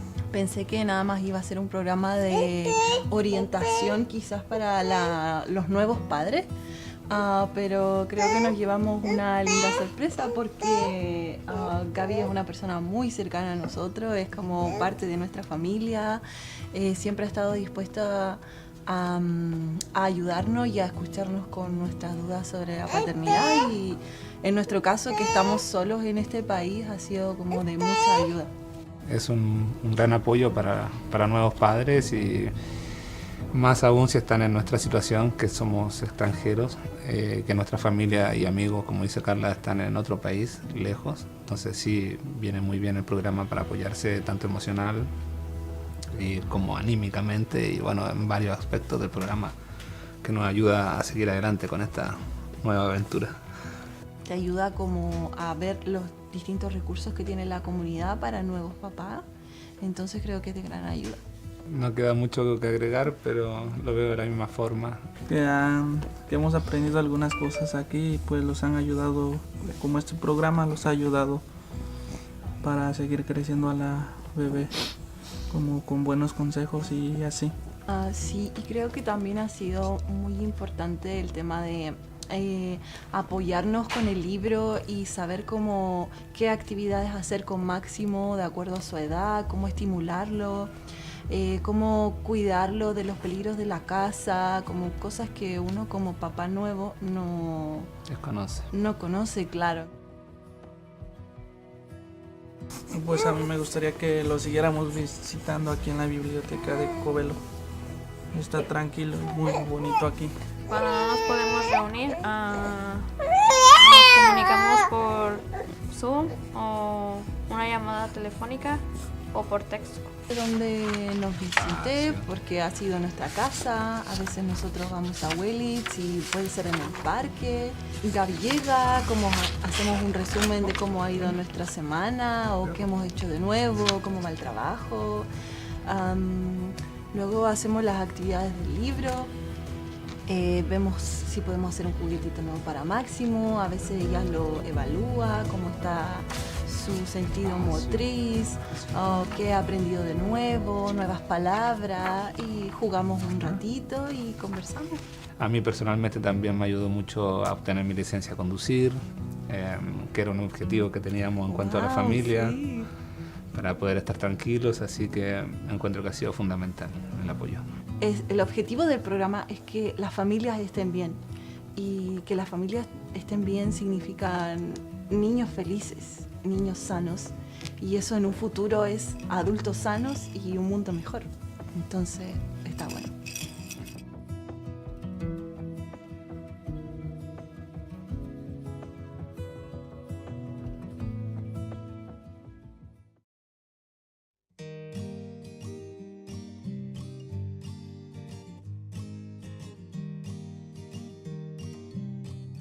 She has made me feel like I'm important and I can go at my own pace, and that's all you need sometimes when you're feeling like you got nobody. It was helpful to have somebody there kind of holding my hand and guiding me and letting me know this is kind of the normal. It felt like I was becoming a new mom, so it was very interesting and helpful, very, very helpful. You know, there was that self-conscious part of me, like, will I be accepted even though I'm not perfect? What I like the most is that she really listens. The support that she gives me is special because she does it with love and it's just natural, you know? That's all I could say. It just feels like somebody that I've known since I was little. You know, I said to Jeanette, Jeanette, you're supposed to be with me for 5 years. Jeanette said, yeah, I know, I'm going to be with you guys for 5 years. That's when I said, well, I guess I can trust her. She's going to be with us for 5 years. Yo creo que quizás pasó como a la segunda visita o algo así, como que ya nos presentamos formalmente.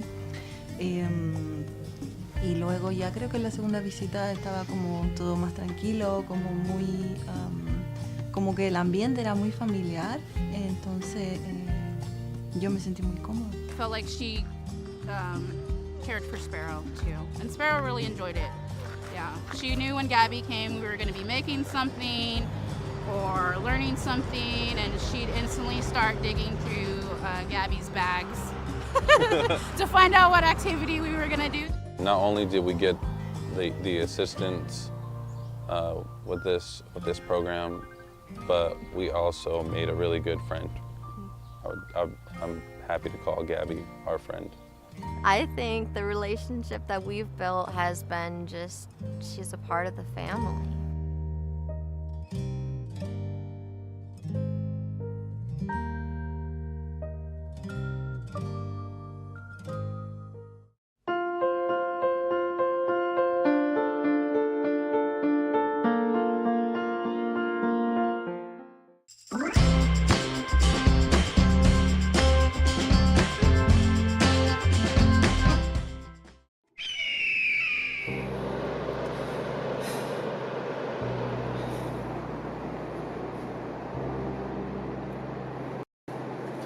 What happened here? Where am I? I remember now.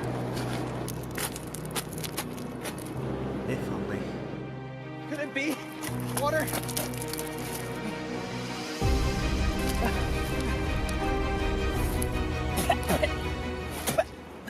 If only he would have saved a bit of water, he wouldn't be stuck in this situation. Like fixing that leaky faucet you say you will get to but never do. Or not taking that extra long shower because you want to go through your whole playlist. Or not putting that single piece of clothing in the washer because it was definitely bothering you seeing on the ground. The only way to prevent drought is if you help. For more information about your water, please visit www.rrwatershed.org.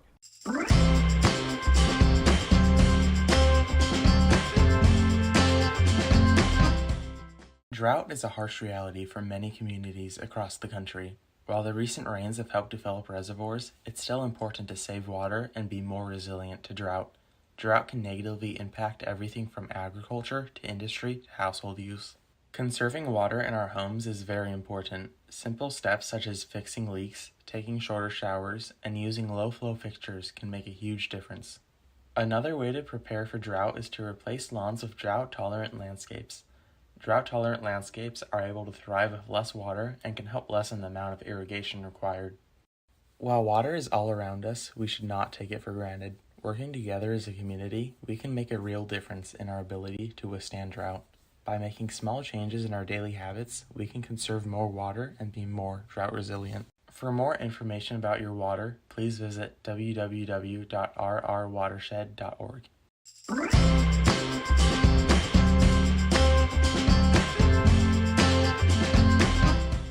Water is the most important thing in the world. In order for our planet to flourish, we need an abundance of water. Due to droughts throughout California, wildfires have occurred, scorching Sonoma County several times. The Russian River is 115 miles long, and the main stem begins at Lake Mendocino. It flows through Ukiah, down to Cloverdale, through Healdsburg, and out to the Pacific Ocean. The river is home to 63 species of fish and has 238 streams and creeks flowing out of it. The river is a place for fun and relaxation for locals and tourists alike, as well as a home and resource for many creatures. So how can you help to preserve this bit of natural beauty? Start by being aware of your water usage. Take shorter showers, fix leaking sinks, use recycled water to water your plants, or better yet, switch to a more drought-tolerant landscape. In order for people to enjoy our beautiful river, we need to keep it safe. Be sure to conserve water. For more information about your water, please visit www.rrwatershed.org.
When I first realized that I was going to be a parent, I was super scared. After 2 or 3 weeks of meeting in the home visiting program, I was totally comfortable with the fact that I was going to have a baby. Yes, I was still scared, but at the same time, I felt like I had some sense of strength behind me. If I didn't have those resources that Jeanette provided me, I think it would be harder now. I got into the program and I realized, like, oh, this is nice. And now look at me, I work at a family resource center with parents and families, all this stuff. I'm so grateful that I got the opportunity to meet my home visitor, because without her, I think that I would be 10 steps behind from where I'm at right now. Pero pues aquí pues ya los enseñan un poquito más cosas que uno no sabía. Cómo cuidarla, cómo desarrollarla, cómo educarla, y pues es algo bien porque pues cosas que yo no sabía, pues ya usted nos las dijo y todo como consejos, y pues muchas cosas que se aprendieron. I don't know what's normal for a 22-month-old baby or an 18-month-old baby, you know. When we get together, we usually discuss and get some progress made with the baby. It makes me feel comfortable, and I associate my parenting with her, my home visitor, telling me, yeah, this is going great. So it's nice to know where they're at, what stage they're at for every parent, and also to give, again, your children that head start in education. If I had any questions with her, just call her up on the phone. You know, it was very relatable, very personal. And, you know, with her getting to know my kids, you know, she got to kind of help guide me along the way. I mean, there were so many cool things that I've learned. I went from a very rough type of life. I was homeless, and she was able to help me get into school, and I actually have enough credits to graduate with the business degree right now. I think I really want to mention just that I'm grateful that I took advantage, because it's something that has put me in touch with my child, or closer to my child and her development. I want other people and parents to know that the home visiting is not something that you should be afraid of. It's actually something that is needed. You know, because she's not just here for her, she's here to help with all of it.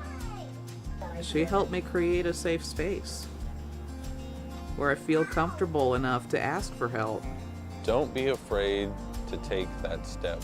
Like, don't be afraid to get help. It's always okay to have extra support. I would say, give it a try. You got nothing to lose. It's free. There's some perks, you know. They've got some great resources. Personally, I think everybody could benefit from the home visiting programs.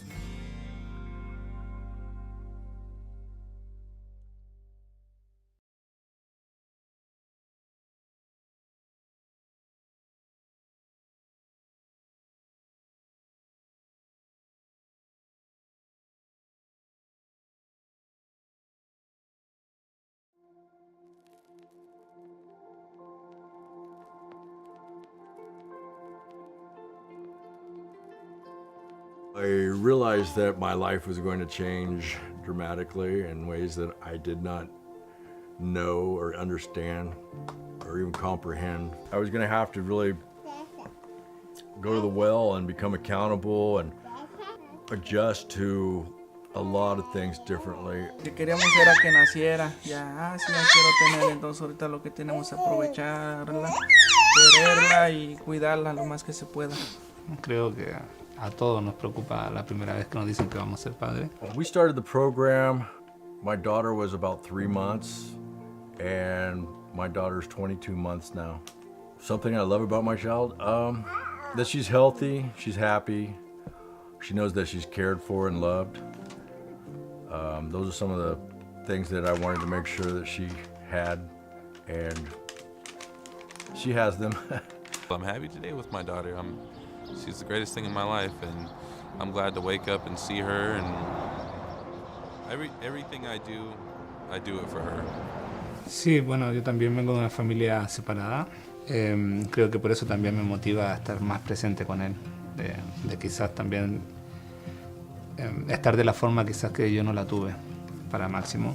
Y también comprender que el padre no solo es el que pone los límites y las reglas, sino que también está ahí para hablar, acompañar, regalonear, jugar, cosas lindas también, no solo ser el guía para el niño, sino que también un compañero de vida.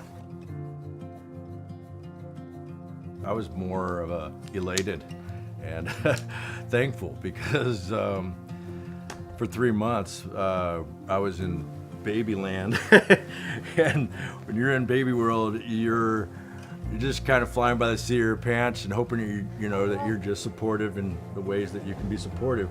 Pero pues aquí pues ya los enseñan un poquito más cosas que uno no sabía, como cuidarla, cómo desarrollarla, cómo educarla, y pues es algo bien porque pues cosas que yo no sabía, pues ya usted nos las dijo y todo como consejos, y pues muchas cosas que se aprendieron. Bueno, creo que por mi parte esperaba algo totalmente diferente, como un programa más frío, por decir algo, no tan cercano a la familia, sino más bien un programa de Estado programado para la ayuda solamente.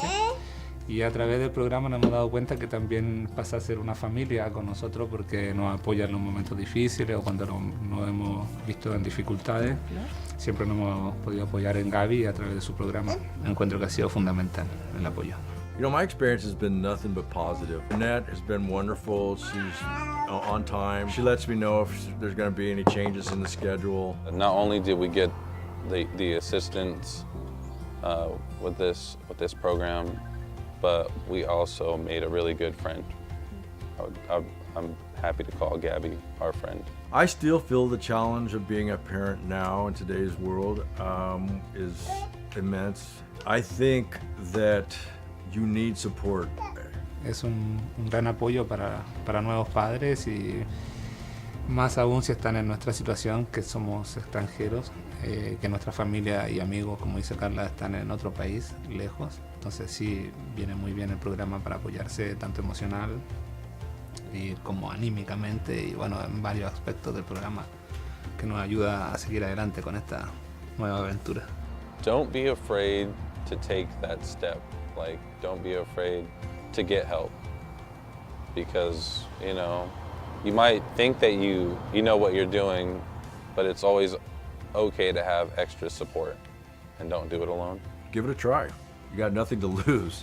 It's free. I'm grateful that I took advantage because it's something that has put me in touch with my child, or closer to my child and her development.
been here. Where am I?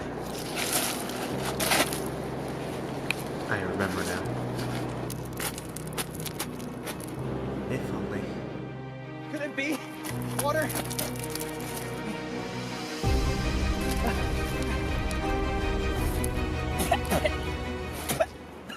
If only he would have saved a bit of water, he wouldn't be stuck in this situation.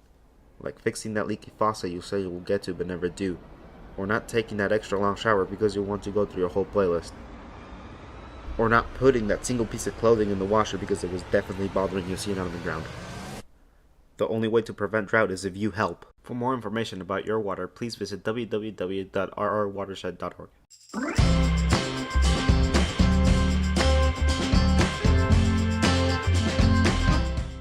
Drought is a harsh reality for many communities across the country. While the recent rains have helped develop reservoirs, it's still important to save water and be more resilient to drought. Drought can negatively impact everything from agriculture to industry to household use. Conserving water in our homes is very important. Simple steps such as fixing leaks, taking shorter showers, and using low-flow fixtures can make a huge difference.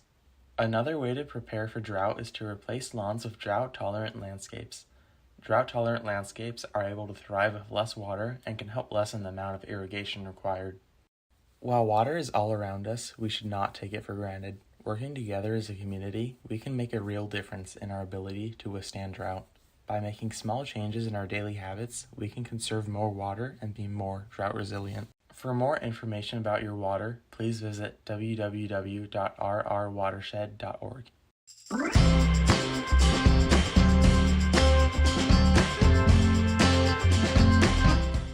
Water is the most important thing in the world. In order for our planet to flourish, we need an abundance of water. Due to droughts throughout California, wildfires have occurred, scorching Sonoma County several times. The Russian River is 115 miles long, and the main stem begins at Lake Mendocino. It flows through Ukiah, down to Cloverdale, through Healdsburg, and out to the Pacific Ocean. The river is home to 63 species of fish and has 238 streams and creeks flowing out of it. The river is a place for fun and relaxation for locals and tourists alike, as well as a home and resource for many creatures. So how can you help to preserve this bit of natural beauty? Start by being aware of your water usage. Take shorter showers, fix leaking sinks, use recycled water to water your plants, or better yet, switch to a more drought-tolerant landscape. In order for people to enjoy our beautiful river, we need to keep it safe. Be sure to conserve water. For more information about your water, please visit www.rrwatershed.org.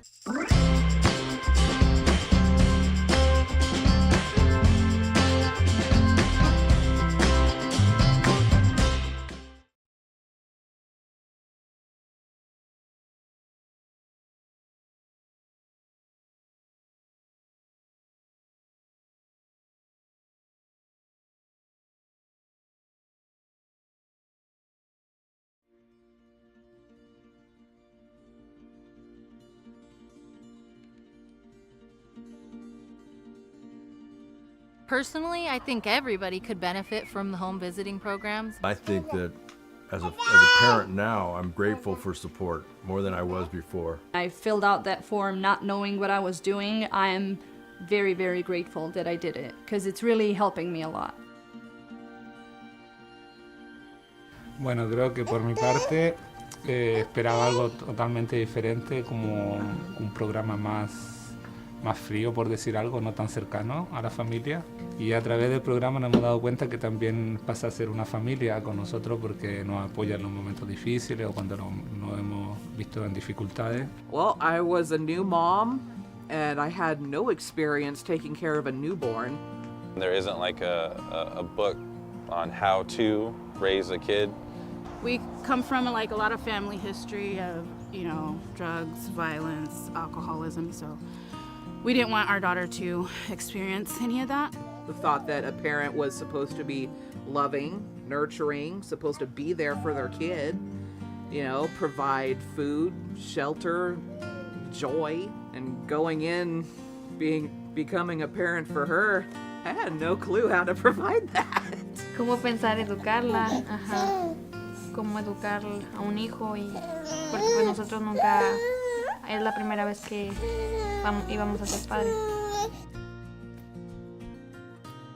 What I think parents should know about home visiting is that you can learn a lot of new things and tips and tricks, how to take care of the baby and what to do, and if you're, stuck in a routine and everything being monotonous, like they give you new resources and new tools how to handle parenthood. It was nice to have them kind of guiding me. Even though I was not a first-time mom, I felt like a first-time mom. It totally blew my mind over time.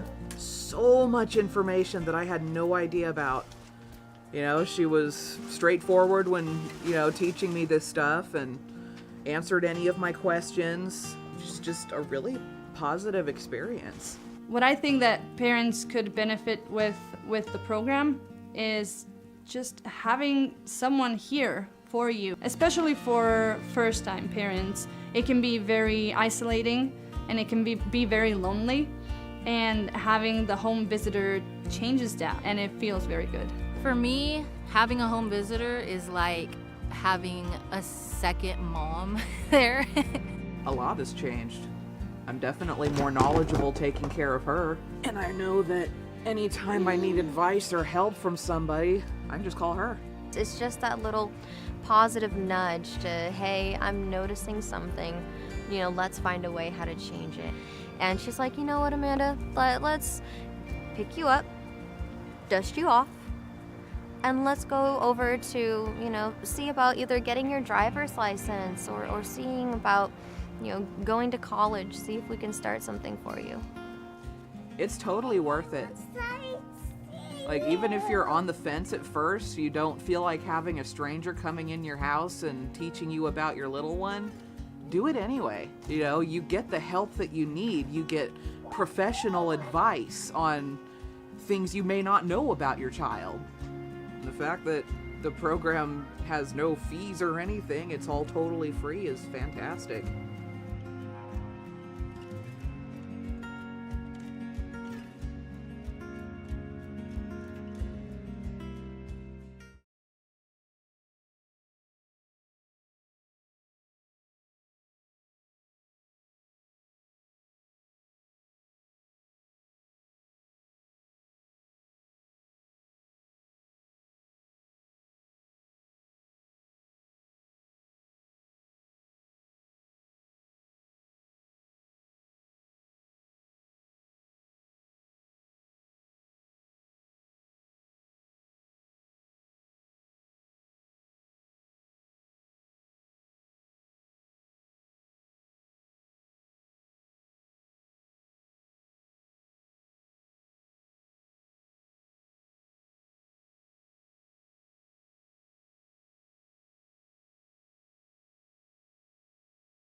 Yo creo que si conozco a alguien que está próxima a ser mamá, lo primero que haría sería recomendarle el programa porque te entrega mucho apoyo, mucha información y más que nada como apoyo emocional, una guía, te da una visión diferente de cómo es ser papá aquí, quizás en este país. Y así pues es algo, un bonito programa, porque pues es buena persona la señora y los ha atendido muy bien.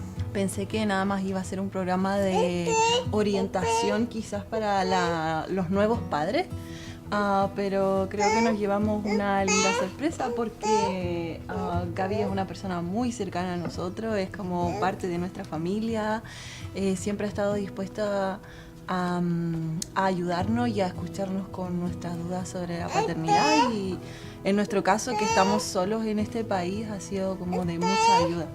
Es un gran apoyo para nuevos padres y más aún si están en nuestra situación, que somos extranjeros, que nuestra familia y amigos, como dice Carla, están en otro país, lejos. Entonces sí, viene muy bien el programa para apoyarse tanto emocional y como anímicamente y bueno, en varios aspectos del programa que nos ayuda a seguir adelante con esta nueva aventura.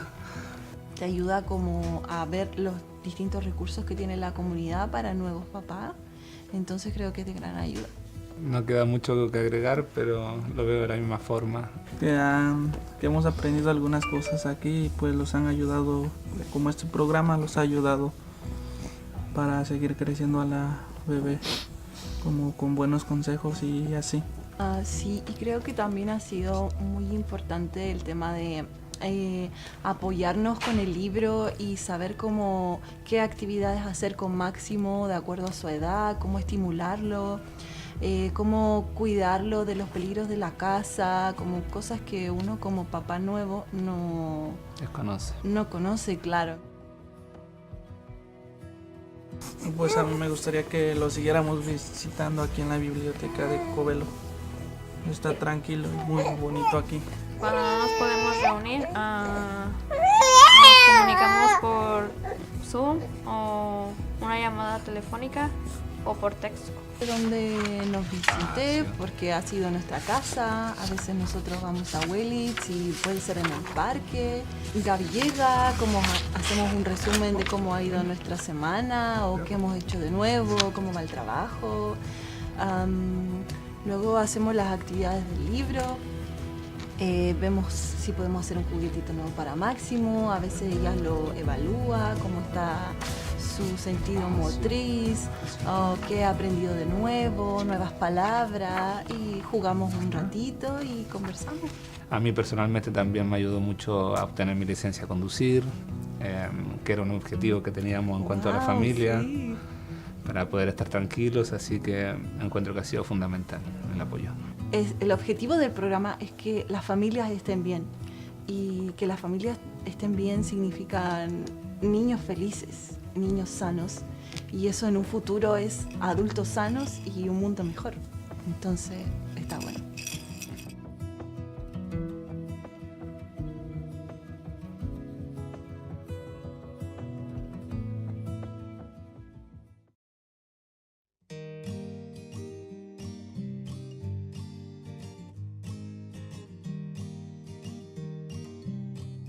She has made me feel like I'm important and I can go at my own pace, and that's all you need sometimes when you're feeling like you got nobody. It was helpful to have somebody there kind of holding my hand and guiding me and letting me know this is kind of the normal. It felt like I was becoming a new mom, so it was very interesting and helpful, very, very helpful. You know, there was that self-conscious part of me, like, will I be accepted even though I'm not perfect? What I like the most is that she really listens. The support that she gives me is special because she does it with love and it's just natural, you know? That's all I could say. It just feels like somebody that I've known since I was little. You know, I said to Jeanette, Jeanette, you're supposed to be with me for 5 years. Jeanette said, yeah, I know, I'm going to be with you guys for 5 years. That's when I said, well, I guess I can trust her. She's going to be with us for 5 years. Yo creo que quizás pasó como a la segunda visita o algo así, como que ya nos presentamos formalmente. Y luego ya creo que en la segunda visita estaba como todo más tranquilo, como muy, como que el ambiente era muy familiar, entonces yo me sentí muy cómoda. Felt like she cared for Sparrow too, and Sparrow really enjoyed it. Yeah, she knew when Gabby came we were going to be making something or learning something, and she'd instantly start digging through Gabby's bags to find out what activity we were going to do. Not only did we get the assistance with this program, but we also made a really good friend.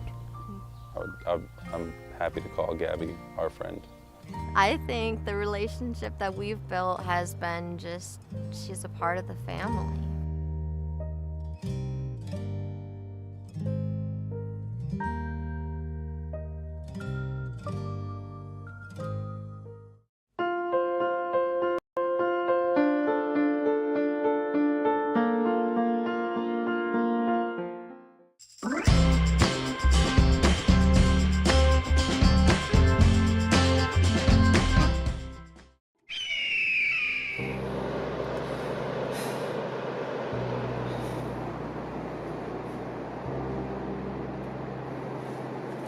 What happened here? Where am I?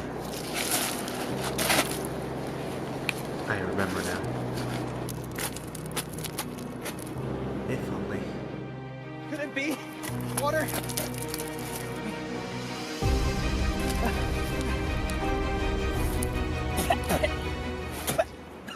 If only he would have saved a bit of water, he wouldn't be stuck in this situation. Like fixing that leaky faucet you say you will get to but never do. Or not taking that extra long shower because you want to go through your whole playlist. Or not putting that single piece of clothing in the washer because it was definitely bothering you seeing it on the ground. The only way to prevent drought is if you help. For more information about your water, please visit www.rrwatershed.org.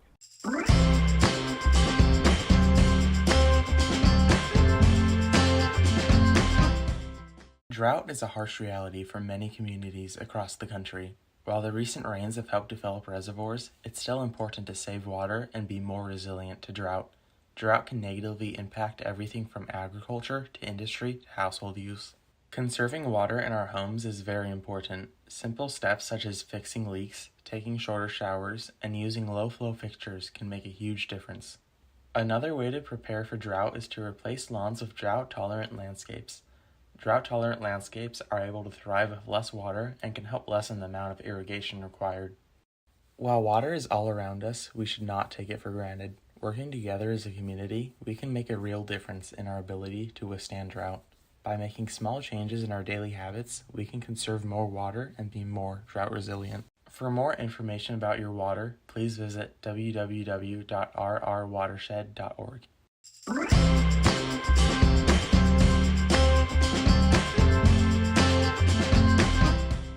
Water is the most important thing in the world. In order for our planet to flourish, we need an abundance of water.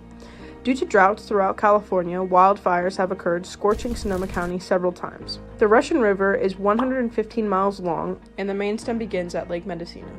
It flows through Ukiah, down to Cloverdale, through Healdsburg, and out to the Pacific Ocean. The river is home to 63 species of fish and has 238 streams and creeks flowing out of it. The river is a place for fun and relaxation for locals and tourists alike, as well as a home and resource for many creatures. So how can you help to preserve this bit of natural beauty? Start by being aware of your water usage. Take shorter showers, fix leaking sinks, use recycled water to water your plants, or better yet, switch to a more drought-tolerant landscape. In order for people to enjoy our beautiful river, we need to keep it safe. Be sure to conserve water. For more information about your water, please visit www.rrwatershed.org.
When I first realized that I was going to be a parent, I was super scared. After 2 or 3 weeks of meeting in the home visiting program, I was totally comfortable with the fact that I was going to have a baby. Yes, I was still scared, but at the same time, I felt like I had some sense of strength behind me. If I didn't have those resources that Jeanette provided me, I think it would be harder now. I got into the program and I realized, like, oh, this is nice. And now look at me, I work at a family resource center with parents and families, all this stuff. I'm so grateful that I got the opportunity to meet my home visitor, because without her, I think that I would be 10 steps behind from where I'm at right now. Pero pues aquí pues ya los enseñan un poquito más cosas que uno no sabía. Cómo cuidarla, cómo desarrollarla, cómo educarla, y pues es algo bien porque pues cosas que yo no sabía, pues ya usted nos las dijo y todo como consejos, y pues muchas cosas que se aprendieron. I don't know what's normal for a 22-month-old baby or an 18-month-old baby, you know. When we get together, we usually discuss and get some progress made with the baby. It makes me feel comfortable, and I associate my parenting with her, my home visitor, telling me, yeah, this is going great. So it's nice to know where they're at, what stage they're at for every parent, and also to give, again, your children that head start in education. If I had any questions with her, just call her up on the phone. You know, it was very relatable, very personal. And, you know, with her getting to know my kids, you know, she got to kind of help guide me along the way. I mean, there were so many cool things that I've learned. I went from a very rough type of life. I was homeless, and she was able to help me get into school, and I actually have enough credits to graduate with the business degree right now. I think I really want to mention just that I'm grateful that I took advantage, because it's something that has put me in touch with my child, or closer to my child and her development. I want other people and parents to know that the home visiting is not something that you should be afraid of. It's actually something that is needed. You know, because she's not just here for her, she's here to help with all of it. She helped me create a safe space where I feel comfortable enough to ask for help. Don't be afraid to take that step. Like, don't be afraid to get help. It's always okay to have extra support. I would say, give it a try. You got nothing to lose. It's free. There's some perks, you know. They've got some great resources. Personally, I think everybody could benefit from the home visiting programs.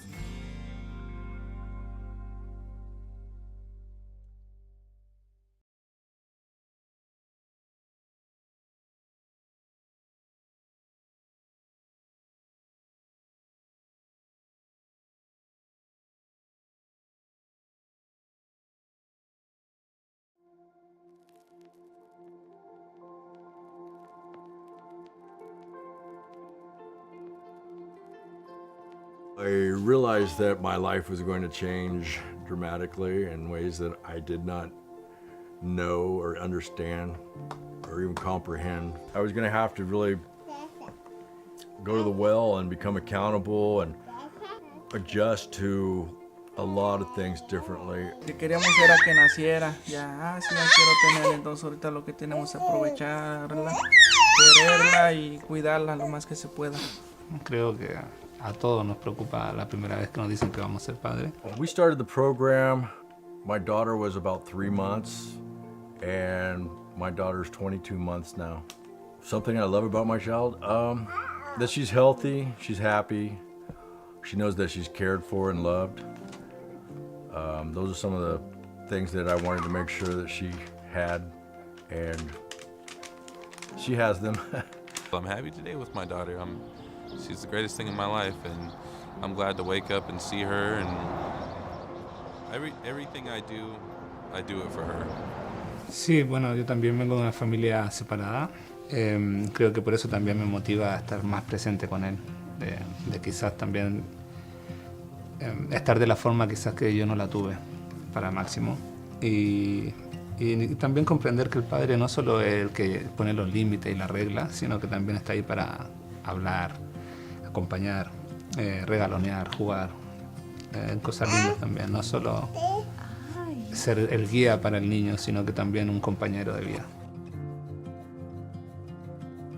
I was more of a elated and thankful because for 3 months I was in baby land and when you're in baby world you're just kind of flying by the seat of your pants and hoping that you're just supportive in the ways that you can be supportive. Pero pues aquí pues ya los enseñan un poquito más cosas que uno no sabía, como cómo cuidarla, cómo desarrollarla, cómo educarla, y pues es algo bien porque pues cosas que yo no sabía pues ya usted nos las dijo y todo como consejos, y pues muchas cosas que se aprendieron. Bueno, creo que por mi parte esperaba algo totalmente diferente, como un programa más frío, por decir algo, no tan cercano a la familia, sino más bien un programa de estado programado para la ayuda solamente. Y a través del programa nos hemos dado cuenta que también pasa a ser una familia con nosotros, porque nos apoya en los momentos difíciles o cuando nos hemos visto en dificultades. Siempre nos hemos podido apoyar en Gaby a través de su programa. Encuentro que ha sido fundamental el apoyo. You know, my experience has been nothing but positive. Annette has been wonderful. She's on time. She lets me know if there's going to be any changes in the schedule. Not only did we get the assistance with this program, but we also made a really good friend. I'm happy to call Gabby our friend. I still feel the challenge of being a parent now in today's world is immense. I think that you need support. Es un gran apoyo para nuevos padres, y más aún si están en nuestra situación, que somos extranjeros, que nuestra familia y amigos, como dice Carla, están en otro país, lejos. Entonces sí, viene muy bien el programa para apoyarse tanto emocional y como anímicamente, y bueno, en varios aspectos del programa que nos ayuda a seguir adelante con esta nueva aventura. Don't be afraid to take that step. Like, don't be afraid to get help, because you might think that you know what you're doing, but it's always okay to have extra support, and don't do it alone. Give it a try. You got nothing to lose. It's free. I'm grateful that I took advantage, because it's something that has put me in touch with my child, or closer to my child and her development.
What happened here?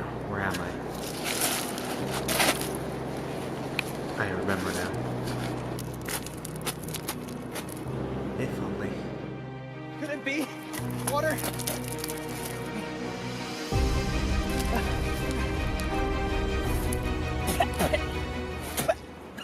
If only he would have saved a bit of water, he wouldn't be stuck in this situation. Like fixing that leaky faucet you say you will get to but never do. Or not taking that extra long shower because you want to go through your whole playlist. Or not putting that single piece of clothing in the washer because it was definitely bothering you seeing it on the ground. The only way to prevent drought is if you help. For more information about your water, please visit www.rrwatershed.org.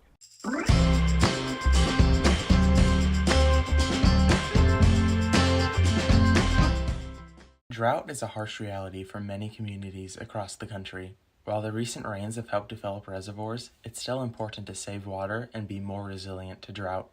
Drought can negatively impact everything from agriculture to industry to household use. Conserving water in our homes is very important. Simple steps such as fixing leaks, taking shorter showers, and using low-flow fixtures can make a huge difference. Another way to prepare for drought is to replace lawns with drought-tolerant landscapes. Drought-tolerant landscapes are able to thrive with less water and can help lessen the amount of irrigation required.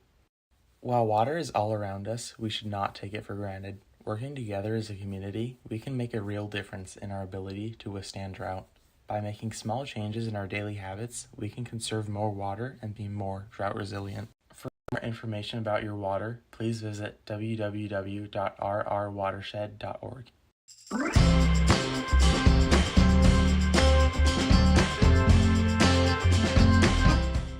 Water is the most important thing in the world. In order for our planet to flourish, we need an abundance of water.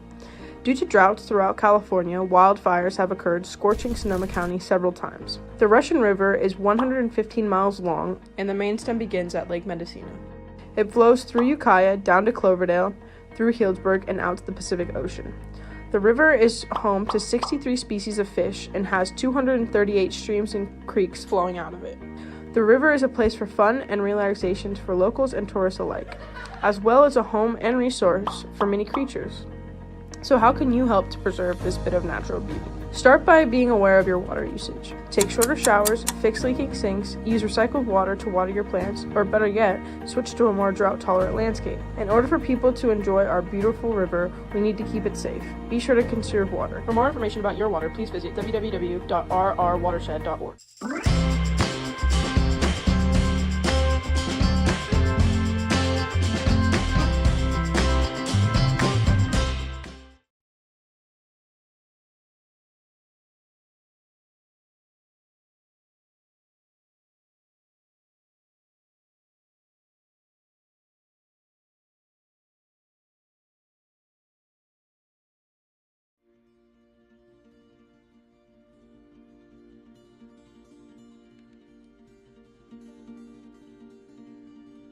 Personally, I think everybody could benefit from the home visiting programs. I think that as a parent now, I'm grateful for support more than I was before. I filled out that form not knowing what I was doing. I am very, very grateful that I did it because it's really helping me a lot. Bueno, creo que por mi parte esperaba algo totalmente diferente, como un programa más frío, por decir algo, no tan cercano a la familia. Y a través del programa nos hemos dado cuenta que también pasa a ser una familia con nosotros porque nos apoya en los momentos difíciles o cuando nos hemos visto en dificultades. Well, I was a new mom and I had no experience taking care of a newborn. There isn't like a book on how to raise a kid. We come from like a lot of family history of, drugs, violence, alcoholism, so we didn't want our daughter to experience any of that.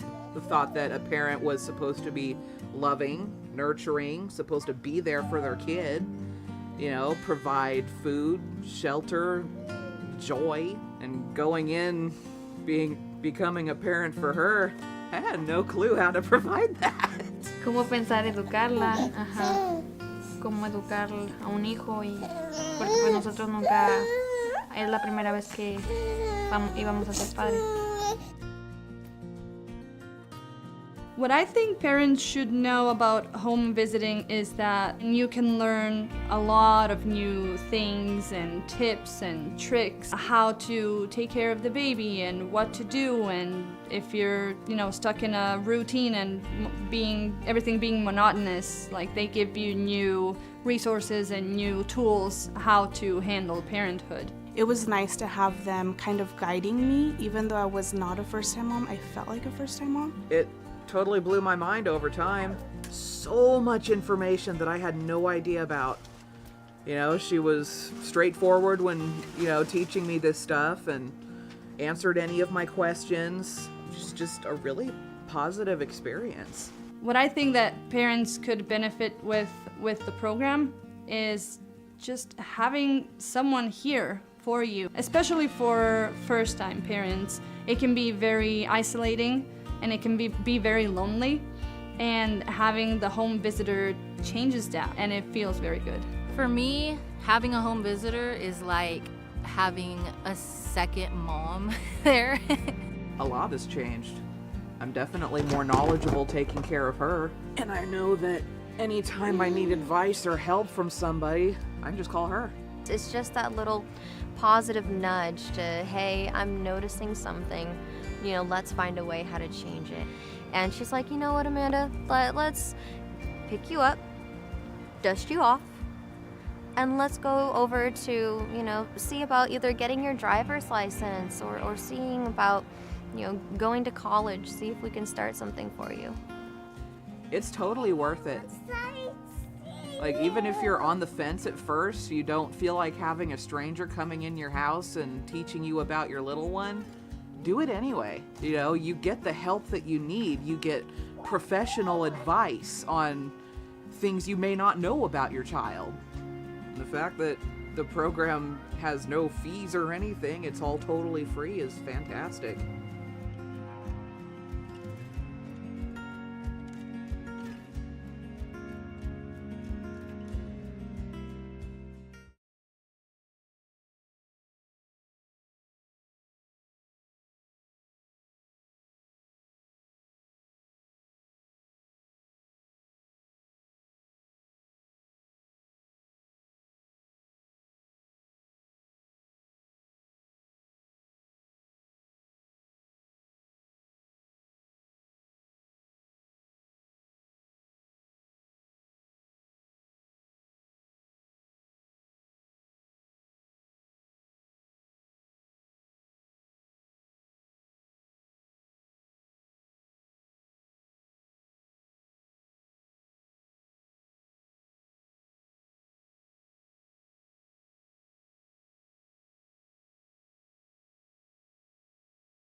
Yo creo que si conozco a alguien que está próxima a ser mamá, lo primero que haría sería recomendarle el programa, porque te entrega mucho apoyo, mucha información y más que nada como apoyo emocional, una guía, te da una visión diferente de cómo es ser papá aquí, quizás en este país. Y así pues es un bonito programa, porque pues es buena persona la señora y los ha atendido muy bien. Pensé que nada más iba a ser un programa de orientación quizás para los nuevos padres, pero creo que nos llevamos una linda sorpresa porque Gaby es una persona muy cercana a nosotros, es como parte de nuestra familia, siempre ha estado dispuesta a ayudarnos y a escucharnos con nuestras dudas sobre la paternidad, y en nuestro caso, que estamos solos en este país, ha sido como de mucha ayuda. Es un gran apoyo para nuevos padres, y más aún si están en nuestra situación, que somos extranjeros, que nuestra familia y amigos, como dice Carla, están en otro país, lejos. Entonces sí, viene muy bien el programa para apoyarse tanto emocional y como anímicamente, y bueno, en varios aspectos del programa que nos ayuda a seguir adelante con esta nueva aventura.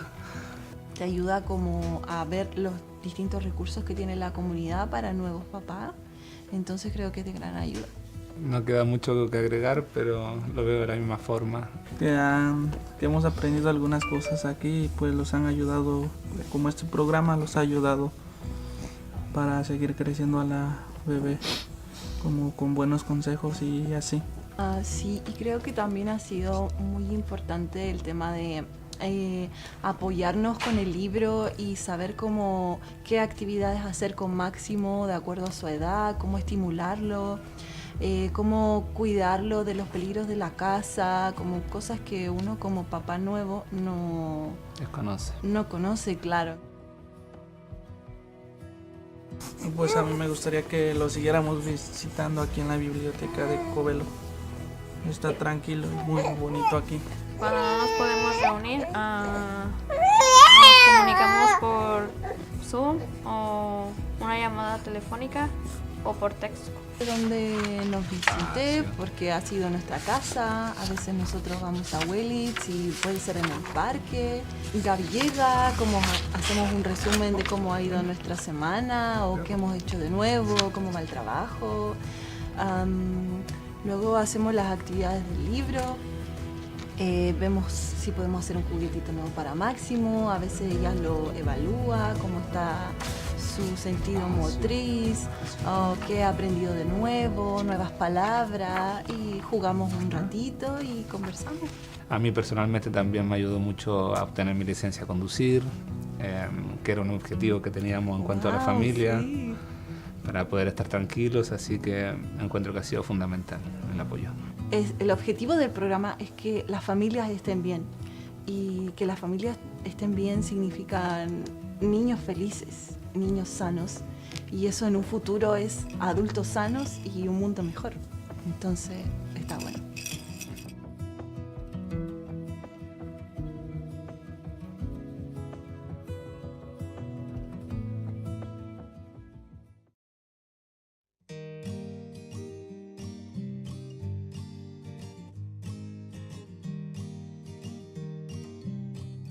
She has made me feel like I'm important and I can go at my own pace, and that's all you need sometimes when you're feeling like you got nobody.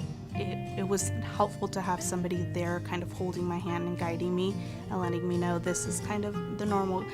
It felt like I was becoming a new mom, so it was very interesting and helpful, very, very helpful. You know, there was that self-conscious part of me, like, will I be accepted even though I'm not perfect?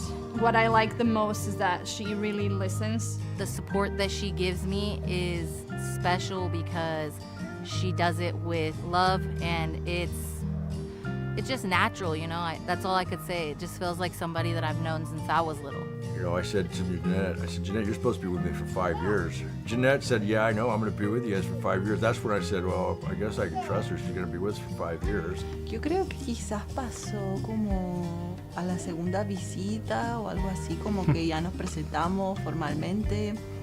Y luego ya creo que en la segunda visita estaba como todo más tranquilo, como muy, como que el ambiente era muy familiar, entonces yo me sentí muy cómoda. Felt like she cared for Sparrow too, and Sparrow really enjoyed it.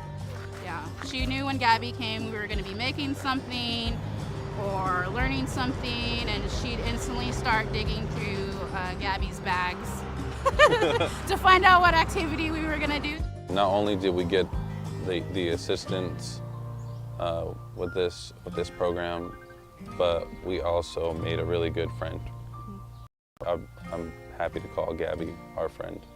I think the relationship that we've built has been she's a part of the family.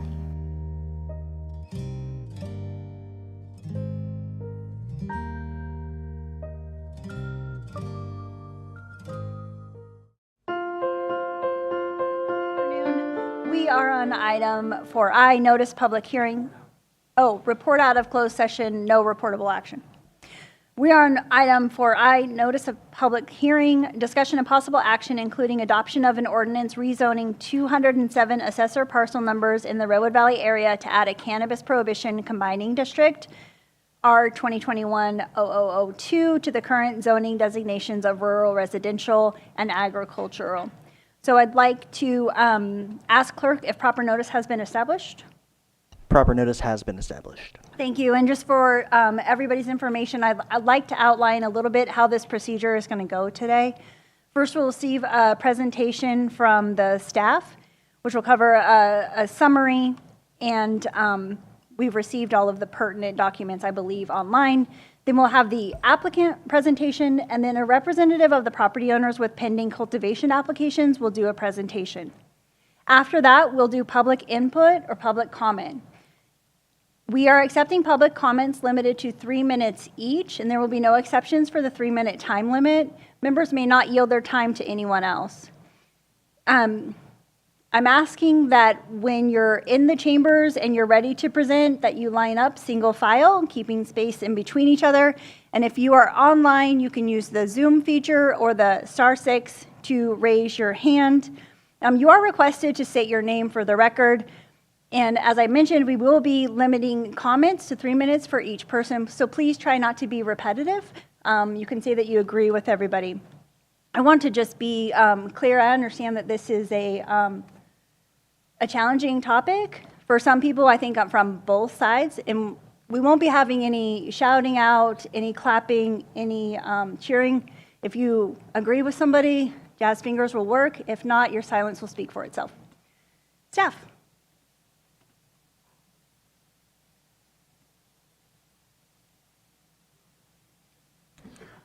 Good afternoon, Russ Ford, Planning and Building Services. Brief presentation this morning. I'm sorry, Steph, I missed a step. Are there any board members that need to know any communication or correspondence or telephone calls received? Well, certainly, yeah. I've received some phone calls. Certainly, there's been a lot of correspondence, and I did visit Redwood Valley. Thank you. Supervisor Williams? Contact from an assortment of people. Thank you. Supervisor Judy? Outside of emails, I received a phone call from my personal cell phone from someone representing the property owner applicants, and I asked them to send a letter to the board. Supervisor McGordy? Numerous. So from both sides, I did visit Redwood Valley. I visited both the applicants to physically look at their concerns and also the people who would be affected by the exclusionary zone. Thank you. And I did meet virtually with the applicants. Sorry about the interruption. Please go ahead with your presentation. No worries, thank you. Good afternoon, Russ Ford, Planning and Building Services. So in front of you this morning, you have this afternoon, you have a rezone application 2021-0002, which is a request to establish a cannabis prohibition combining district in the Redwood Valley area. The proposed district lies in the community of Redwood Valley, about 1/10 of a mile north of downtown Redwood Valley. The district is bound roughly on the west by East Road, on the north by Road I, on the east by Colony Drive, and on the south by Road D. The district as currently proposed contains 207 assessors parcel numbers, which comprise 198 individual legal parcels. So the authority for establishing a CP combining district comes from section 20.119 of the Mendocino County Code, and there are three primary requirements. The first is that a CP district may be applied to an area where a majority of the parcels allow residential uses by right. Second, a CP combining district shall be composed of no fewer than 10 legally created parcels. And finally, the applicants must include a demonstration of support for the proposal by more than 60% of the affected property owners at the time of application. Said demonstration may be in the form of one owner's signature per legal parcel or an alternative demonstration as approved by the county. So this proposed district is comprised of parcels zoned agricultural and rural residential. Both of these zoning classifications allow residential uses by right, which meets the first requirement. The proposed district contains 198 legal parcels, so at least 10. And at the time of application, the applicants included letters of support from 121 of the 198 legal parcels for a support level of 61%. So the application as proposed meets the minimum requirements for adoption per section 20.119. So that being said, there are some additional considerations. Zoning and zone changes are a policy decision which can make it difficult to apply the same sort of technical analysis that accompanies other projects. Based on other rezoning projects, staff would like to offer a few other factors that the board may wish to consider in their discussions. First is consistency with the general plan. The general plan was adopted before the adoption of the cannabis ordinances, of course, but analysis was done at the time those ordinances were proposed, and they were deemed to be consistent with the relevant elements of the general plan. This project has also demonstrated compliance with section 20.119, which is itself consistent with the general plan. Secondly, the location, size, and shape of the proposed district, including if it is appropriate to include all proposed parcels in the district. Approximately 60% of the parcels in the district are zoned ag, which allows commercial cultivation. The remaining parcels are zoned rural residential, which does not allow commercial cultivation. So staff had discussion regarding the appropriateness of applying a restrictive district to a base zone that already restricts that specific use and what benefit that might add. Ultimately, it was determined that such a process, while superfluous, would violate no planning principles. Additionally, establishing a CP district would provide a kind of bulwark against any possible future change in zoning allowances for commercial cultivation. Third, the effect of the CP district on existing and future land uses, including pending applications, should be considered. The immediate effect of adoption would be the restriction on new applications for commercial cultivation. Personal cultivation would not be affected by this district, and just for clarification, personal cultivation is defined as 100 square feet of canopy or less, 6 plants or fewer. So pending applications would likely need to be reviewed individually with the support of legal counsel to determine how the department should proceed. Any commercial sites currently operating legally within the district would have a grace period of 3 years to cease operations. There are currently 3 sites within the proposed district. So 2 of these, shown toward the bottom of the map in a highlight, are relocation sites that were sunset out of their original locations at the end of phase 1. The 3rd site, shown here in the center of the map in this slightly out-of-date aerial, was operating illegally until recent code enforcement action to bring them into compliance. So all 3 of these sites would have 3 years to cease operations if the district were approved. So finally, the 4th consideration would be the effect of the CP district on the public health, safety, morals, peace, comfort, convenient prosperity, and general welfare, as cited in Chapter 20 of the Mendocino County Code. On May 18th of this year, the project was presented to the Mendocino County Planning Commission for review and discussion.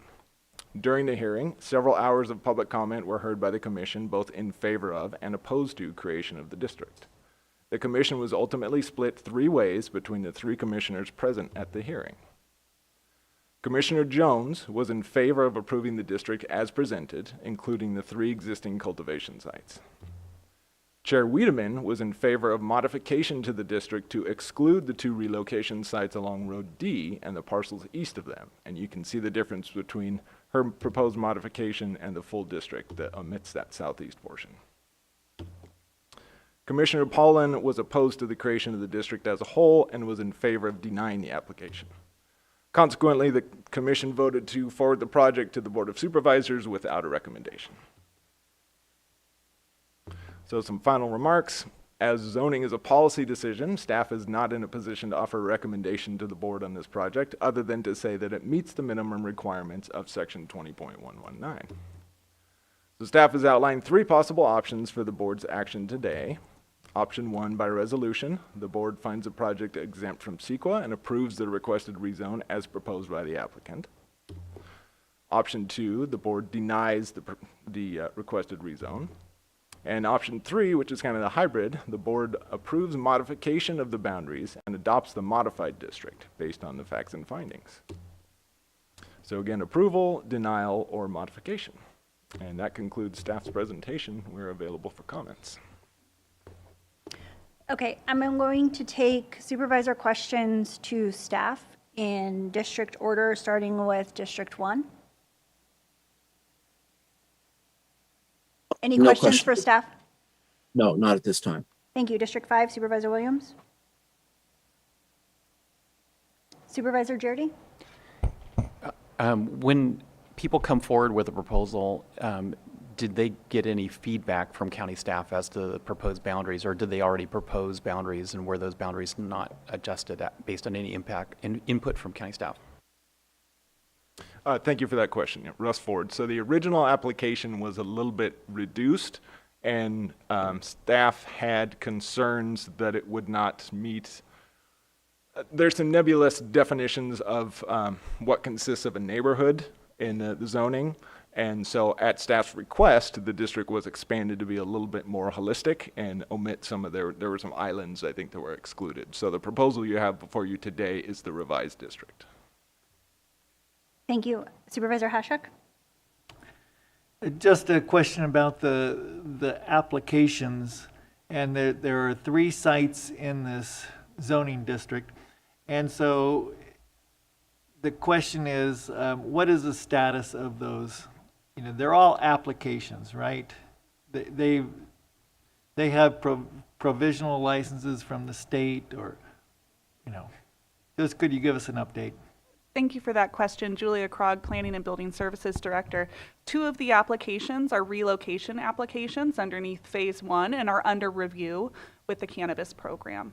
The 3rd site is a Phase 3 site where the applicant has filed with the Cannabis program, and that site is also under review at this time. That's the extent of the knowledge I have on that at this point, and I don't know if either one of my colleagues here has anything additional to add. Deputy County Counsel Matthew Kudrowski, just to confirm that because the sites are not permitted by the county, there would be no 3-year phase-out period for these applications. If the ordinance is adopted and the zone is created, because they aren't actually permitted with a final permit, the current ordinance would not allow them to continue for the 3-year phase-out period. So these people, they've had their applications, the 2 have had their applications in for quite a while. Yeah, Russ Ford, Senior Planner. I believe the 2 sites, the relocation sites, have been around since 2018 approximately. To my understanding, both those sites do have state approval and are considered to be in good standing by the county's cannabis department.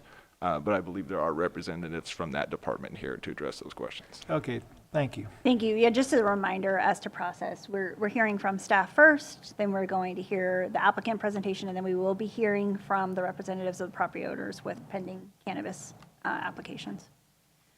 Staff, do you have anything additional to add at this point? Okay, we will move on to the applicant presentation. And it's my understanding that somebody on our team has that slide deck. And if the applicant could come to the podium.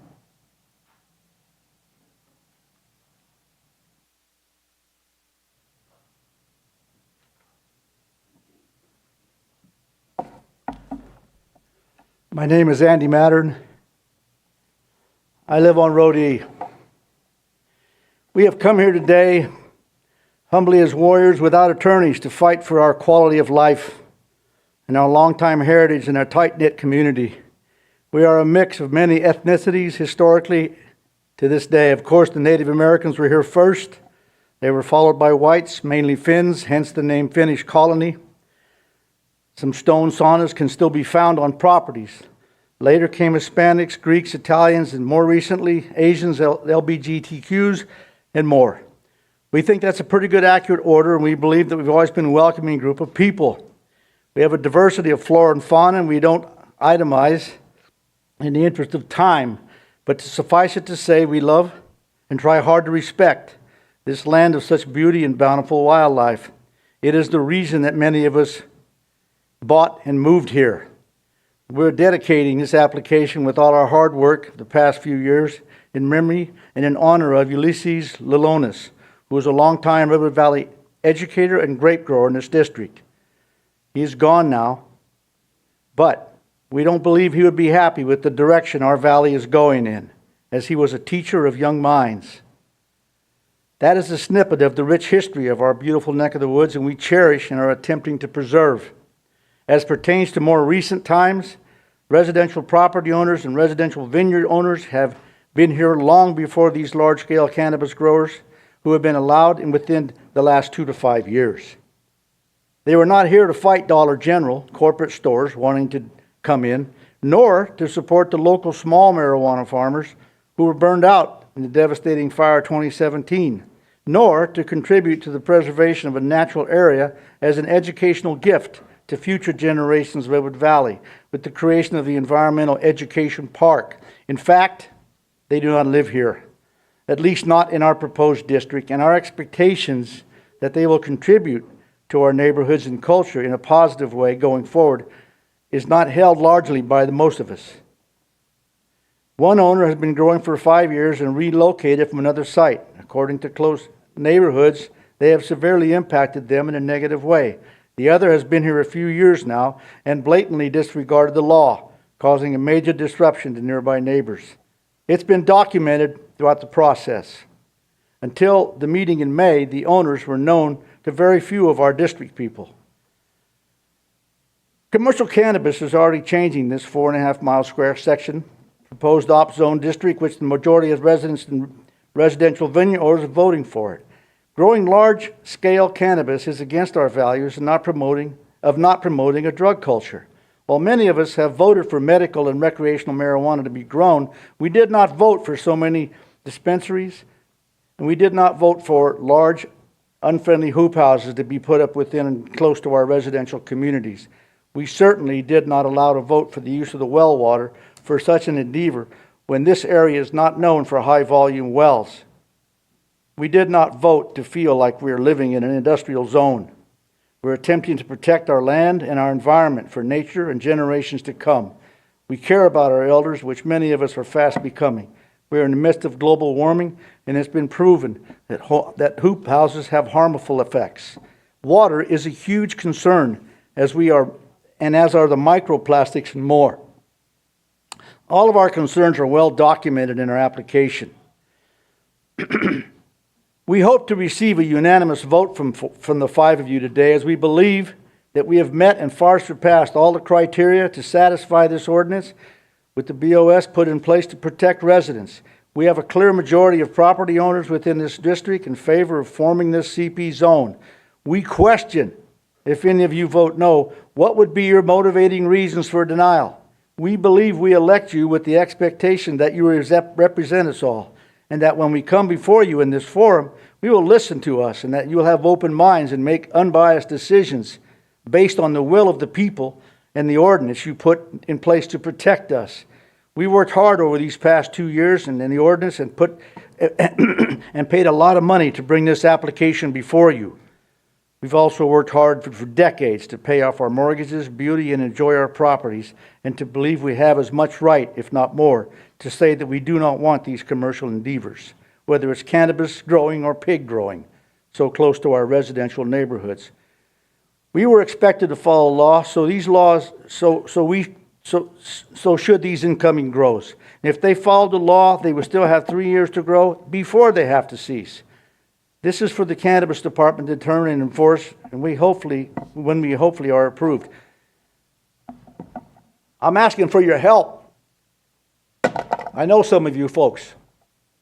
We're good citizens, and some of the best people I know live in this valley. And they're good citizens, and we're asking for your help. We've done everything we can and we have nothing else to work with. We don't have lawyers.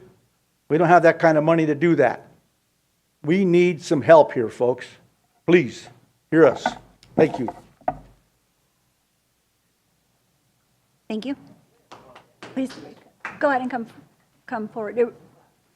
I'm sorry. Were there additional There's members additional of the- speakers for the application presentation. I My apologize. I apologies. wasn't aware of that. Please come forward. Are you timing? Good afternoon, everyone. Can everyone hear me okay? Okay, great. My name is Frances Owen. I've lived at my home in Road E, Redwood Valley, for 44 years, and I'm part of this committee working on this Cannabis Prohibition District. We proponents of this Cannabis Prohibition District have worked hard over the past 2.5 years on this application.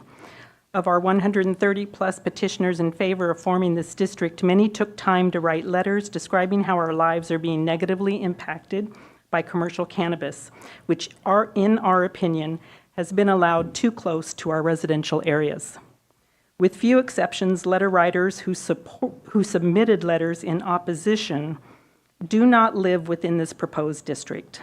The opposition has repeatedly brought up that we are of a prohibitionist mindset, as if we are asking for all of Redwood Valley to be prohibited from growing.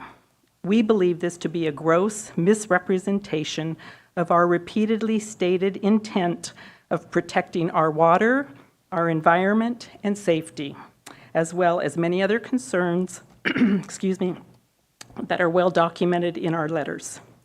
With this application, we are exercising our rights pursuant to Mendocino County Code Chapter 20.119, which was approved by you, the Board of Supervisors. The impetus for the creation of the CP Cannabis Prohibition Combining District was to protect residents who live in close proximity to commercial cannabis operations from deleterious effects of commercial cannabis grows. The map, Exhibit A, Russ, shows the multiple residential and agricultural properties. Homes are indicated by orange check marks. It also shows how close the two grow sites are located to homes and freshwater sources. We presented this at the Planning Commission hearing, so if you watched that, you would have seen it, and I explained in much more detail about it at that hearing planning meeting. I will speak briefly now on the grows and our water situation.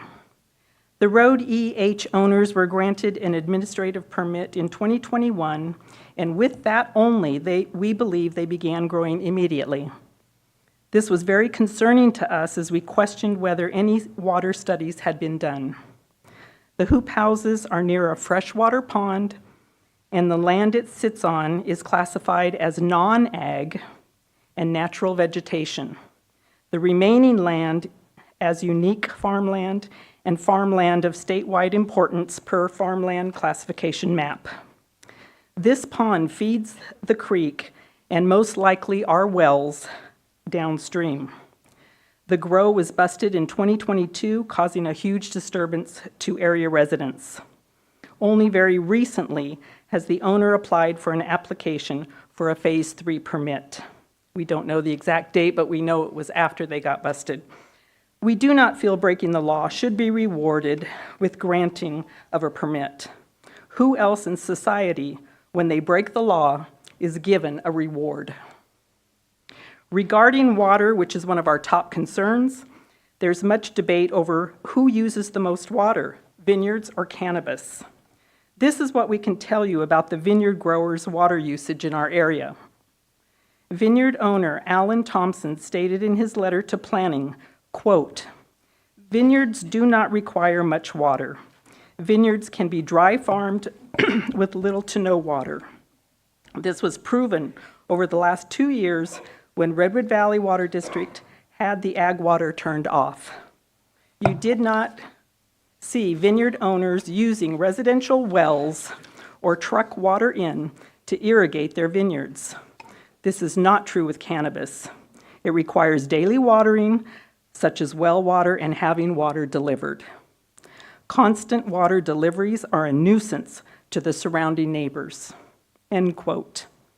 In polling other vineyard owners, they all reported using ponds or Redwood Valley Water District water only and have had years when they had to resort to dry farming. Prior to maybe 3 or 4 years ago, the only water trucks going up and down our rural roads, especially Road E, was Valley Paving for road construction. Everyone in this area knows the huge increase in water trucks is for the cannabis grows, just as all the water thefts were for cannabis also. They are both a direct result of the cannabis industry. It is not a difficult correlation to make. Mr. Thompson also speaks in his letter of his own exploration into the possibility of drilling a well on his property in 2021, mainly because he was upset the water district was limiting residential use to 50 gallons per minute per day. The results were dismal, and Mr. Thompson concluded, and I again quote, "This area of Redwood Valley is not known for high-volume ag wells. None of these wells would be considered an ag well for agricultural purposes. They are residential wells at best." End quote. He ultimately did not pursue drilling a well. Local vineyard growers have been farming for decades in this area and are very much aware that well water is not sufficient for agricultural purposes. Some of them have their own homes or rentals on their properties and are sensitive to the needs of us all. Yet recently, Road D drilled a well in very close proximity to a nearby home and neighborhood, of which many of the homes are on well water only. It was reported to us they were given 3 attempts to find water and did so on the 3rd and final try. Excuse me. This new well is reportedly located within 300 feet of one of these existing homes' wells.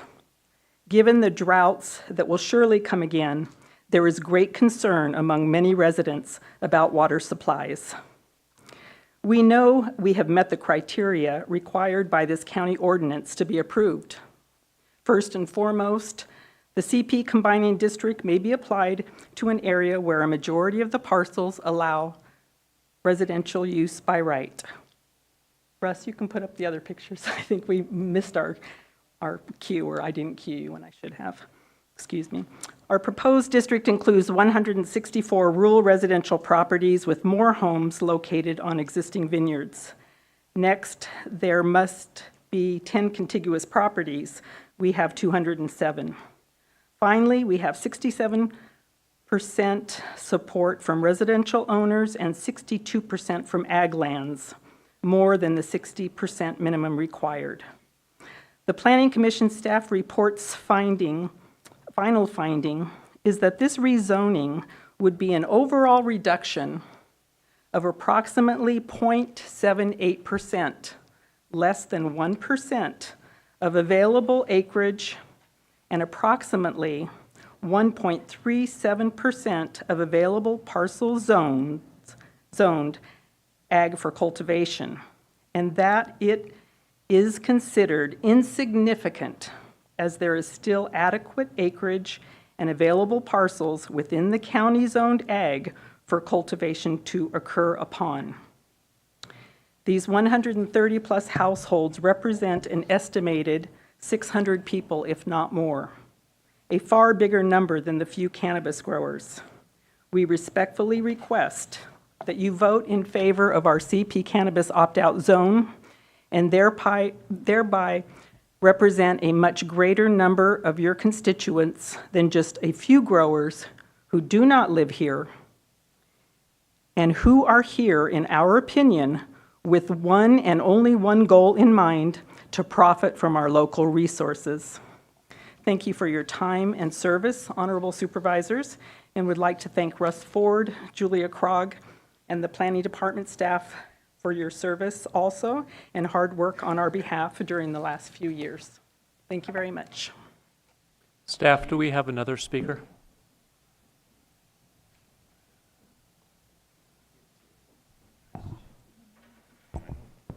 I don't believe that there's any more on the applicant's behalf. If there is any additional, please come to the podium. And not seeing anyone. Okay. Thank you. Are we ready to hear from the other side? Yes. If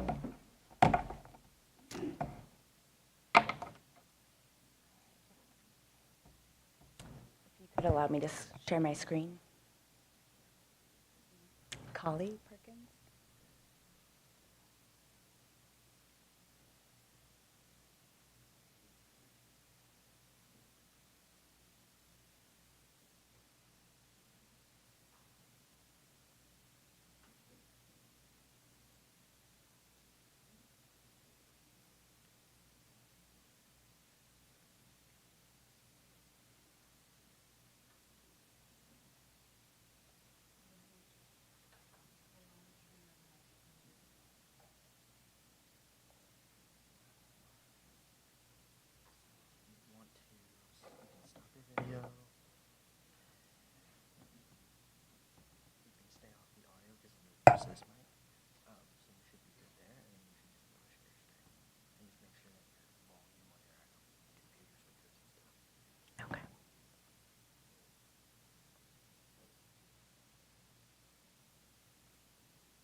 All right, thank you for your patience, and thank you so much for allowing us to present today. I really appreciate you hearing from the people who have the most at stake by this proposal. My name is Collie Perkins. I'm an attorney with Emerald Law Group, and we represent the 3 people most impacted by this cannabis prohibition zone. Now I would like to introduce you to our clients.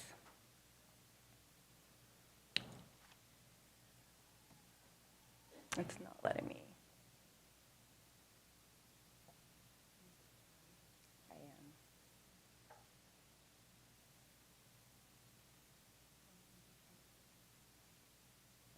There we go.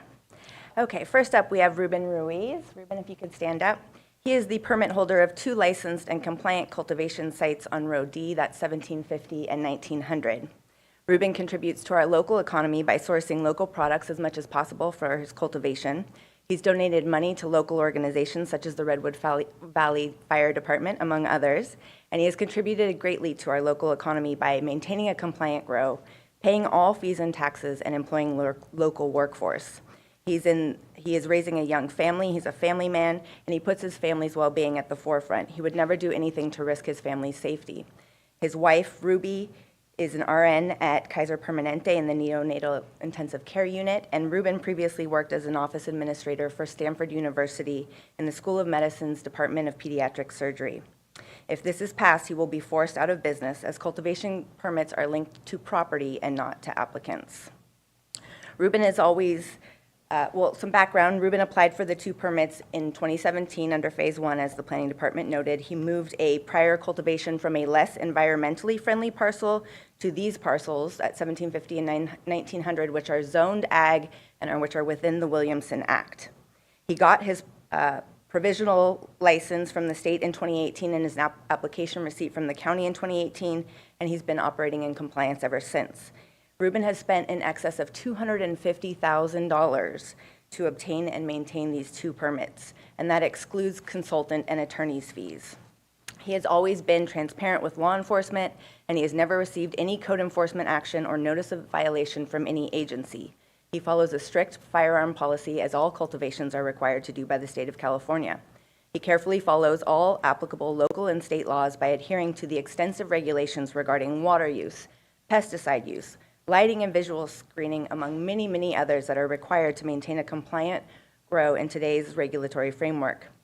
He had never heard of any of his neighbors' prior complaints during the 2 years that the proponents were working on the CP zone. And contrary to what was stated, they could have easily found out his information if they looked up the address on the DCC and found that it was provisionally licensed. However, in the recent months since he did learn of these complaints, he has gone above and beyond to address issues related to visual and odor impacts by erecting 2 additional feet of lattice to the top of the entire perimeter of his cultivation sites, as well as planting odor-reducing shrubs and foliage around the entire perimeter.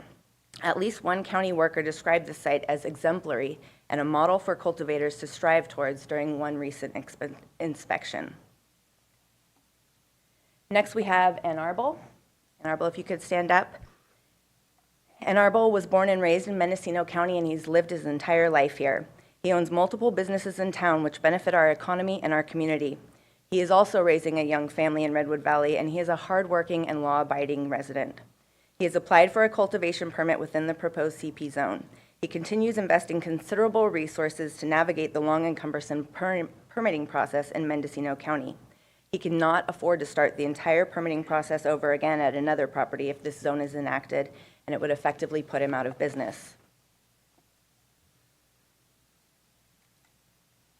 Ann Arbol acquired a agriculturally zoned property. He has 14 permitted greenhouses, and he permitted 8-foot fences around the entire perimeter of the proposed cultivation site in order to block the view for neighbors. Earlier this year, he was notified by code enforcement that the tenant that he leased land to was operating unlawfully. Upon learning of this, he immediately evicted the law-offending tenant, and he entered into a compliance agreement with the planning department in order to get the site into compliance. Part of that compliance agreement with the planning department required him to submit a Phase 3 application for cultivation. However, he was never informed of the proposed CP zone, despite the planning department having known about it for the prior 2 years that the compliance agreement was entered into.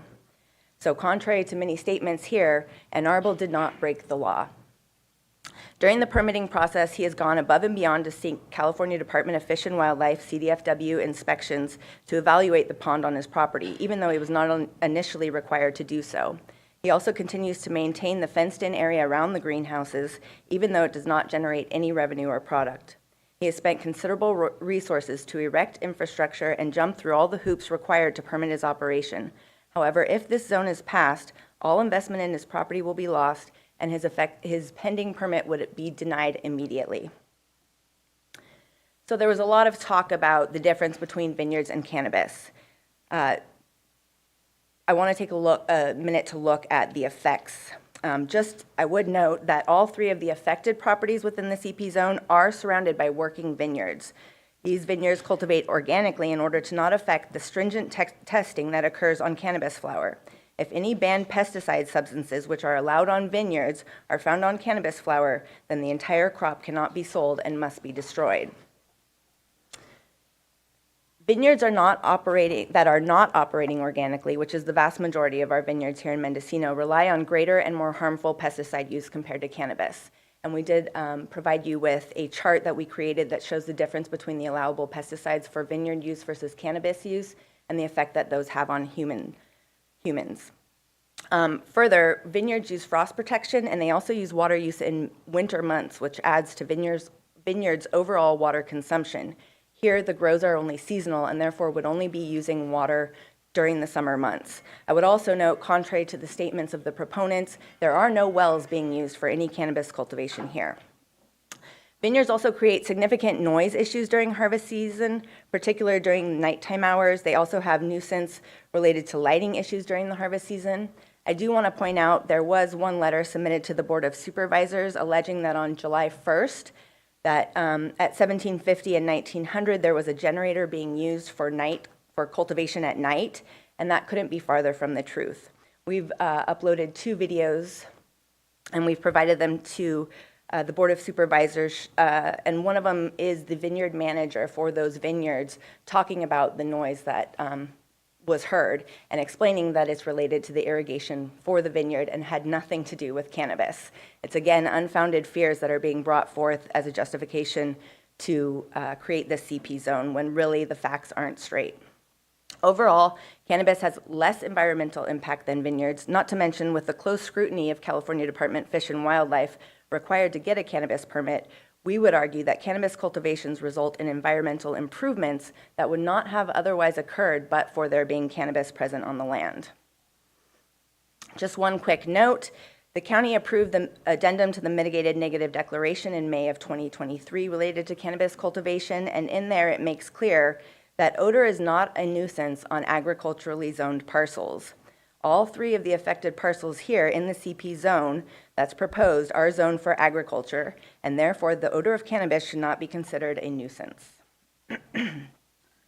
There were also problems with the collection of signatures and the purported 60% approval rate that's been presented to you.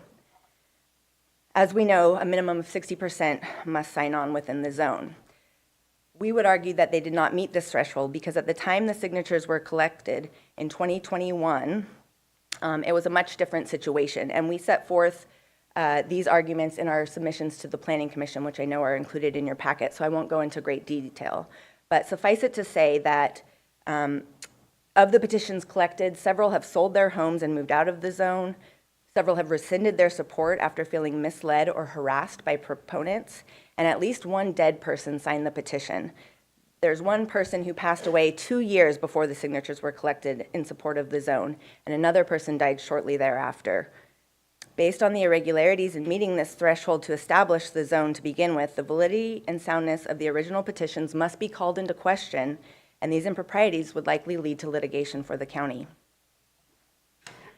We also believe that these boundaries were gerrymandered. A cursory look at the proposed Redwood Valley zone shows that just 2 of 9 legal cultivation sites in the vicinity are within the exclusion zone. So here we see 1750 and 1900, that's Ruben Ruiz, and right here is 2270 Road E. Here we see that there are 7 other permitted cannabis cultivations, 4 of which lie directly across the street from the proposed zone. Therefore, these boundaries defy common sense. The impacted persons are also of Hispanic descent, creating an appearance of racial motivations to force the shutdown of these sites. It's also believed that petitioners may have garnered support by eliciting fear from their fellow neighbors based on the unfounded allegations they brought forth. The word cartel was used to describe our clients on numerous occasions, as well as the vineyard workers that work on their parcel. Many of the complaints in the letters submitted to planning included allegations that are wholly unfounded and unrelated to these parcels. They even included pictures of other grows while complaining about our clients' 3 sites. Proponents suggest that cannabis cultivation would cease with the creation of this CP zone when in fact, only the 2 minority operations would be shuttered. These other remaining 7 would still be in place just across the street from the zone. Here is just some of the racially motivated comments that we've received, in addition to numerous statements that were made at the Planning Commission meeting. In fact, the applicant even came up and apologized to one of my clients for those racist comments. One interesting fact, the same vineyard workers that are contracted to work at these vineyards work at many other vineyards in the area. When referring to them as at other parcels, they are referred to as vineyard workers. But because of the cannabis cultivation on my client's site, they were labeled as cartel members in the letters submitted. Okay, this map shows the affected parcels. Again, here we have 1750 and 1900 Road D, and here is 2270 Road E where the permit is pending. This second map shows what the effect of the CP zone will be as far as putting grows out of Redwood Valley. There are still numerous grows in Redwood Valley that would exist. It's only the 3 within that would be shut down.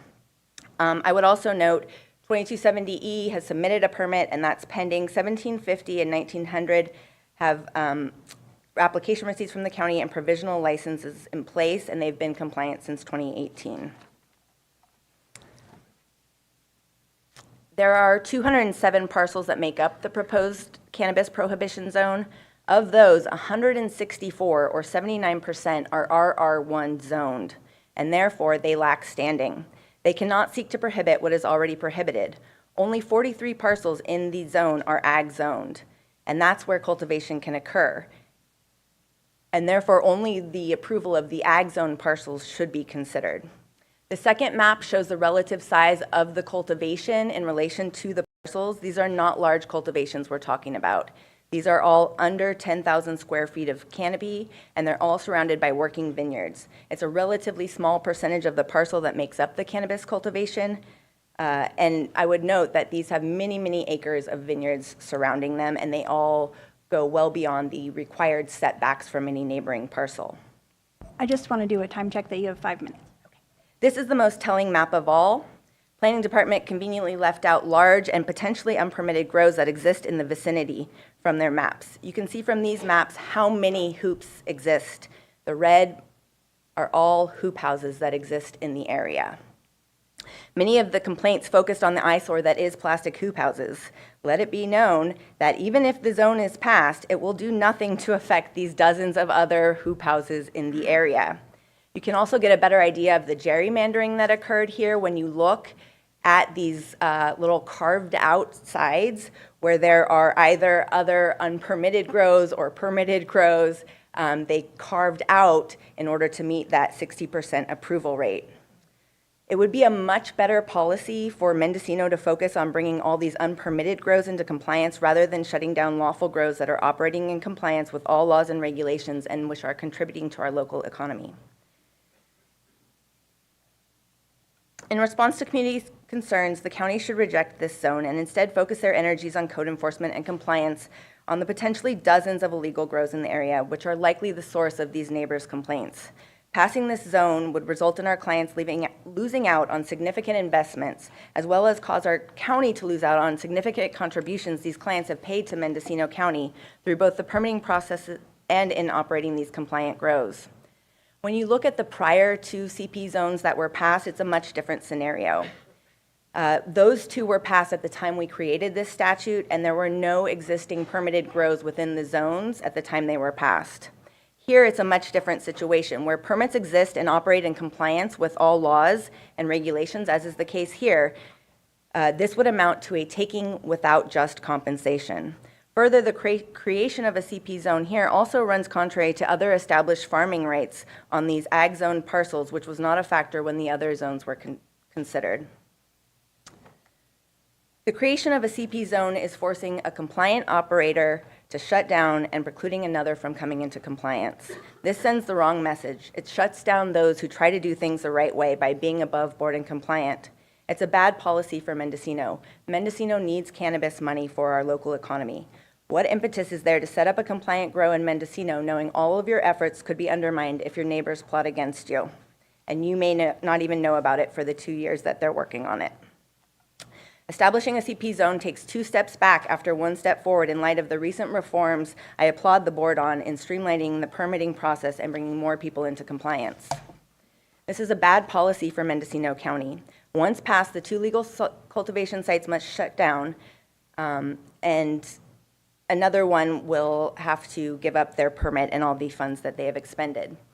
The zoning designation, once established, cannot be modified for at least 10 years, and even then, it requires great effort. It doesn't just automatically dissolve. There has to be an applicant who has to go through the same process and get this 60% approval in order to revise that. After the Planning Commission meeting, we had communications with the proponents. We invited them to come and see and inspect the sites to see what's really going on our clients' parcels and not to be led by fear and instead be led by facts. We wanted to engage with them in further discussions about how our clients could be good neighbors. However, we haven't heard from a single person since the time of the Planning Commission. Our clients are good people trying to do the right thing. I'm honestly amazed by their resilience to withstand not only 7 years of trying to get a Mendocino County cannabis permit, but now this, and all when they have done nothing wrong. I believe the information we have provided highlights a major conflict in Mendocino County law and policy.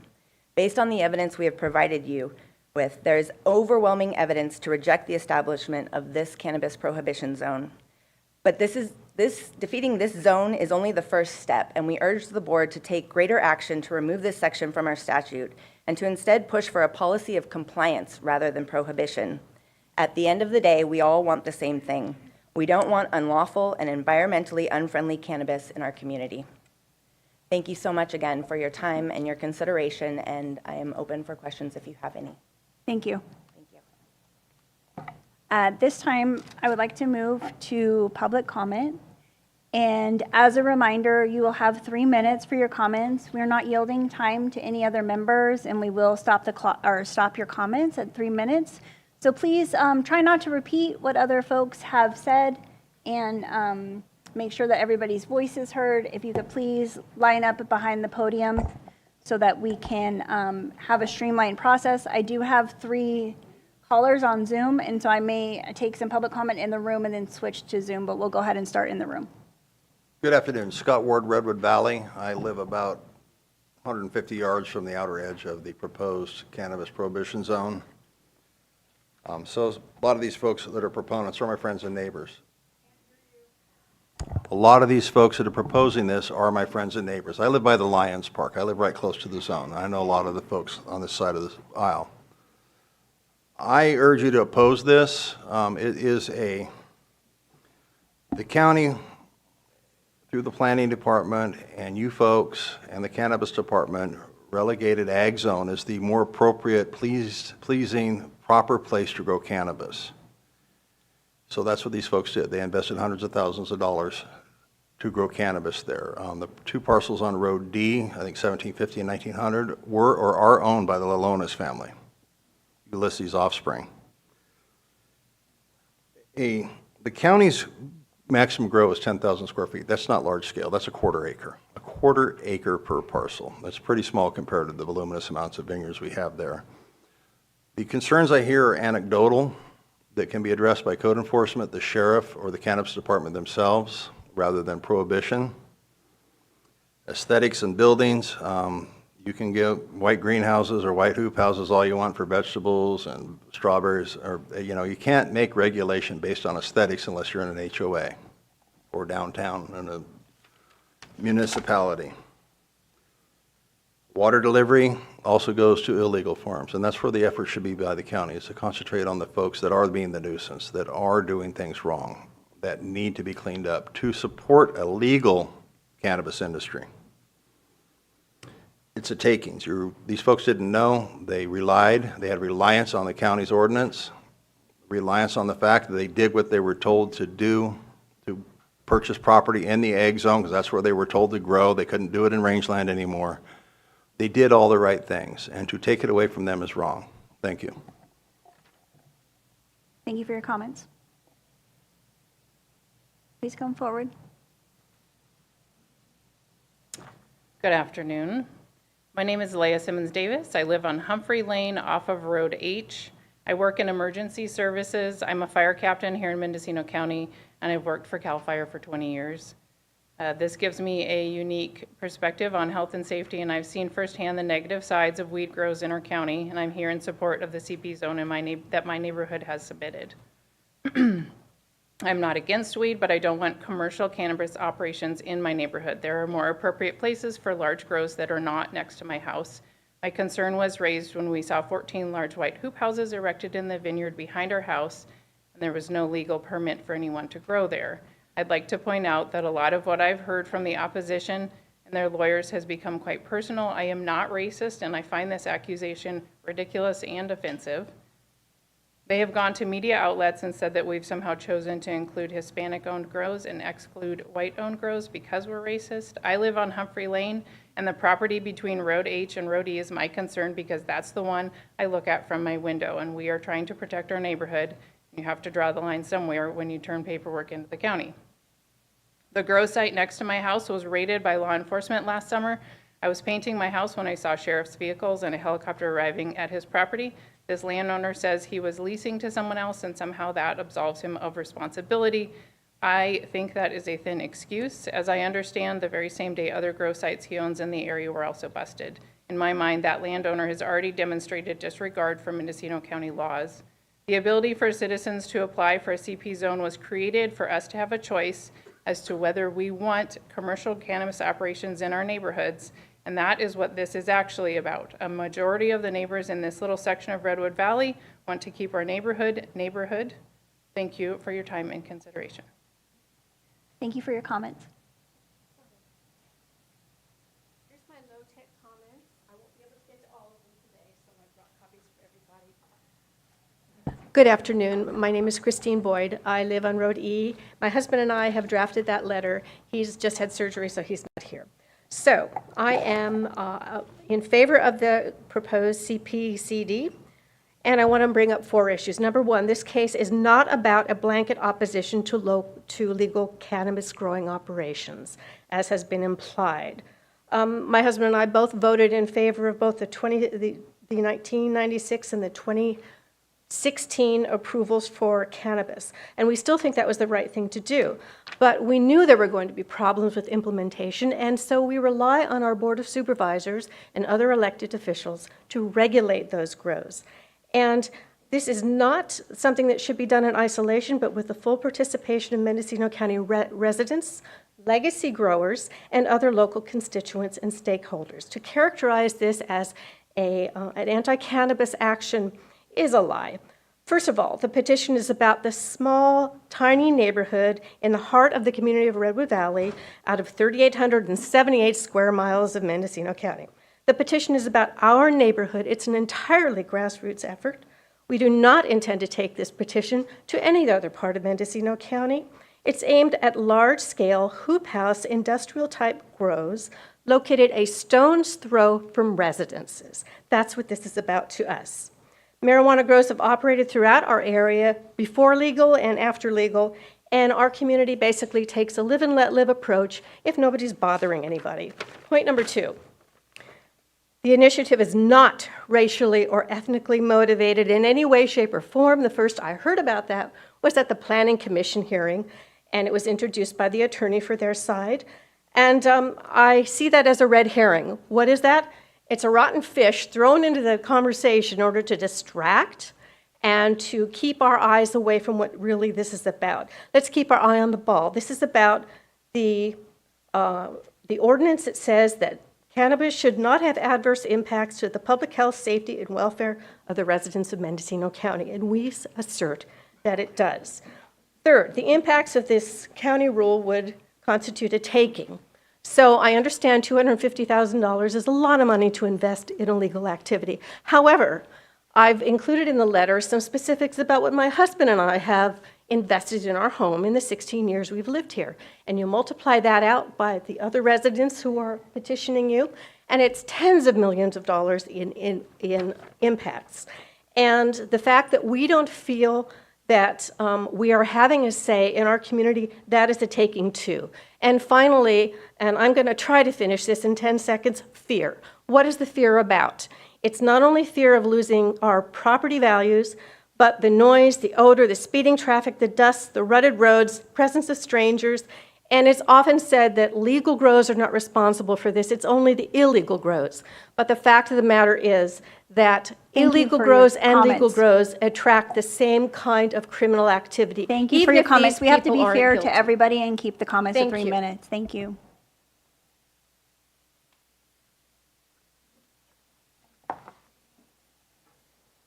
Hello, I'm Selena Tellini. I am a Hispanic vineyard owner.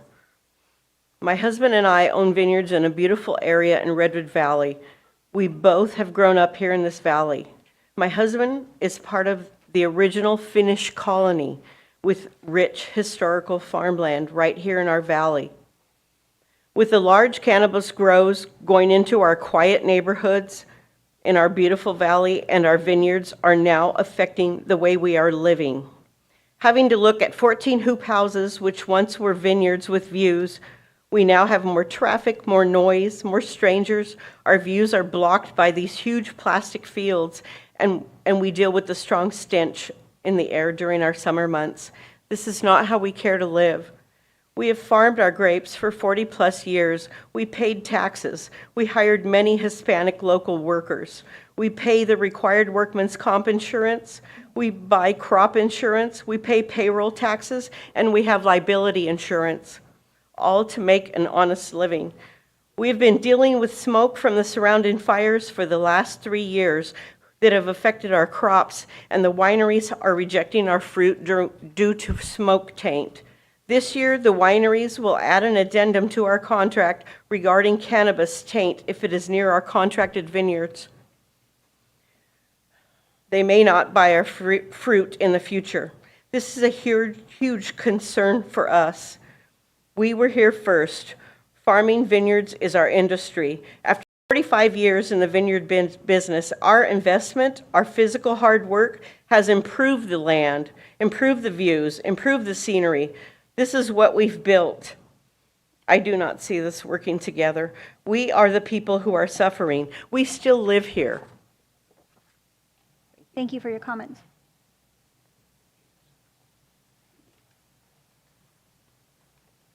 Hello, my name is Jim Owen. I've lived on Road D and Road E for more than 50 years. I wish to read a letter here from a neighbor, concerned neighbor. I'd like to speak a bit, I'd like to speak a bit of all the fences going up all over the valley. A fence 456 feet in length was more recently put up at the Road D site between the hoop houses and residential homes. While it may mostly block the view of the hoop houses, it does not block the noise of a running pump or generator. It does not stop traffic in and out of all its access points. It is sad to see Redwood Valley becoming a patchwork of beautiful vineyards and fields juxtaposed with plastic hoop houses, mostly hidden behind tall fences, that makes us feel like we are living among industrial zones in nature. We are losing another long-standing rural characteristic of wide open spaces and beautiful vistas here in Redwood Valley. On a personal note, for 42 years, as I drove down our private lane in approach to our home, I had the pleasure of viewing vineyards and lovely hills beyond. In 2017, when the fires came over those same hills from Powder Valley and ravaged parts of Redwood Valley and took lives, it was very depressing and hit our community very hard. We have had to move on from that, but I can honestly say in the past few years, I've been depressed again as I look out at the massive hoop houses stuck in the middle of vineyards that makes me feel like I'm living in an industrial zone rather than nature. I find myself not looking as often anymore, perhaps because I don't want to think of the environmental damage that may be occurring. My wife and I have had the conversations more than a few times. If our grandkids didn't live here and we were a lot younger, we would definitely be seriously considering selling and moving from our home and neighbors that we have become so very attached to. I would like to say one last thing. Today, I would hope that you would respect more than 600 people that have lived here for many generations, many multi-generationals, paid taxes, paid for our houses, and supported our community for all these years. Thank you. Thank you for your comments.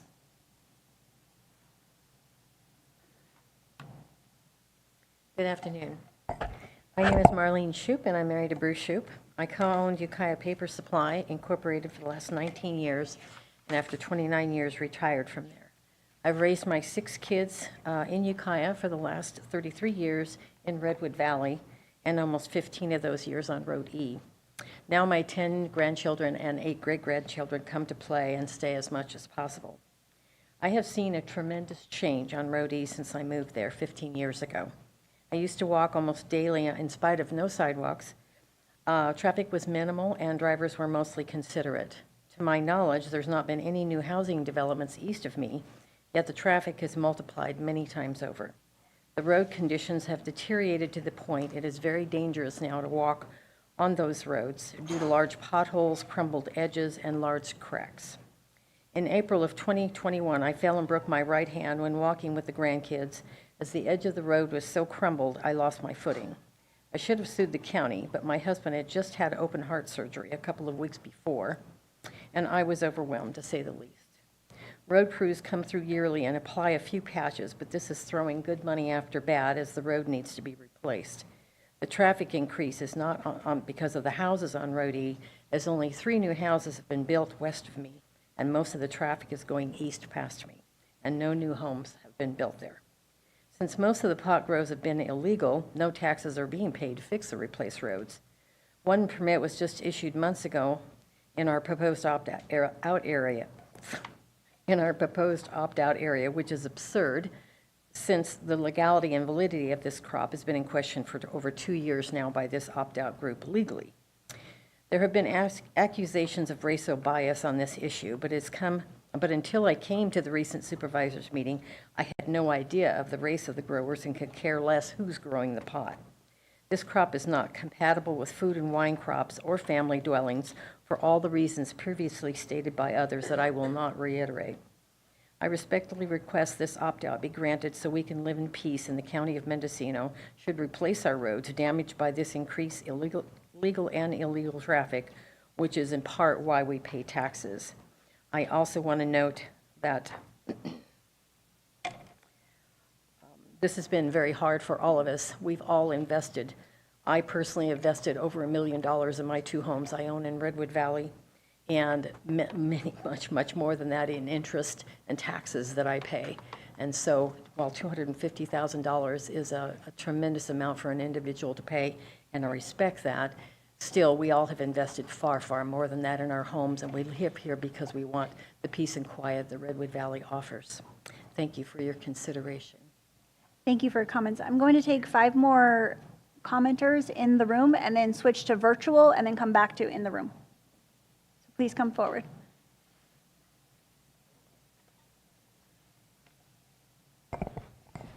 Good afternoon, everyone. My name is Cindy Barra Wasco. The Barra family has been farming wine grapes in Redwood Valley for over 100 years. We have turned the soil and tended the vines of many local vineyards. We have worked and played in these vineyards for 5 generations.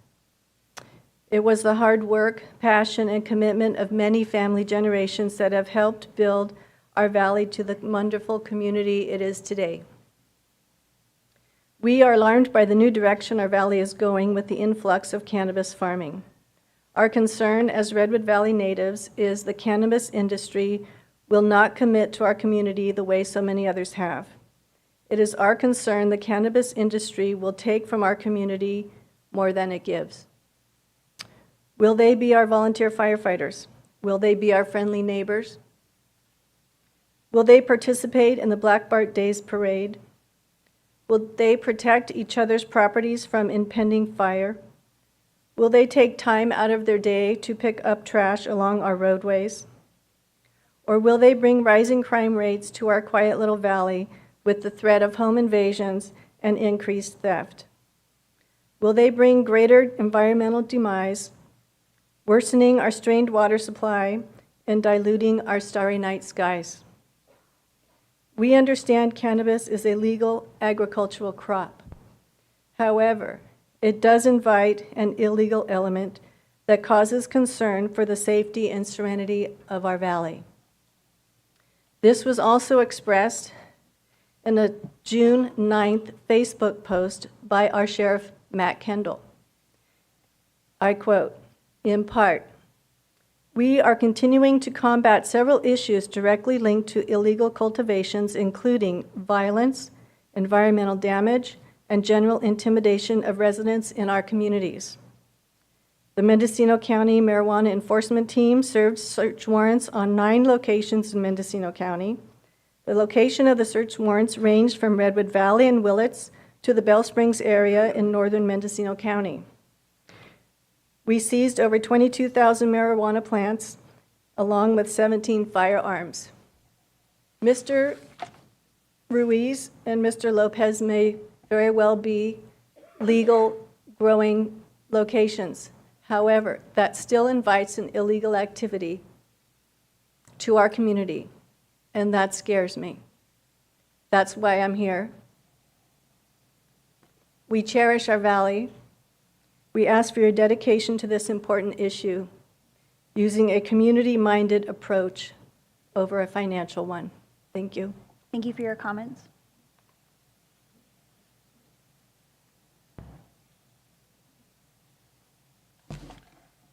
Afternoon, Board. My name is Rick Sagan, and I live off of Road H. I retired from CAL FIRE, or CDF, prior to that. I am in favor of establishing the Prohibition District. The idea of the Board of Supervisors at one time thinking that the regulation of the cannabis industry thought there would be a potential income stream for the county's operating budget, but this hasn't been the case, and you guys are well aware of that. I don't really need to reiterate that, but you know, if 80% of the grow that happens here in the county goes to the black market, you only see 20% of that, if you're lucky. And we get taxed. We get some of those tax monies back. But what happens to the other 80%? It just disappears. And we bring that element into this county, which for the residents that are there, they're afraid. If it was next to your house or next to your neighborhood or your grandmother or your mother, I don't think you'd appreciate it. We don't appreciate what the cannabis industrial grow brings to our neighborhood in Redwood Valley. And I can assume that wherever you live, you would appreciate that it wasn't where the wafting of dope comes across while you're entertaining friends out in your backyard. These kind of things that we have to deal with on a daily basis with these grows that are now getting or becoming legal, I'd like to see them go away, along with the rest of the folks that are behind me. The other issues that we have to deal with are, you know, the environmental or ground pollution problems. Here with CAL FIRE, I have to deal with the fires that happen on their properties. I'm not saying that these gentlemen had any of those, but we know that there are properties out there that have burnt, and we have to deal with that. And then when they decide to up and go, deal with the environmental cost of trying to clean up those properties. So the county needs to figure out, as the Board of Supervisors, where are we going to go with all of this? How are we going to address this?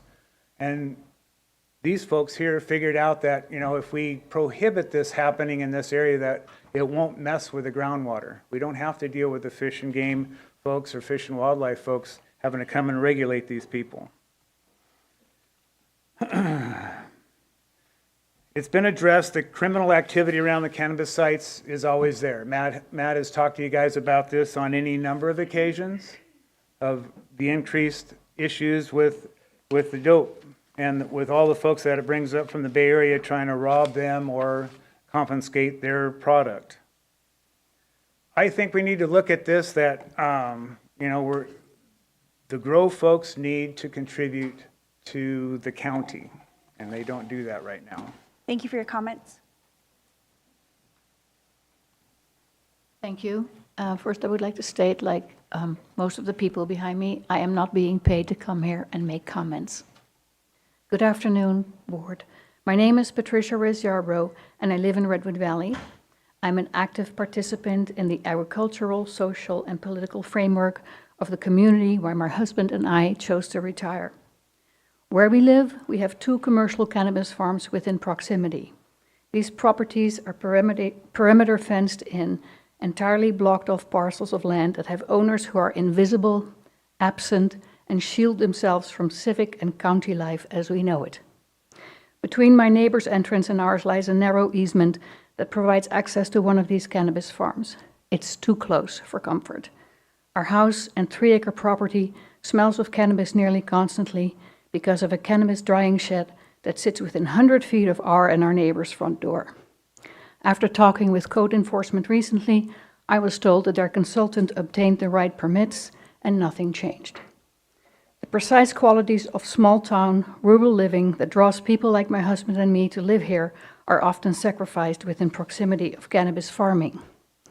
And it's not necessarily the legacy cultivators that have been in our community for decades that spoil the community. That is the consequence of entrepreneurs whose only motivation for being here is making money. I support the cannabis exclusion zone. I'm not opposed to cannabis farming in general. I believe that this type of commercial cannabis farming does not belong in residential areas or in rural residential areas or near populated communities with families, small farms, and retirees. I've come to this conclusion because commercial cannabis farming creates uncommon high levels of stress and aggravation in these communities. This gathering is a living testimony to that. Thank you for your time. Thank you for your comments. Just a reminder, I'm going to take 2 more comments in the room and then go to virtual and then come back to the room.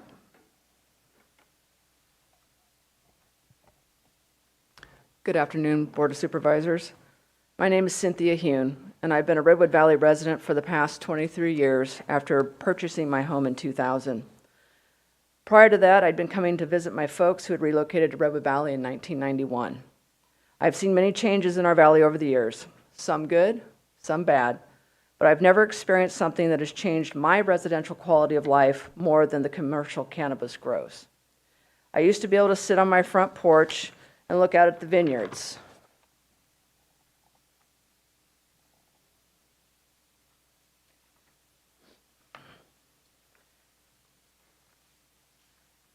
I used to see the fields, the hills, vineyards. Now it's 11 white plastic hoop houses.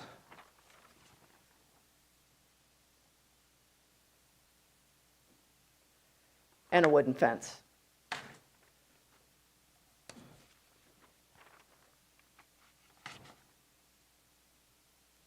I used to be able to open my windows for fresh air and to cool my house or to sit in my backyard. Now I get the almost constant stench of skunk from the cannabis when I do. Unfortunately, I'm east of the property that was allowed to relocate its legacy grow to the west of my property. I admit, with grapes, we get the seasonal odor of rotting fruit, but that was once a year after harvest, not a daily occurrence. Can you be allergic to cannabis? The answer is yes. Signs you're allergic to cannabis include nasal congestion, eye inflammation, coughing, wheezing, and sneezing. As an airborne allergen, cannabis pollen grains emerge and are very buoyant, allowing for distribution across many miles, researchers say. Another allergen associated with cannabis is mold. Cannabis plants can become very moldy in storage. Whether it's the pollen in the cannabis plant, mold from storage, or something else, the best treatment is avoidance. Unfortunately, I'm unable to do that now because of the proximity of the commercial cannabis operation that was allowed to transfer its permit location. The amount of traffic has increased significantly throughout our valley too. The weight of the larger trucks and increased number of vehicles is further degrading the roadways. This too impacts those of us who enjoy walking, running, cycling around our valley. Due to our current drought situation and water scarcity, I worry that the increase in commercial cannabis growth will be detrimental to our limited sources of water. I'm doing my part to conserve water and going without the niceties of having a garden and lush landscape. I do not see how you can justify allowing the expansion of or approving more cannabis grows to operate. With the overwhelming support of the residential property owners since 2021, I strongly encourage you to approve the cannabis prohibition zone in my neighborhood. Thank you for consideration. Thank you for your comments. Hello, Board. My name is Brandon Parker. I'm a 4th-generation Mendocino County resident, 3rd-generation cannabis farmer, volunteer firefighter, and we donate to many other organizations, along with some of these individuals over here, help us out with the La Familia Foundation, raising toys, about 4,000 pounds of toys every single year, give back to the community. We also drive a water truck, legal water truck. We have to pay county for the license. We have to pay the water district. We pay for a water. We pay $800 to $8,000 a year to the water board just to use the water for cultivation of cannabis. So you don't just get to use whatever water you want. There's other steps that you have to go through contrary to what people say. Cannabis cultivation is legal. We voted for it in Mendocino County. This is what's going on. A prohibition zone after cannabis has been legal is not acceptable. These people poured a lot of money, their life, their heart into something. And, it's just like the guy down the street that has a liquor store that's now surrounded by houses. You know, he's still selling gasoline and has liquor store full on Goby Street, you know, and nobody's complaining, right? So the same thing, these folks came in, they jumped through the right hoops, they got their permits, they are application, and we're in the process, all of us are. So, you know, we kind of, and, you know, according to the board wants us to be operable. This would be kind of going against what the board wants because it's not, you know, helping the cultivators. There's only 3 in question. And if it's not about the smell, the water, or the permitted structures that won't go away even after or whatever happens here, these are permitted structures through code enforcement, so they're going to stay. The big plastic structures they're speaking of, these are permitted through the county. They're paid for. They're there. They're already okayed. It has to be the color of the skin, you know. I hate to say it, but this is the elephant in the room. Please, no comments from the audience. This Thank is, you. according to paperwork that we've read, I have a pet supply store. We own a water hauling business. I have 2 micros, and I have a cultivation. I'm a farmer too. I'm a coach for Little League, and we donate to the Ukiah Rusty Bull BMX. And I've never, in my adoptions, heard of a cartel dog. So I'm just saying that right there. There's elements to this, whether you want to hear it or not. I don't think the board stands on this. I don't think the board supports this. I have a biracial family. My child's half black, and I would never, ever stand for this. Y'all have a good day. Thanks so much. Thank you for your comments. I'm going to go online and then back to the room. I'm going to start with Paul Hansberry, go to E.D. Lerman, Jolene Strange, the phone number ending in 8120, David A. and Monique Ramirez, before I come back into the room. And if you are watching the meeting virtually and wish to comment, please press *6 on your phone or use the Zoom feature, and we will come back to Zoom after we come back in the room. So starting with Paul Hansberry, please. Good afternoon. I pretty much agree with most of the points that I wanted to raise were raised by the presentation by the lawyer. They touched on everything, but I wanted to talk about the ordinance itself. It was written at a time when I think the people that were tasked with writing the ordinance were personally fearful or wanting to protect the county from liability because of federal prohibition. I think the attitudes may have changed since then. I'm not certain of that, but I think they may have. The evidence for that would be that there was a sunsetting for inclusion zones, which is long gone, but to create prohibition zones there was no deadline for that. That we could go on in perpetuity. This is, in my opinion, county-sponsored NIMBY vigilantism. That someone could come along and take away someone's livelihood after they've been doing the right thing, just because people don't want it. They could say that they're all for it, but not in my backyard. I don't think that's right. I think that the ordinance itself should be removed. And we shouldn't just stop with denying this prohibition, but we should take it to the next step and remove this from the ordinance. I'll stop there and save more time for other folks. Thank you. Thank you for your comments. E.D. Lerman. Hi. So I agree with what Kali mentioned, and I just want to add a couple of other things. I think that the CP zoning in general, or having this idea of having this cannabis prohibition zones after the fact, are illegal, both under State Right to Farm Act as well as other state rights issues, and that the county is going to continue to see litigation as long as we have this in our ordinance. I don't think we can afford as a county to continue to consider establishing cannabis prohibition zones. It deters from any potential future investors that look to Mendocino County as a place that they want to do business. I don't think this is the message the board wants to send to the community as a whole.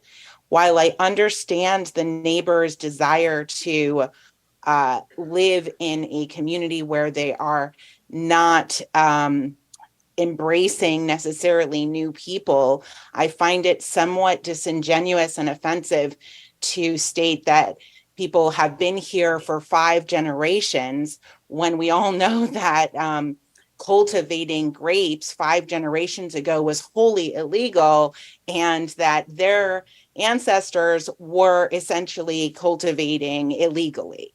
So I think there should be a little bit more compassion for people who are trying to do things right in our community and are trying to bring tax dollars to our community. I think we should embrace that. And aside from these issues, I think that passing this does not accomplish what they're trying to accomplish. It's not going to stop the smell of cannabis. As we see in the map with the red boxes, the smell of cannabis is in Redwood Valley to stay. And the idea that these 3 Mexican heritage farms are going to get shut down and that somehow is going to change anything with respect to the smell is absolutely ridiculous. These cultivations are lawful, they should stay, and I really appreciate your time. I hope that you can see past these false angles and see that prohibition has never been the right answer. We know prohibition not to be the right answer, and I'm confident that our Board of Supervisors understands that this is not the direction Mendocino County should be taking. Thank you very much for your time. Thank you for your comments. Jolene Strange, and then Monique Ramirez. Good afternoon. My name is Jolene Strange, and I want to thank the board for taking the time to hear our comments today. I submitted a letter of opposition to this agenda item with details of why I oppose the proposed CP zone, so I will keep my comments here mostly to new points. I have worked with cannabis operators in Mendocino County since 2016. I've worked with them through a law office. I've worked with the operators directly doing consulting work, and I've also worked with them as a real estate agent. I am brokenhearted to see where we are at this time. This is 6 years after this ordinance was developed. We spent so much time and energy fighting for this ordinance back in 2017. And there was a lot of people at the time that were passionate about it. They believed in it. They wanted it. There were a lot of other people that opposed it. They didn't want it in their neighborhood. They had a lot of concerns. And when we were going through the process of developing this ordinance, we addressed those concerns and we tried to make sure that cannabis ended up in suitable neighborhoods. Mendocino County is part of the Emerald Triangle. This is not a new concept for Mendocino County. Cannabis has been here for generations. The same 5 generations of people that have been doing vineyard work have also been doing cannabis work. And in 2017, we finally had a path. A lot of these people that are opposing this today have admitted that they voted for adult use. They agreed that cannabis could be cultivated. They just don't want it in their neighborhood. And I don't think they realized the impacts when they agreed to it. And then once they saw it start moving into their neighborhood, they got scared. And then they started letting their fears grow. And instead of educating themselves on the people that they were dealing with, they just came together and they supported each other in their fears instead of an education and learning. I'm sorry, I want to go through a few of my other points here. In Mendocino County under phase 1, when someone applied for a permit, they were allowed to cultivate immediately. They couldn't even apply for a state license until January of 2018. In May 2017, the county started providing local authorization that said right on the permit receipt that they could start cultivating. So these people started building their businesses in 2017. They've been working 6 years towards this. They didn't just purchase their properties. They spent hundreds of thousands of dollars to build out the infrastructure for those properties, to pay payroll for all of the employees and all of the consultants, all of the attorneys, all of the people that they needed in order to build this new business in a new industry with new regulations that they had never complied with before. And they were forced to comply with regulations that other industries, vineyards, other ag industries were not required to comply with. So these people have worked hard. This industry has really struggled to come online and make this all work. Thank you for your comments. Okay, I am calling up Monique Ramirez next online. Tamara, the phone number ending in 812, and David A. If you could please just leave your hands raised. After Monique, I'm going to come back to board chambers, and then I'm going to come online. But I am tracking you, and I see your hands. So Monique, go ahead with your comments. Thank you. Monique Ramirez, District 3. I'm absolutely in opposition to this proposal to see a new opt-out zone be created. And like a previous speaker said, regarding the way this was drafted and how opt-in zones are not allowed anymore, from what Paul Hansberry said, I really want to also draw attention to that. And whatever becomes the outcome today, we need to really go back to the drawing board and look at the way this ordinance is written and the way that we allow people to come forward with these opt-out zones indefinitely, but the opt-in opportunity is not allowed in special like residential zoning that may have historical cultivation. And so that's really disheartening to me. And I think that that's a disparity and an inequality that we need to really address as a county. And I'm really sorry for all supervisors today for whatever decision you have to what decision you ultimately make about this, because it's not easy. Half of the room is probably going to be really upset and the other half will be very happy. And so you're not going to please everybody, but I trust that you guys are going to make the right decision and look out for the betterment of our county. And I think that at the end of the day, the problems that we constantly hear about with cultivation are not from commercial grows, it's from illegal activity. Those that are not being regulated, that are not doing their due diligence with state water agency, CDFW, and all of the listed, requirements that are outlined very specifically in 10A17. And I think that's the problem here. We have the wrong information being presented. And, I really hope that people are not being racist as well. I'm a person of color and would take, that very it would break my heart to think that that's part of why there's motivation to have the zoning boundary be what it is when there's other cultivators outside of it that are not going to be impacted. And we can't let this go through the way this stands. And if anything, if it absolutely has to go through, then I absolutely request that those that are currently cultivating under our 10A17 ordinance and have their permit or their embossed receipt, that they continue to cultivate indefinitely until they choose to cease operations, and that we grandfather those people in and we go back to the drawing board. And if we're going to continue to allow opt-out zones, that we allow existing permitted sites to continue forward, but only disallow anything that would be new. So that would be the ultimate compromise if we have to get to that. But ultimately, I wish that you guys would just say no to this. Thank you again for your time, and I appreciate you all so much. Thank you. Thank you for your comments. I'm going to move now back to inside the board chambers for public comment. If you have public comment, could you please line up behind the podium, giving plenty of space. And again, we're sticking with a 3-minute time limit. Please try not to repeat what others have said. Okay, I'm William Self, and I live near Lions Park on property I bought in the early 80s and built 2 houses on. And I moved here in 74 to Redwood Valley. I've submitted an online comment to the Board of Supervisors that I marked as neutral. But I do express that I have an issue with the angry boot posture of the initiative. I have an issue with the angry boot posture of this initiative, but I also recognize my fellow Redwood Valley citizens lobbying for improvements in quality of life issues that are popping up in Redwood Valley. I know under anger, we have hurts and fears, and some of those fears I'm hearing are generalized fears, but I have a request for the Board of Supervisors that's like in the form of putting an idea on your options plate for dealing with this it's rather a polarized issue. I'd like you to consider this option. Hold off on voting and give Redwood Valley the assignment to take 2 parties from each side and make them go to mediation and come up with community protocols they both sides could support and make a public statement about that. And then look at that and vote, take your vote. I don't know which way you're going to vote, and it's a complex issue, but I'd like to offer that idea for your options plate. And I respect you guys for being an intermediary between private property rights and community rights. And more power to you for your responsibilities. I admire the time you put in.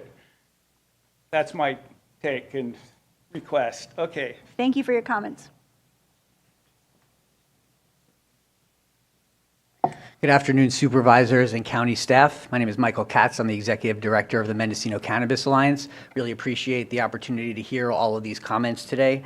I'd like to start off by reminding the board, which what I'm sure you already know, that whether or not the minimum requirements are met for this exclusion zone or prohibition zone does not require the passage of the zone. And I think the realities on the ground call into question the veracity of the claim that even these minimum requirements have been met. You know, drawing your attention to the fact that a significant majority of the parcels in the zone cannot have commercial cannabis cultivation really raises the question as to why they should even be included in that 60% since it's already prohibited there. You know, just because it could, quote, bulwark against future changes in the area that is already disallowed in should not impact existing operators. It may not violate planning principles, but it violates basic fairness. And this kind of action would not apply in any other industry. The licensed operators are in ag zoning. Agriculture evolves. Climate change will necessitate more and more covered agriculture, but what we're hearing here is just condemnation of cannabis being grown in covered structures, not tomatoes or any other type of agricultural product. And so that is a clear bias that in the long term, we're going to see more and more of that. So I don't think some folks thinking that hoop houses shouldn't be used for agriculture would be enough to prohibit them in an agricultural zone. Further, 10,000 square foot is not a large-scale industrial grow. In fact, the University of California at Berkeley has recommended that the state stop using the term commercial when it's talking about small cannabis cultivation sites. When you want to talk about large industrial grows, we can look at Lake County that has dozens and dozens of acres. Humboldt goes up to 8 acres, but here we're 10,000 square feet. So maximum, that is what any individual parcel can be. These ag zoning are the few remaining zones that cannabis can happen in. To the proponents of this zone, the parcels within it are insignificant. They're not insignificant to the operators and to the entire community who will be receiving this message that doesn't matter how well you operate as a licensed cannabis business, if your local neighbors decide they want to shut you down for any reason, they can do that. This will further disincentivize not only existing operators from staying in Mendocino, but it will disincentivize new people from coming in. Sunset zones and unfavorable conditions have already driven too many local operators out of Mendocino, much to the detriment of our community. Understanding that cannabis is an investment and does provide investment into this community, $20 million so far since the program started, we cannot afford to allow this to go forward. And just because people do not believe that they are being racist, structural racism means that there are systems set up to harm people of color over people who are not of color. Thank you for your comments.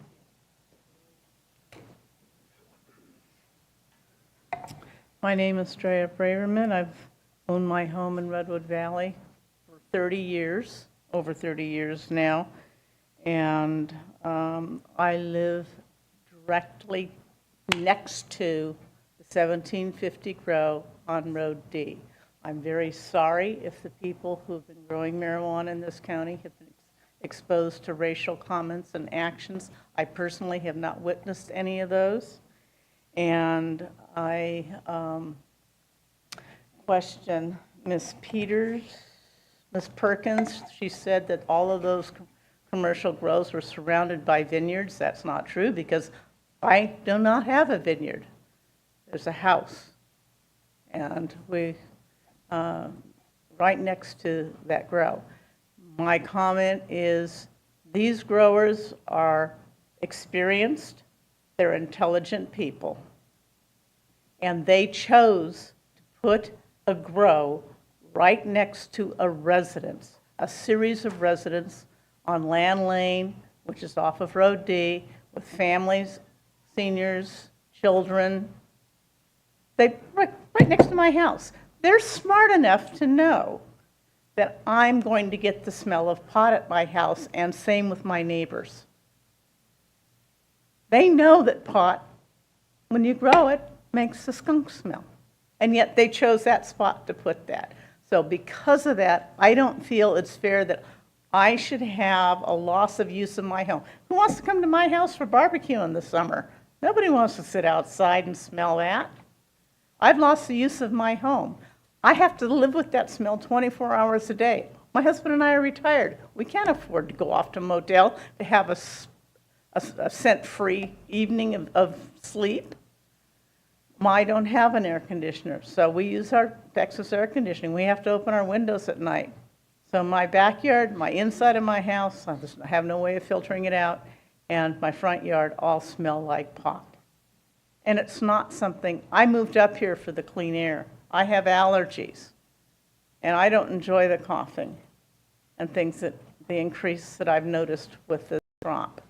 It's not fair to put these grows next to rural residential homes. You want to stick them out in the middle of ag country, surrounded by a good distance of ag, that's a good consideration, but I don't feel they belong right next to somebody's house.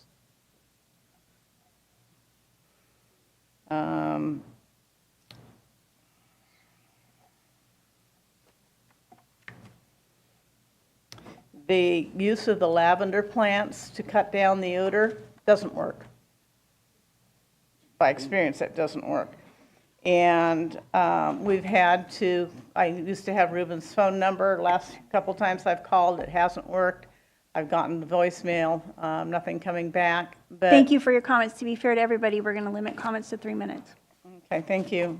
He was mowing afternoon. Thank you for your comments. Good afternoon. My name is Ruben Ruiz. I am the license holder and cultivator for both 1750 and 1900 Road D. Just like to start off with, my entire life I've faced discrimination for what I look like and who I am. And never in my life have I experienced a sense of not my presence wanted. And coming into this room, you could just smell it. There's been, a lot of controversy, whether it's racist or not, but just look at the comments that were submitted to the county, I'm a family man. I've worked for Stanford University, you could tell from the presentation, which is one of the most prestigious Ivy League schools in the nation. They had the trust in me to run a department for 15 years. My wife received her Bachelor's of Science in nursing for University of San Francisco. She works as a neonatal intensive care nurse for the last 10 years. I'm now in the industry with cannabis, and if you tie all that stuff together, cannabis is here as a medicine. Where my wife saves lives, I helped save lives for 15 years, and I feel that I'm saving lives now. My mother was diagnosed with stage 4 cancer 4 years ago, and she is living testimony that this medicine works. And there's no greater joy and pride and self-fulfillment that these two hands are providing that medicine to her. So to be labeled as a cartel member, a nuisance, a plague to society is not true. We could sit here and look at all the comments from both sides, but there's an answer to everything. First of all, I don't cultivate cannabis male plants that release pollen. That's not the case. I cultivate female cannabis plants that don't release pollen. So there's the word or the question about pollen in my situation is totally unfair. You could read it. The 80% of me not paying my taxes, well, if you guys look at the map, there's a lot of cultivation sites that are illegal that are paying 0% of taxes. Stone's throw away, yeah, there's a stone's throw away. There's 2 illegal cultivations that look like commercial cannabis cultivations that are not licensed. The truck driving, yes, there's a truck driver, a licensed water delivery truck driver that lives down the street that's running up and down that street, delivering probably water to illegal cultivation sites. So if you look at the facts, you have to really come to sense that there's really an answer to all these problems, and I'm not the problem. If anything, I should be the solution. I'm running a legal grow. Thank you. Oh, for your one more comments. thing, keep Redwood Valley legal. Thank you for your comments. I'm going to take 3 more commenters in the room and then move to the 5 commenters that I see virtually and then back to in the room. If you're listening on Zoom, please use the Zoom feature to raise your hand or press *6 on your phone. Thank you. My name is Lois Goforth. I live on Humphrey Lane. I'm directly adjacent to the Road H, Road E vineyards. That's the only one I'm addressing. I'm not familiar with the Road D site. Mr. Lopez stated that he did not know the neighbors were opposed to his proposal to grow cannabis and expended all of his capital applying for permits. And if the zone is approved, he'll lose his capital and be out of business. The other side of the coin is my husband and I have occupied our site adjacent to his vineyard for 43 years. We've invested our capital in the land and in our home. A commercial cannabis next to us will lower our property values and we'll lose a good portion of our investment. The vineyard manager of the vineyard there has stated he's a brother-in-law to the owner, so one would assume that he is familiar with the cannabis. He stated he knows being adjacent to a cannabis grow lowers property values, and he would not personally want to live next to one. You can see the 14 hoop houses from my driveway, from my living room, from my yard, from my adjacent field. This has a serious impact on the value of our home, and this is my main concern. When we bought our land 43 years ago, we never anticipated we'd be living next door to a commercial cannabis grow. This isn't an issue of buying a home and the flight pattern of the air tankers taking off from the airport and then complaining about noise. Many people don't want to live next door to commercial cannabis. If I were looking now to purchase a home in Redwood Valley, and I came down the driveway and saw the hoop houses, I would tell the realtor to turn around. I don't even want to look at that site. I appreciate that this is the reaction of many prospective buyers. My husband's parents, grandparents, great-grandparents lived, worked, and were business owners in Mendocino County. My husband retired from CDF after 30 years. I grew up in Sonoma County, came to Mendocino County in 1970. I retired from Rural Community Housing Development Corporation after 30 years. We developed affordable housing, including farm worker housing. Commercial cannabis has a place, and all we're asking is that it not be in the middle of a residential area. If preference is given to cannabis owners to grow wherever they choose, residents will be leaving. My husband and I have talked about relocating not only out of Mendocino County due to the cannabis, but out of the state of California. We can relocate to another state where they don't tax state pensions or Social Security. We're seriously considering that. I do want to thank the attorney for pointing out how many additional sites there are around us that I wasn't aware of. Maybe that will help us move up our timeline of the 2 to 3 years we think it'll take us to get our land ready to sell so that we can leave California, take a state pension out of California. Thank you. Thank you for your comments. My name is Kathleen Gilly, and I'm reading a letter from Terry Sands, who lived on 1600 Road D. I'd like to share the details of the changes in our daily life that we have experienced over the last few years since having a huge grow, 14 hoop houses, bordering the back of our 1-acre property. We have lived here for 16 years, used to truly enjoy the quiet country setting in which we chose to purchase our home. No longer is this a quiet country neighborhood because of the loud trucks and equipment constantly going up and down our tiny road. This road can barely handle the cars, let alone the 18-wheelers, heavy equipment, and water trucks. The road is severely breaking down to the point it is just a bunch of repaired potholes. I used to enjoy walking daily, but fear of doing so with the workers speeding past and no thought of pedestrians. No longer can we enjoy opening our windows on a cool summer evening or morning due to the smell that is caused by the grow. I had hopes of hosting my daughter's wedding in our backyard, but that is no longer a possibility due to the ugly fencing, hoop houses, and smell. Because our property is adjacent to the grow, I fear that we will be mistaken for the grower and perhaps suffer at the hands of thieves. I no longer feel safe staying alone in my own home. This commercial grow has taken away so much from us, and I implore you to give very thoughtful and thorough care and consideration to approving our opt-out zone for our Redwood Valley neighborhood. No longer feeling safe due to the cannabis growing is not an unfounded fear here in Redwood Valley, as there have been home invasions and with extreme consequences in the past. The Sands had lived in their home for 16 years. The fact that they felt the need to sell and move away from a beloved home and community is by far the biggest travesty, an indication of negative impact caused by these grows. Thank you for your comments.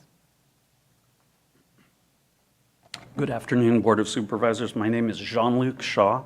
I'm the consultant with Emerald Law Group, who has worked for about 5 years with many of our clients to permit, to apply for cultivation. I've worked with them for building permits, any environmental issues with CDFW, the Water Board, a whole host of things. I've been the boots on the ground for the clients that we have that are here today.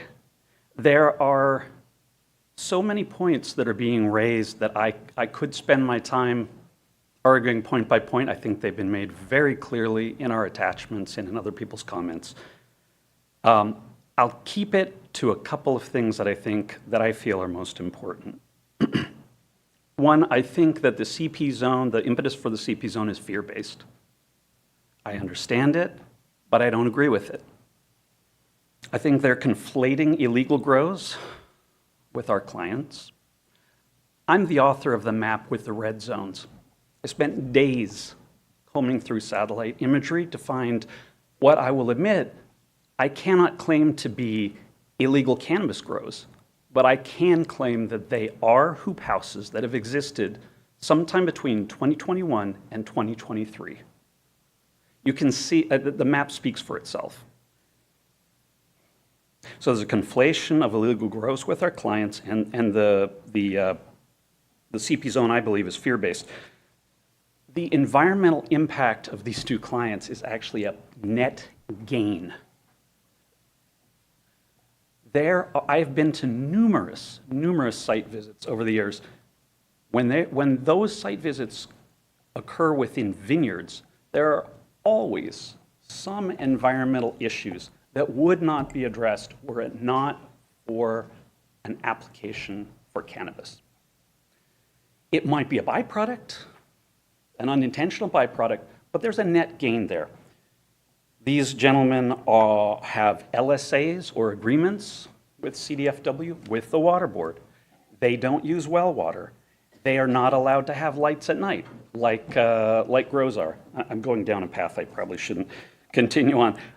What I'd like to wrap up with is the CP zone will not solve the issues that are being raised by the CP zone proponents. It won't.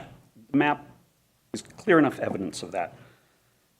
And finally, I thought I might not weigh in on this, but I have to say, as a father of a black child, the comments, even if they weren't intended to be racist, they dig deep. And they're in writing in the application to the Planning Commission. Thank you for your time. Thank you for your comments. I'm going to now move to virtual callers. Tamara, David, phone number ending in 2452. The participant labeled N, and phone number ending in 8120. I would ask if you're watching on Zoom and you would like to comment that you please press *6 or use the Zoom app to raise your hand. And if you're in the room and wish to make public comment, please line up behind the podium and I'll turn to in the room after these 5 Zoom callers. So Tamara Kislak, please go ahead. Hi, my name is Tamara. I'm a cannabis farmer in Mendocino County, not from this neighborhood, and I wouldn't pretend to understand the intricacies of what's going on in this neighborhood. However, I'm calling in today to urge the board to strongly consider, or not strongly consider, to get rid of cannabis prohibition zones because they are discriminatory, financially detrimental to the county, and frankly unnecessary. Cannabis prohibition zones discriminate against a subset of agricultural operators and perpetuate an outdated prohibitionist mentality. Are we allowed to put in grape prohibition zones if we don't like the look of the vines in our view shed, or we don't like the huge amount of water use or the barely regulated pesticide use? Can we put in garlic and Brussels sprout?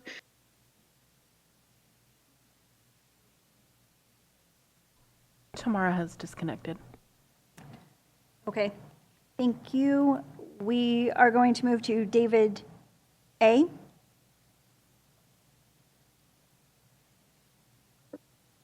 Hello, board. We can hear you. Great.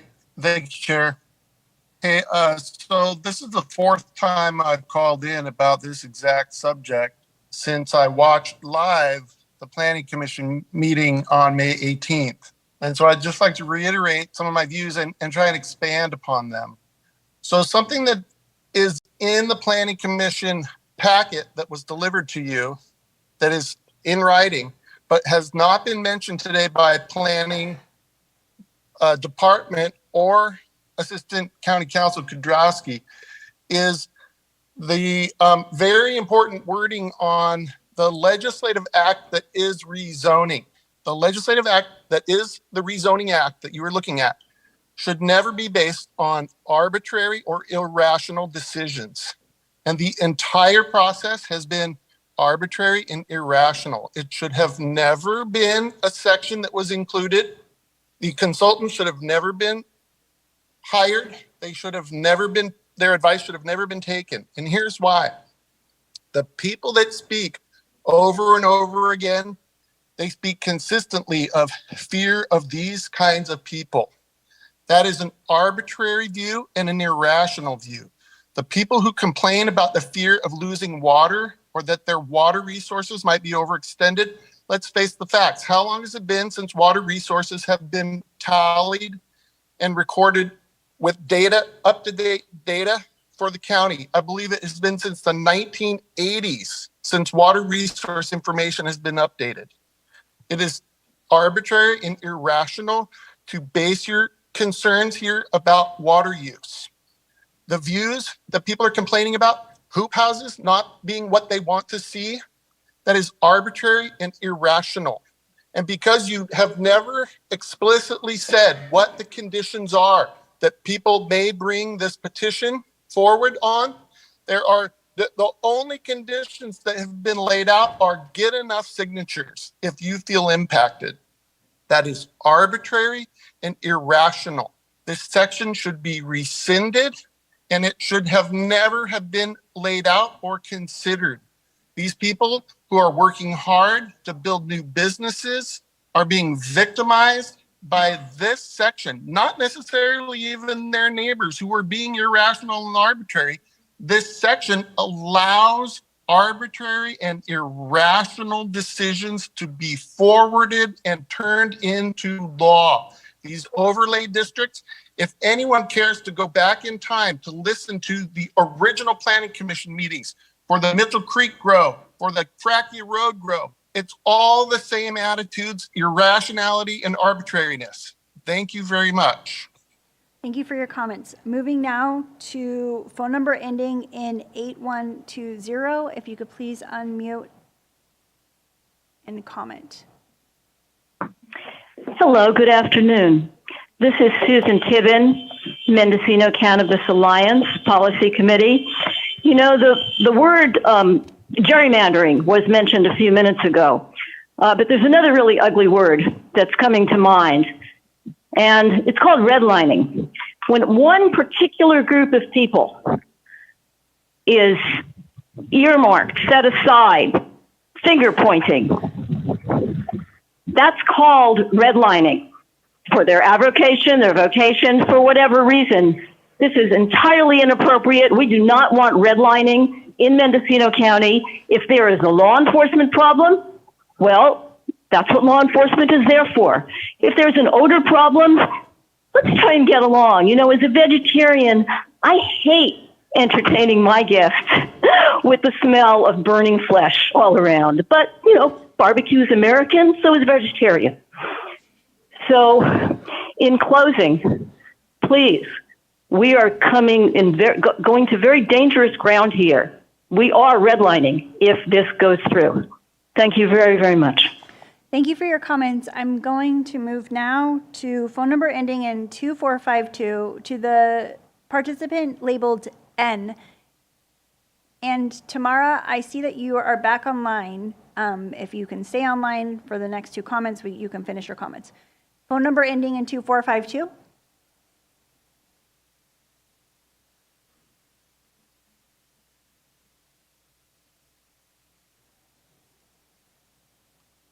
Phone number ending in 2452, can you unmute yourself? You can press *9 to unmute.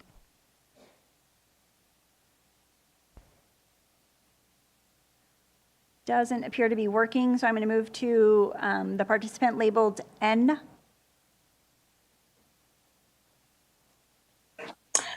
Good afternoon. This is Hannah Nelson. Thank you for hearing the comments and for the long comment section. I am opposed to this proposal, and I concur with a lot of what has been said today, speaking against it. A lot of people were told specifically, go to ag land. It's inappropriate to cultivate cannabis up in the hills. They were enticed and implored to come into the valley floor. Well, I didn't agree with that at the time. However, people were told to do that. So there's an issue of reliance from the history of the development of the ordinance, which preceded the ability to opt out or opt in, but was repeatedly reiterated by this board, by departments and whatnot. As a previous speaker indicated, the issue of hoop houses is more appropriately dealt with by the issue of whether or not hoop houses are a lawful permitted structure, which they are.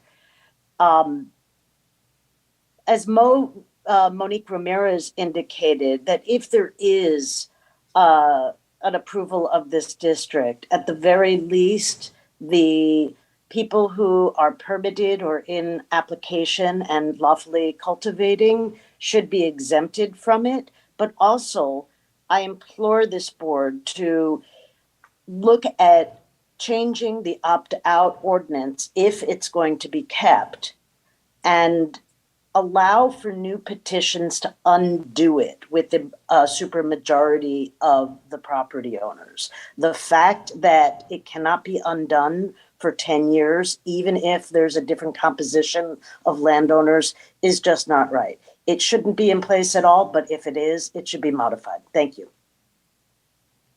Thank you for your comments. We'll go back to caller ending in 245. I'm sorry, they've disconnected, so we'll go to Tamara. Thank you. Can you hear me? We can. Okay. I believe that cannabis prohibition zones are discriminatory, financially detrimental to the county, and unnecessary. Cannabis prohibition zones discriminate against a certain subset of agriculture. We don't have grape, garlic, and strawberry prohibition zones. Cannabis prohibition zones are financially detrimental to the county. Cannabis has been the backbone of our economy and social safety net since before I was born. Look at our crop report and the taxes, direct and indirect tax and economic revenue that comes in from cannabis, and you'll see that that's still the case today. Not allowing cannabis farmers to cultivate on their land, we miss out on sorely needed revenue for social services and to protect the health and safety of our citizens. Finally, cannabis prohibition zones are unnecessary. We went through a long and arduous process taking into consideration environmental, neighborhood, and agricultural needs, and came to a compromise that is the most restrictive type of regulation on any agriculture in our entire county in terms of setbacks, light and smell reduction, and pesticides and water. I say this in jest, but if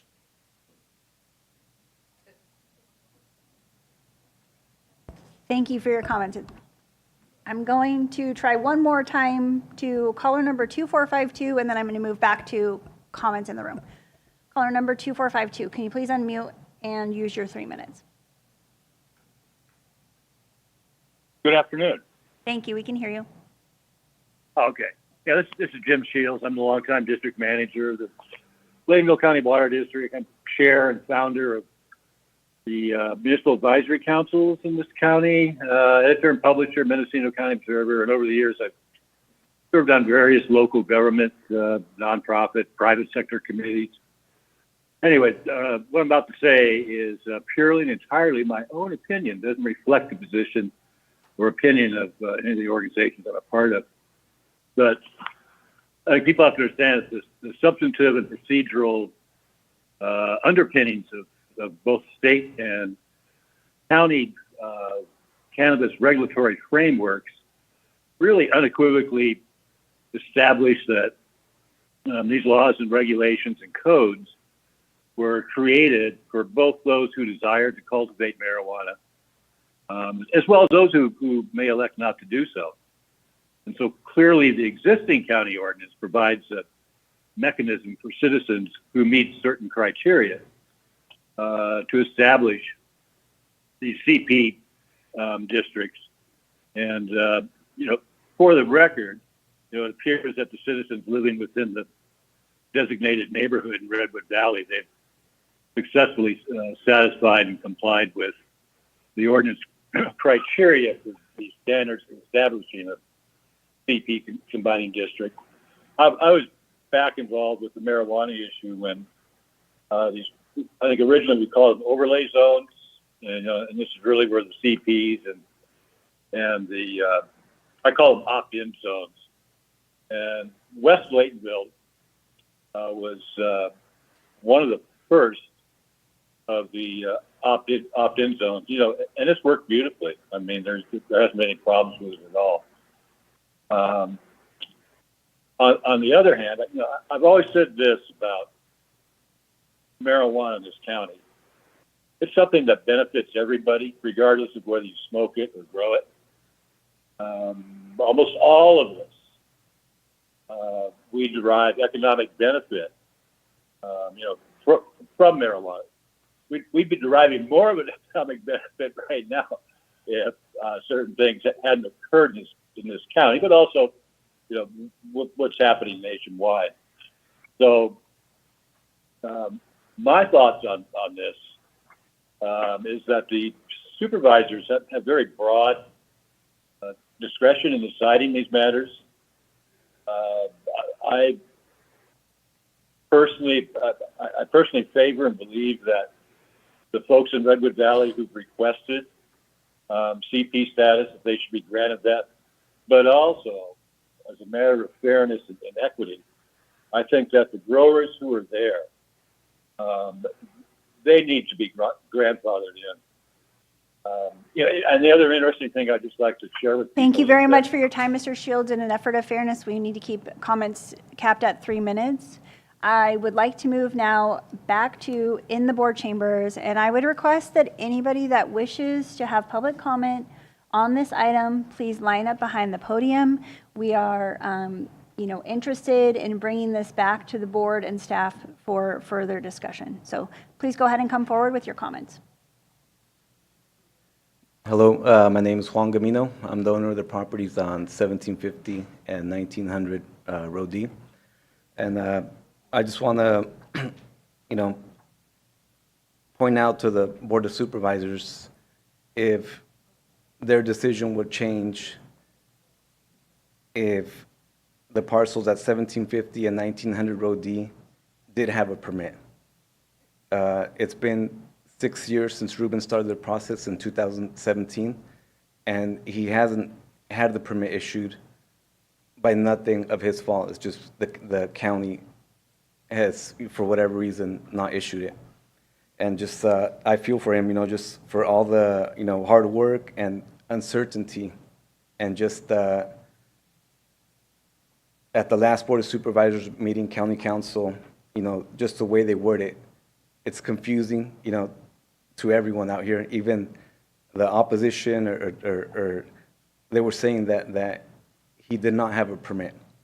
When I went with him to the county, a blue application receipt was stamped, the fees were paid. They said, you are permitted to grow. He applied for the state license. He has a state license. At the last hearing, they also said that the current operators would be sunset. Today, more uncertainty. They said the current operators would not be sunset. They would need to cease operations because he did not have a permit. I just, feel for him. It's something that I also believe in, and we're fighting because it's unfair. I'm not going to touch too much on the racism. At the last Board of Supervisors meeting, there was a lot of comments that were made. If those people are not in my shoes and those comments are not being made to them, they're not feeling, what we're feeling. And if college educated, family operators of permits with no violations are going to be put out of business, and the illegal grows are still going to exist. I mean, who does the Board of Supervisors of the county want operating the legal grows? Thank you. Thank you for your comments.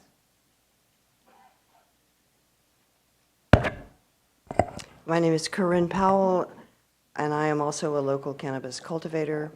And I apologize, I had to leave for a therapy appointment. And if I am repeating anything, I'm sorry. But in general, I am opposed to the approval of this prohibition zone, as I would be for any prohibition zone. The ordinances, the regulations, the history that we have been through should count for something. And if prohibition zones can pop up at the discretion of 10 or more people to put licensed, compliant, tax-paying cannabis businesses out of operation, that is a travesty. The ordinance should be corrected. There should not be an opportunity to put legally operating businesses out of their livelihood. I also think that approving this particular project without verification of many of the raised complaints, I mean, they just sound a little bit peculiar, and I'm sure they have not been investigated to know if they are true or not. Based on that assumption, I think that if there is a compliant operator, that the enforcement protections already built into our regulations should be making the determination as to whether or not they are a valid and compliant business. I think additionally that an approval of this particular type of prohibition will only open the door for other NIMBYism to be expressed, and that what is the incentive to operate a business if you can be attacked and put out of business with a 3-year notice? There's absolutely no incentive to keep participating in this county's cannabis program. So I strongly oppose it. I hope you will consider very seriously the impact on all operators in the county program if this type of program goes forward. Thank you. Thank you for your comments.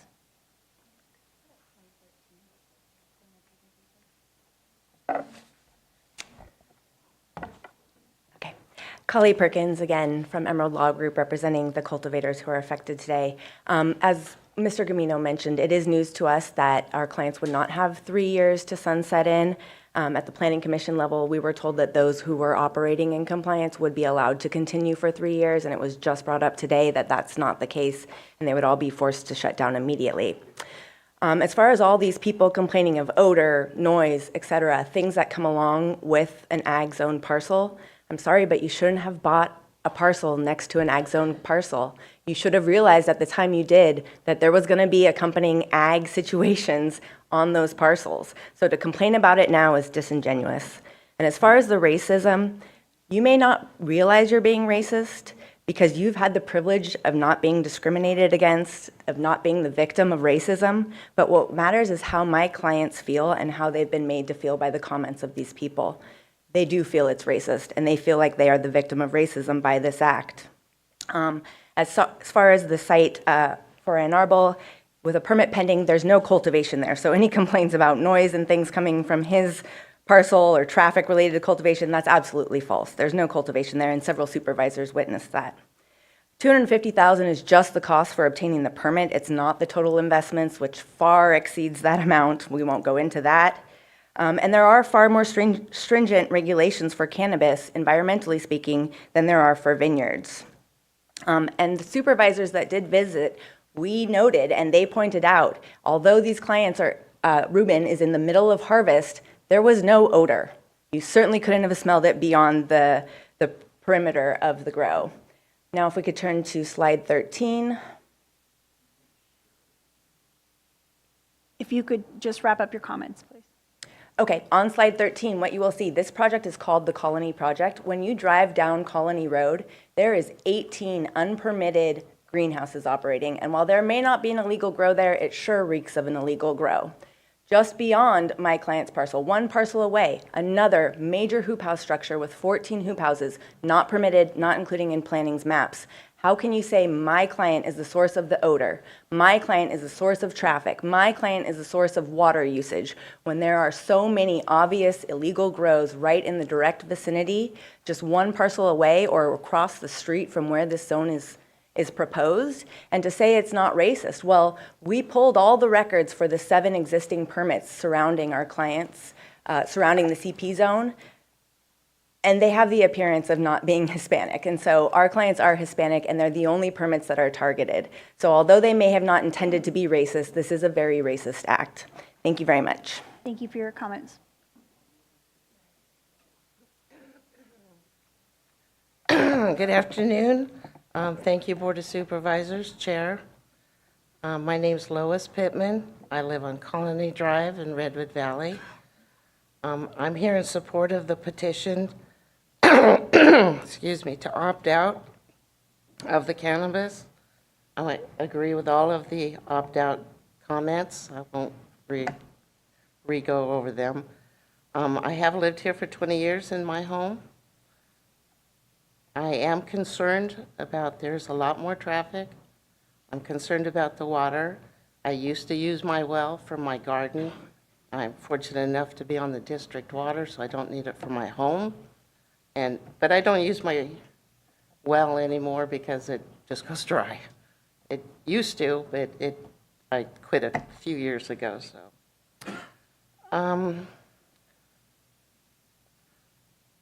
I also live in somewhat fear, founded or unfounded, I don't know. I don't have a gate in my house, so I have put up alarms, and I do have cameras. What I'm afraid of is not these people, it's the criminals coming in, mistaking my house for whatever. So that is what my fear is. And I'm total agreement about the devaluing my property because of the smell. And like I said, the traffic's worse. The road is the worst it's ever been out there. It used to get repaired reasonably, but it doesn't seem to anymore. So, other than agreeing with everyone else, thank you. Thank you for your comments. Additional public comment in the room?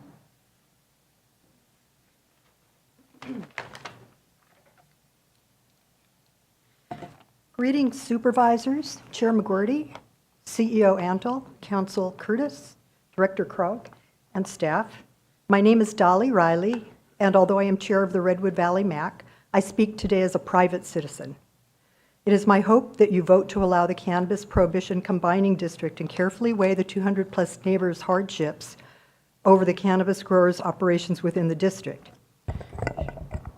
Should the current zoning in this area of Redwood Valley be changed to exclude legal cannabis farming? The neighbors have complained about unpleasant odors and allergens, water trucks traveling at a high rate of speed, plastic hoop houses seen as visual blight, grow lights at night, and water usage. Section 10A17 of Cannabis Regs states, quote, "Cannabis will be regulated in a manner consistent with state law which promotes health, safety, general welfare of the residents and businesses to be protected from public safety nuisance impacts." Your public has clearly expressed some valid issues. In water usage, when local wells dry up, the health, safety, and general welfare are not protected when people cannot cook, wash, and flush.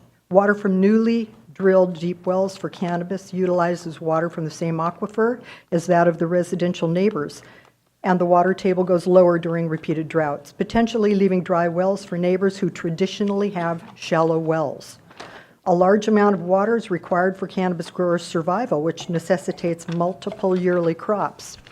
Ordinance 4522, adopted May 23 this year by this board, Section C1B states, quote, "In using groundwater, the applicant may demonstrate there is adequate water by providing a water availability analysis," unquote. The may should be shall. Growers impact the water supply and surrounding water users, and that usage has cumulative adverse impacts on the aquifer. Redwood Valley has no dependable water source. It is my hope that you vote to allow the Cannabis Prohibition Combining District. If honorable supervisors lean toward not adopting the Cannabis Prohibition District, I request you include in that decision, one, a limit of no new cannabis farms within the district, and two, a requirement that the grower shall provide a water availability analysis yearly and remain in compliance with the 2014 Sustainable Groundwater Management Act, meant to preserve California aquifers from extinction. Thank you. Thank you for your comments.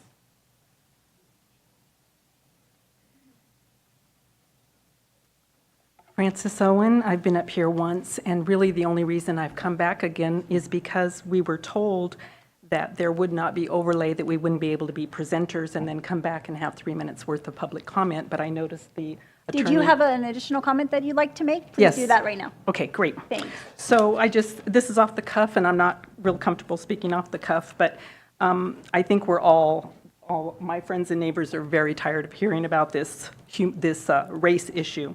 I myself had my ancestry DNA done. I'm 1/4 Hispanic, 1/4 Native American, 1/4 Greek, something. I'm a real Heinz 57. My maiden name is Cisneros. I was raised in this area. I grew up being called a spick.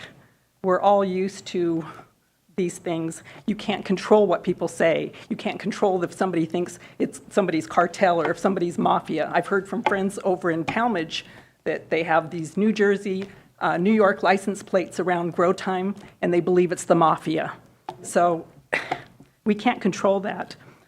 Yes, there is way too much illegal and legal grows in Redwood Valley, period. There's just way too much. These two coming in and being so close to residential area was the straw that broke the camel's back. That's why we started and have done what we've done here. And I'd just like my last comment to be that if you're going to change the ordinance in any way, it's too bad that you have gotten rid of the opt-in, and I wish that's what would have happened in Redwood Valley, because in our own little area, if we have 67% in favor of prohibition, that means they would have only received 33% in favor of opting in and being allowed in. And the same with the ag lands. We have 62% in favor of it being prohibited. If they had to do an opt-in, they would have only had 38% support, so they wouldn't have been allowed in.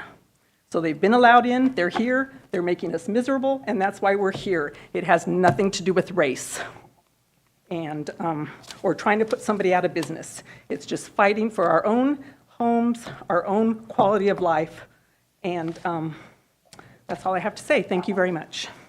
Thank you. This will be the last call for public expression in the room and virtually. If you're in the room, and you could please come to the microphone. And if you are participating virtually, please use the Zoom feature to raise your hand or press *6. Okay, seeing no one come forward and seeing no hands on Zoom, we are going to take a 15-minute recess and then return for staff to present final remarks and for the board to ask questions of staff, the applicant, and deliberate. Thank you. 4:20. Clever.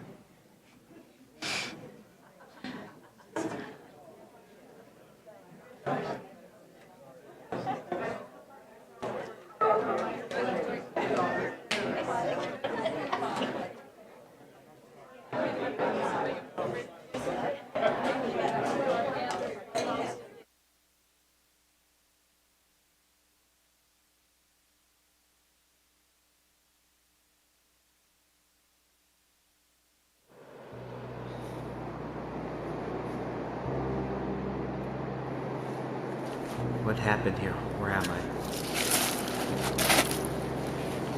I remember now. If only. Could it be water?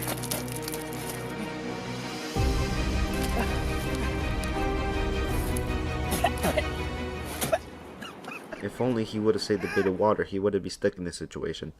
Like fixing that leaky faucet you say you will get to but never do. Or not taking that extra long shower because you want to go through your whole playlist.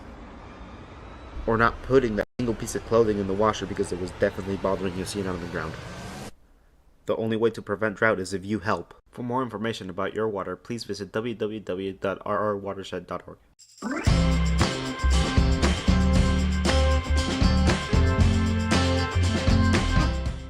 Drought is a harsh reality for many communities across the country. While the recent rains have helped develop reservoirs, it's still important to save water and be more resilient to drought. Drought can negatively impact everything from agriculture to industry to household use. Conserving water in our homes is very important. Simple steps such as fixing leaks, taking shorter showers, and using low-flow fixtures can make a huge difference. Another way to prepare for drought is to replace lawns with drought-tolerant landscapes. Drought-tolerant landscapes are able to thrive with less water and can help lessen the amount of irrigation required. While water is all around us, we should not take it for granted. Working together as a community, we can make a real difference in our ability to withstand drought. By making small changes in our daily habits, we can conserve more water and be more drought resilient. For more information about your water, please visit www.rrwatershed.org.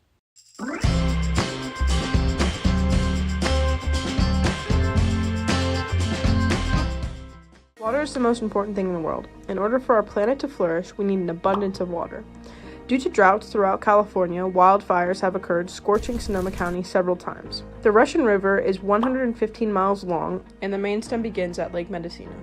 It flows through Ukiah, down to Cloverdale, through Healdsburg, and out to the Pacific Ocean. The river is home to 63 species of fish and has 238 streams and creeks flowing out of it. The river is a place for fun and relaxation for locals and tourists alike, as well as a home and resource for many creatures. So how can you help to preserve this bit of natural beauty? Start by being aware of your water usage. Take shorter showers, fix leaking sinks, use recycled water to water your plants, or better yet, switch to a more drought-tolerant landscape. In order for people to enjoy our beautiful river, we need to keep it safe. Be sure to conserve water. For more information about your water, please visit www.rrwatershed.org.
When I first realized that I was going to be a parent, I was super scared. After 2 or 3 weeks of meeting in the home visiting program, I was totally comfortable with the fact that I was going to have a baby.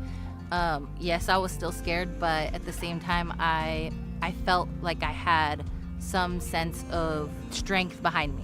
If I didn't have those resources that Jeanette provided me, I think it would be harder now. I got into the program and I realized, like, oh, this is nice. And now look at me. I work at a family resource center with parents and families, all this stuff. I'm so grateful that I got the opportunity to meet my home visitor, because without her, I think that I would be 10 steps behind from where I'm at right now. Pero pues aquí pues ya los enseñan un poquito más cosas que uno no sabía, como cómo cuidarla, cómo desarrollarla, cómo educarla, y pues es algo bien porque pues cosas que yo no sabía, pues ya usted nos las dijo y todo como consejos, y pues muchas cosas que se aprendieron. I don't know what's normal for a 22-month-old baby or an 18-month-old baby, you know. When we get together, we usually discuss and get some progress made with the baby. It makes me feel comfortable, and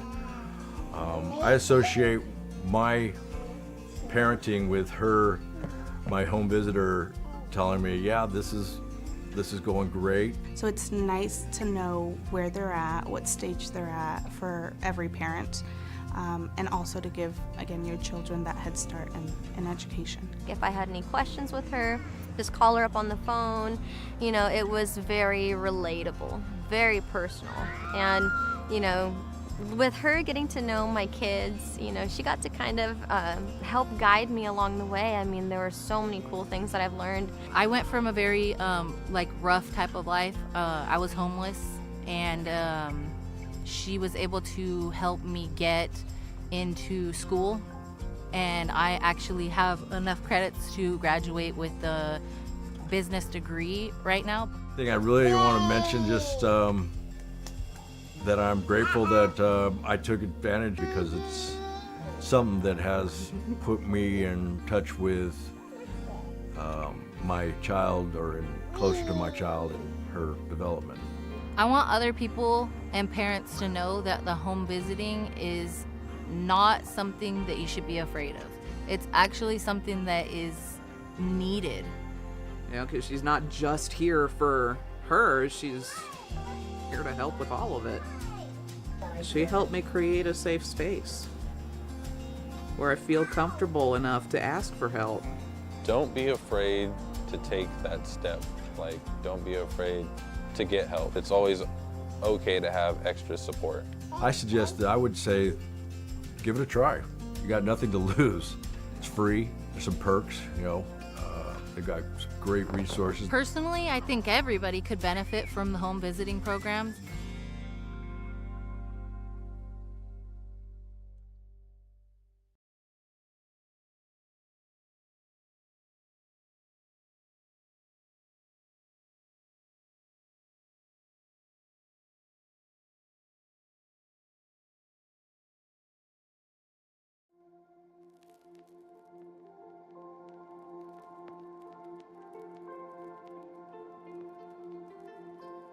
I realized that my life was going to change dramatically in ways that I did not know or understand or even comprehend. I was going to have to really go to the well and become accountable and adjust to a lot of things differently. Lo que queríamos era que naciera, ya, sí, ya quiero tener, entonces ahorita lo que tenemos es aprovecharla, quererla y cuidarla lo más que se pueda. Creo que a todos nos preocupa la primera vez que nos dicen que vamos a ser padres. When we started the program, my daughter was about 3 months, and my daughter's 22 months now. Something I love about my child, that she's healthy, she's happy, she knows that she's cared for and loved. Those are some of the things that I wanted to make sure that she had, and she has them. I'm happy today with my daughter. She's the greatest thing in my life, and I'm glad to wake up and see her, and everything I do it for her. Sí, bueno, yo también vengo de una familia separada. Creo que por eso también me motiva a estar más presente con él. de quizás también estar de la forma quizás que yo no la tuve para Máximo. Y también comprender que el padre no solo es el que pone los límites y las reglas, sino que también está ahí para hablar, acompañar, regalonear, jugar, cosas lindas también, no solo ser el guía para el niño, sino que también un compañero de vida. I was more of a elated and thankful because for 3 months I was in baby land, and when you're in baby world, you're just kind of flying by the seat of your pants and hoping you know that you're just supportive in the ways that you can be supportive. Pero pues aquí pues ya los enseñan un poquito más cosas que uno no sabía, como cuidarla, cómo desarrollarla, cómo educarla, y pues es algo bien porque pues cosas que yo no sabía, pues ya usted nos las dijo y todo como consejos, y pues muchas cosas que se aprendieron. Bueno, creo que por mi parte esperaba algo totalmente diferente, como un programa más frío, por decir algo, no tan cercano a la familia, sino más bien un programa de Estado programado para la ayuda solamente. Y a través del programa nos hemos dado cuenta que también pasa a ser una familia con nosotros, porque nos apoya en los momentos difíciles o cuando nos hemos visto en dificultades. Siempre nos hemos podido apoyar en Gaby a través de su programa. Encuentro que ha sido fundamental el apoyo. You know, my experience has been nothing but positive. Annette has been wonderful. She's on time. She lets me know if there's going to be any changes in the schedule. Not only did we get the assistance with this program, but we also made a really good friend. I'm happy to call Gabby our friend. I still feel the challenge of being a parent now in today's world is immense. I think that you need support. Es un gran apoyo para nuevos padres, y más aún si están en nuestra situación, que somos extranjeros, que nuestra familia y amigos, como dice Carla, están en otro país, lejos. Entonces sí, viene muy bien el programa para apoyarse. I'm going to wait just one moment. Oh, thank you very much, Supervisor McGorty. Thank you. We are going to turn the presentation back over to staff for any closing remarks, final remarks. Staff has no additional comments, but we're available for questions. Thank you very much. At this time, I'm going to close the public hearing and bring the discussion back to the board as I have been doing all day. I'm going to go in numerical order, starting with District Supervisor number 1, Supervisor McGorty. Well, there's a lot to unpack in this discussion here, and I realize that, first of all, when we get into this kind of rural residential and agricultural properties, there's always potential for conflict, but cannabis seems to be one that really has potential for conflict. So I'm trying to sort out what's true and what's not, and it's really, really hard because I'm not sure of the veracity of some of the things that have been said. So the first thing that strikes me is that there's a lot of illegal grows that are inside of this prohibition district. And, you know, we certainly, our board's taken a stand of wanting active code enforcement. And I kind of feel like even if we are to take out these legal grows, that we would still have a problem. So that really concerns me. Something probably needs to be done about that. I would like if we have Undersheriff present, if he can talk about the home invasion incidents or other lawlessness that's gone on in the proposed CP, and if he has any thoughts or comments if Undersheriff Brewster is still there. Thank you. I will invite Undersheriff Brewster to the podium, but I'm hoping that you can finish your comments and then I'll invite him up. First. Yeah, I'm sure this will kind of progress. And things like trucks, traffic, and heavy equipment. And when I went out to the grow, I met with Mr. Ruiz, and he showed me the grow, which I thought was, from a horticultural point of view, very well run. It wasn't overpowering odor, but I understand that odors change as the crop develops and is harvested. So I'm not saying that it doesn't have an impact. It's just when I was there, I didn't notice anything particularly awful.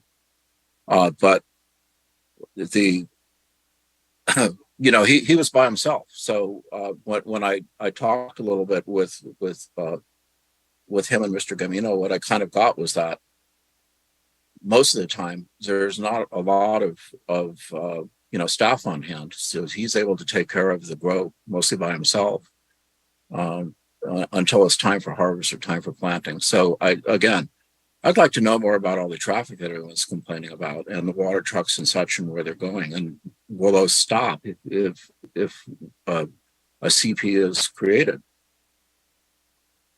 Odors are really a big issue, and I'm very concerned about especially the homes that are close to the 1750 Road D, because they are relatively close. And I could see how if that was the source of the odor, it would make life very difficult. Those homes are very, very close to the grow. So my initial take on this is I feel like I need more information to really make a well-informed decision. I will say this though, the people who have created this proposed CP are extremely sincere, and I don't think they're coming at it from a racial point of view, trying to exclude any Latino growers from their community. They're coming at it from a quality of life point of view, and even the financial impacts. When I talked with a friend of mine who is a realtor, and I said, well, what do you think realistically if someone's near a grow? Well, what impact does that have on the value of the person's home?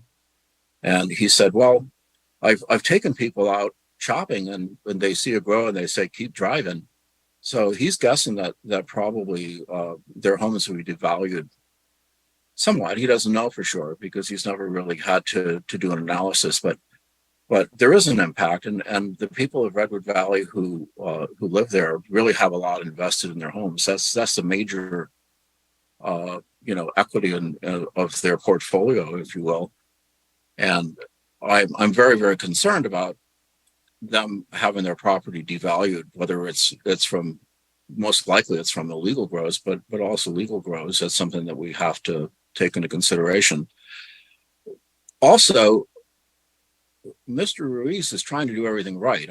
I think that we've made it really clear that we thought if we were going to have cannabis in our county, it should be on ag zone land where it's already been cleared, where there's water, where we're used to cultivation. So this starts to represent a pretty major change in policy about where we think cannabis belongs.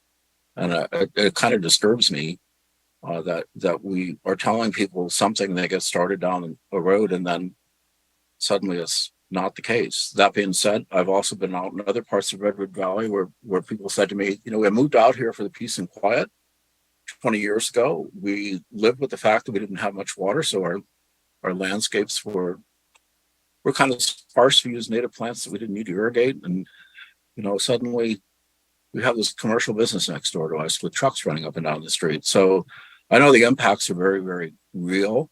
I'm very concerned about them. And I kind of feel like need a little bit more information, but if I was forced to have to choose now, I probably would go for the CP, and unless I'm kind of assured that there's more going on than just these two commercial greenhouse operations. Thank you, Mr. McGordy. Undersheriff Brewster, could you please come forward? Was that can you repeat your question for the Undersheriff, please?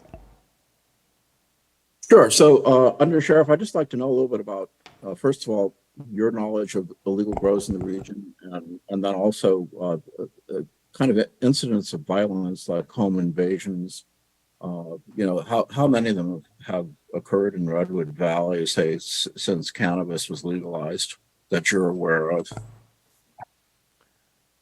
Okay. Good afternoon. Undersheriff Darren Brewster. Thank you, Board, CEO Antle.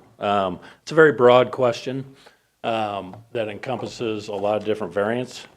As far as the Sheriff's Office is concerned, there's 4 reasons why we deal with marijuana grows. That'd be trespass grows, where there's violence, environmental impacts, land or water diversion, that kind of thing, or DTOs, which are drug trafficking organizations. I hear the term DTO or cartel a lot through my career. It's rarely true.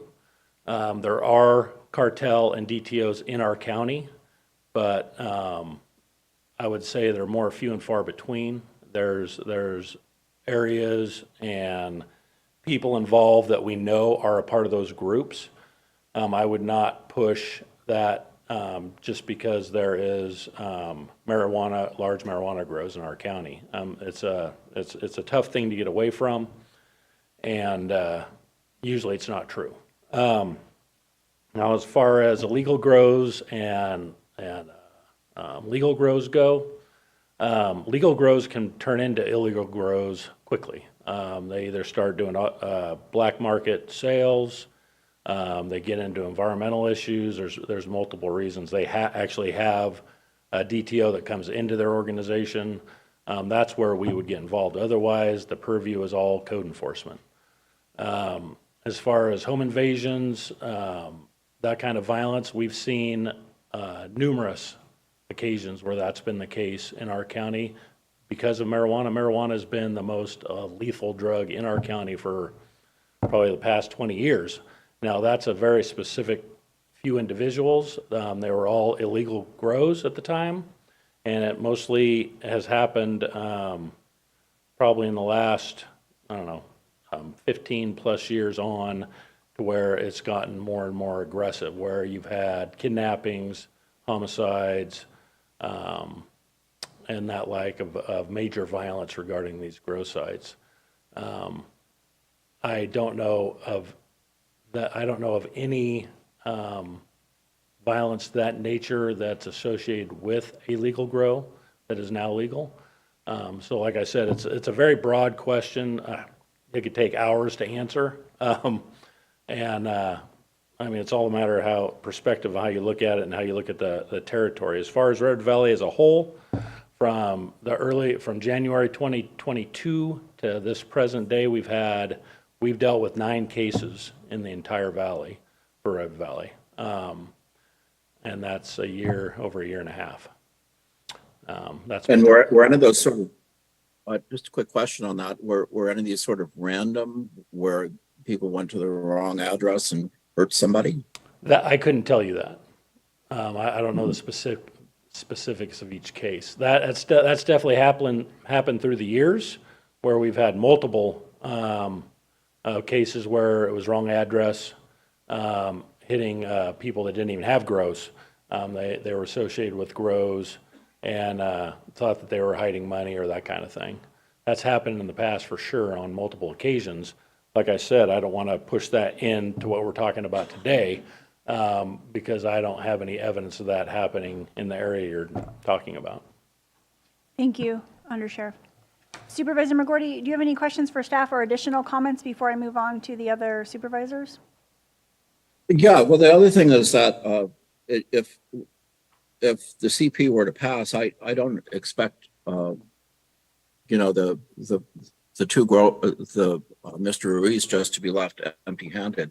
I would hope there'd be some sort of reasonable accommodation to allow him to recoup some of his investment.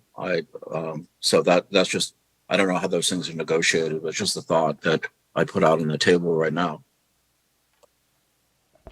Okay, thank you. We'll move to District 5 Supervisor, Mr. Williams. So I mostly focused on property rights, and I'm imagining residents in Anderson Valley, say Boonville, outnumber the grape growers, and imagine if they get together and petition us to retroactively remove the right to grow grapes on ag land. In the abstract, that's what I'm witnessing.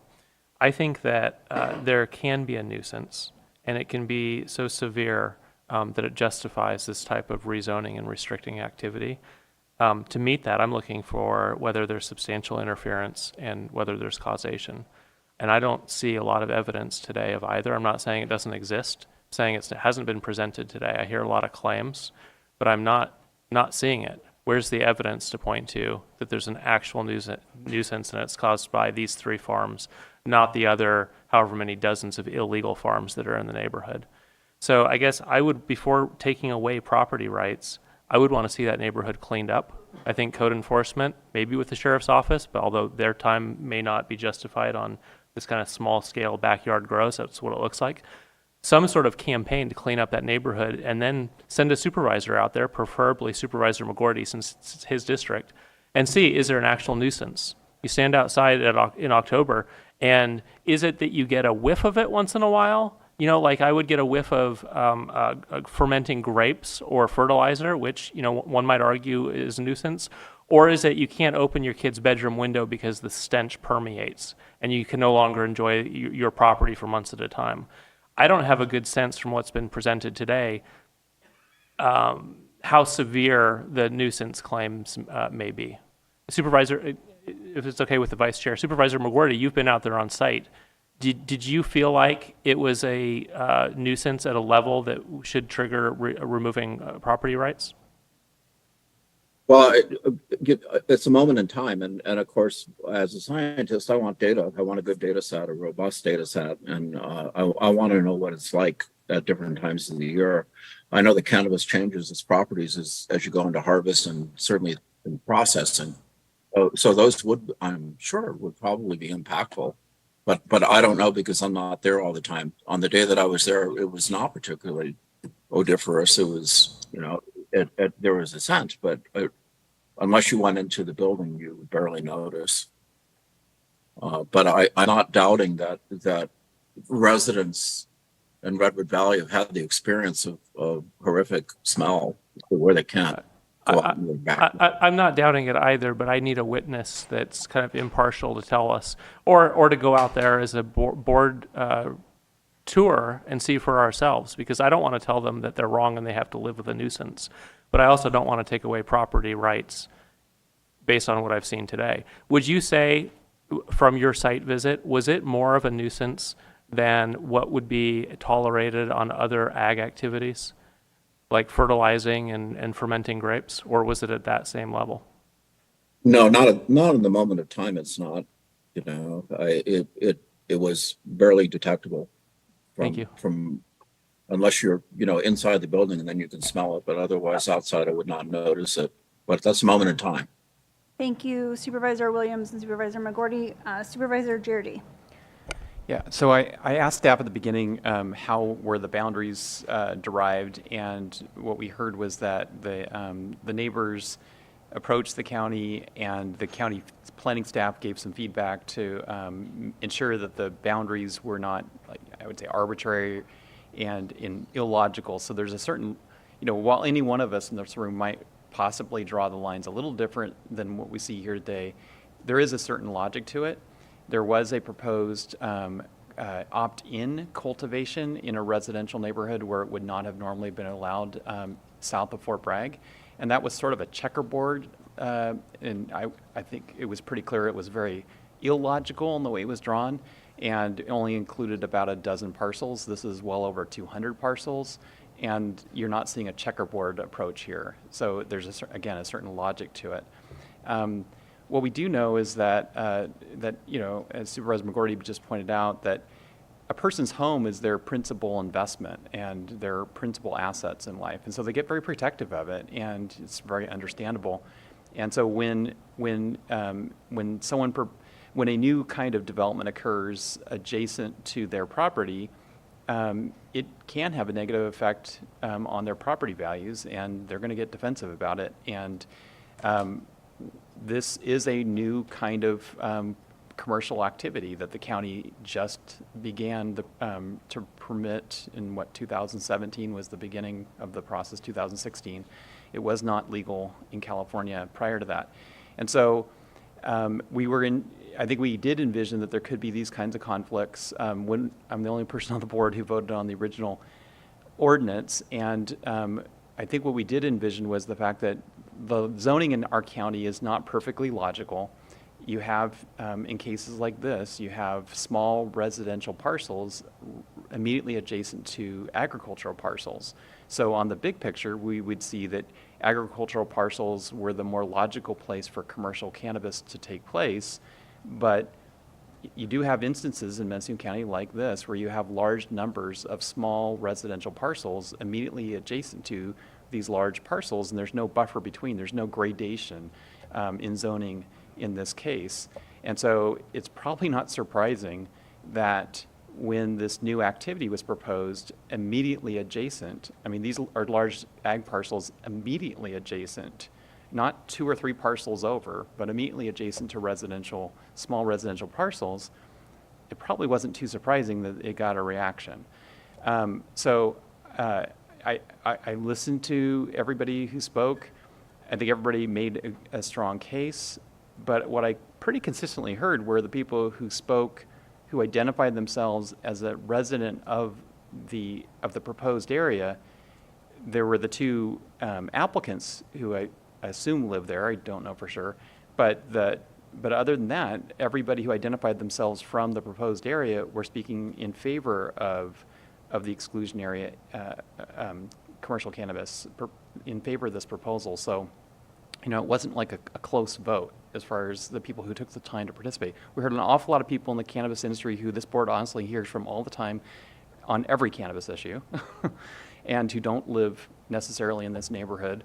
So I think it's important to take into account what the neighbors want, and I think there's a certain logic to what they're proposing. They're trying to establish a buffer between themselves and an activity that's does have impacts. And you know, I toured a commercial cannabis site in a residential neighborhood south of Fort Bragg, and on the day I happened to visit, I didn't smell any odor. Yet other neighbors who I respect and believe are truthful told me, but on many other occasions, they would smell it. So you really don't know unless you live there. So if the neighbors are telling us they're smelling it, and also I on the parcel on Road D, I know it's 2 legal parcels, but if this is adopted and it's phased out, I guess I would look to staff, and I guess my question to staff is, even though we have a cap on the number of square footage per legal parcel, and they have 2 parcels that are adjacent to each other off of Road D, is there a way in a phase-out period of, say, 3 years, that the cultivation that's abutting right next to the residences to the west, could it be for those last 3 years be cultivated, all the cultivation on the one parcel further east, farther from the residences, to move it away from the neighbors during the phase-out period? Deputy County Counsel Matthew Kudrowski, to clarify again, there is no phase-out period if they don't have a issued permit from the county. The ordinance, and I apologize if there's any confusion at Planning Commission, refers to the existing permitted cannabis cultivation sites or permitted cannabis facilities that get the phase-out period. So in its current form, the ordinance would not allow a phase-out if this ordinance was adopted.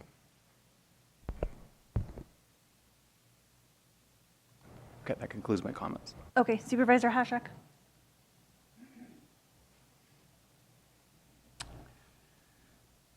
Yeah, this is a tough one, and I appreciate all the comments that were made today.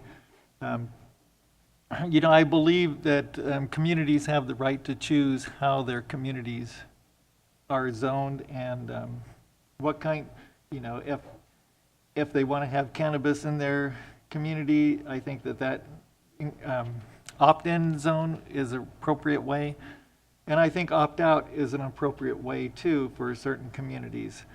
You know, with that in mind, you know, I just wanted to remind people that the ordinance that was passed by the board that would have given 10% of cannabis production for a parcel, if I understand that these parcels are 40 acres, if it's a 40 acres, that would have increased the cultivation size by 16 times of what is actually happening right now.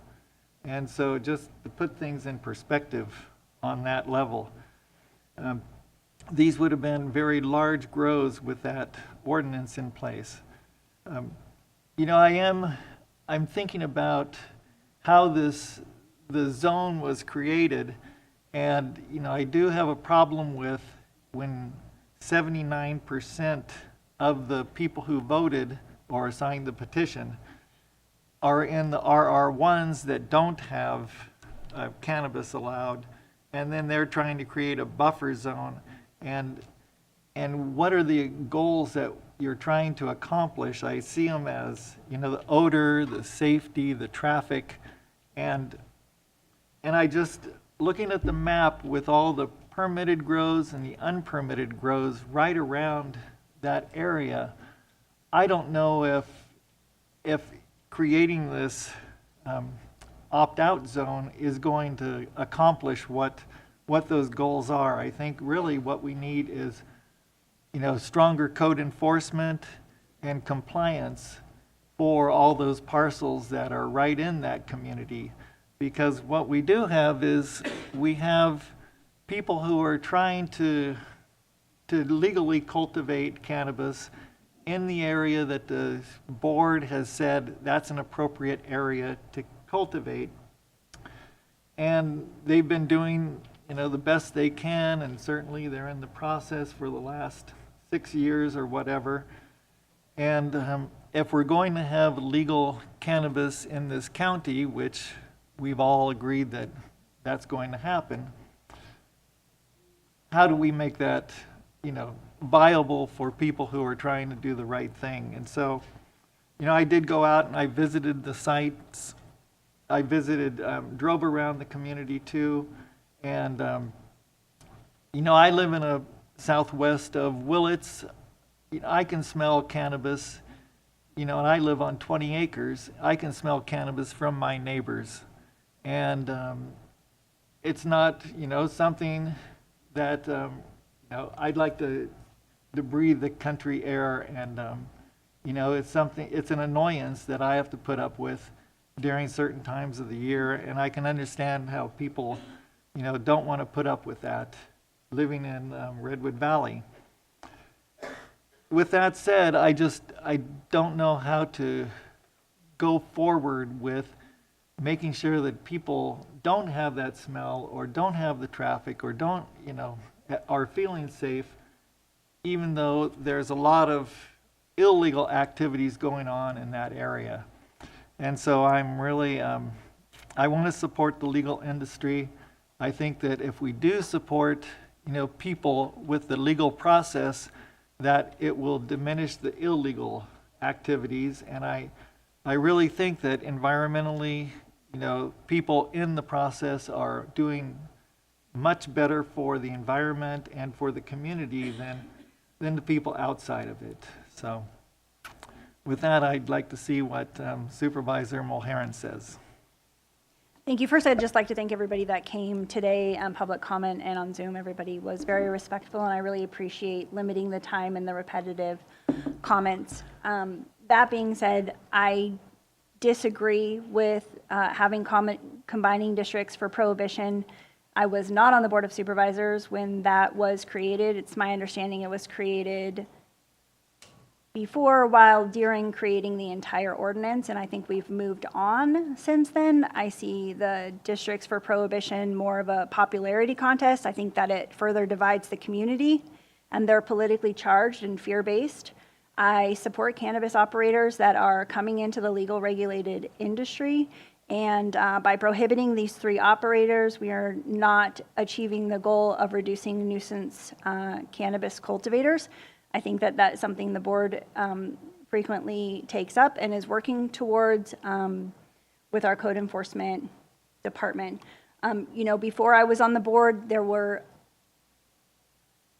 have been many legacy cultivators that have cultivated in the hills, and it was the intention, it's my understanding, I was not on the board, it's my intention that the goal was to move those folks out of the hills and into agriculturally zoned land. And I think that that is the most appropriate place for cannabis operations to be, and that the goal was to specifically move cultivators that were in environmentally sensitive areas onto properties that were more appropriate for cannabis cultivation. I support all types of businesses, and that includes cannabis businesses and vineyards. And if you're anti-drug culture, then that should include alcohol, because alcohol is a drug. And I just want to say that I'm not going to tolerate even a little bit of racism or a few racist remarks or innuendo that everyone of Latino or Mexican heritage is labeled cartel related.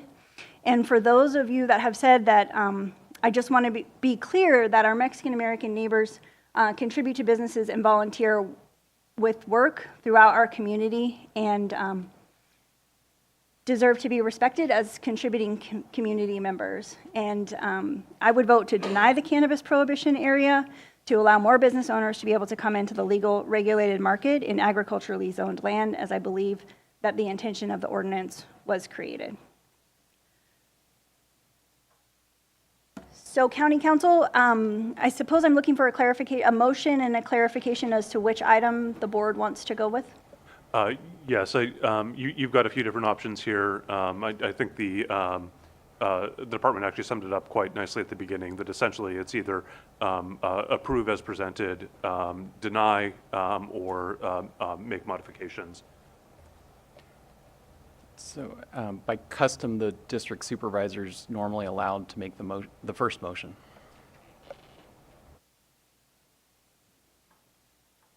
District 1, Mr. McGordy?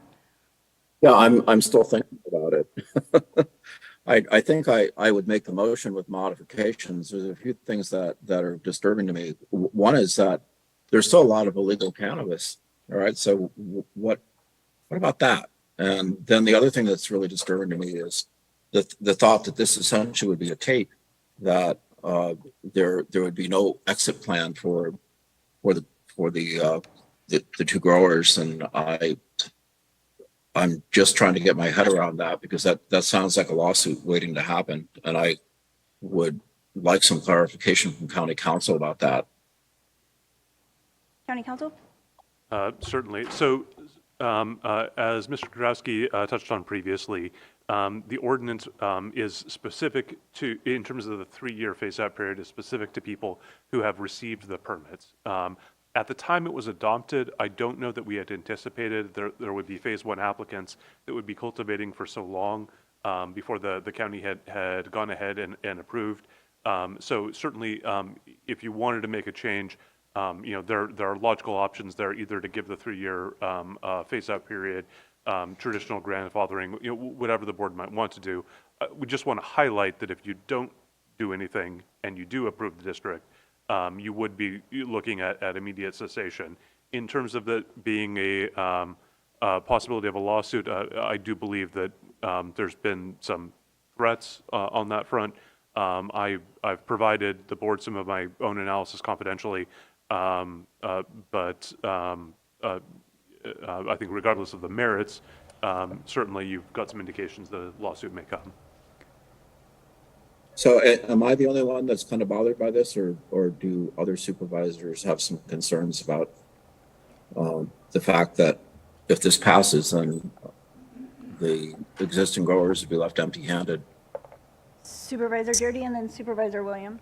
So I'm looking to County Council, but just because the ordinance, I think, did not anticipate such a long process for the permit program to be really up and running at full steam, I'm asking County Council, could the board nevertheless adopt findings, perhaps staff would come back in about 10 minutes break, with findings that would allow for, let's say, a 3-year phase out, even for the 2 applicants who are in good standing with the county's permit program, to phase out.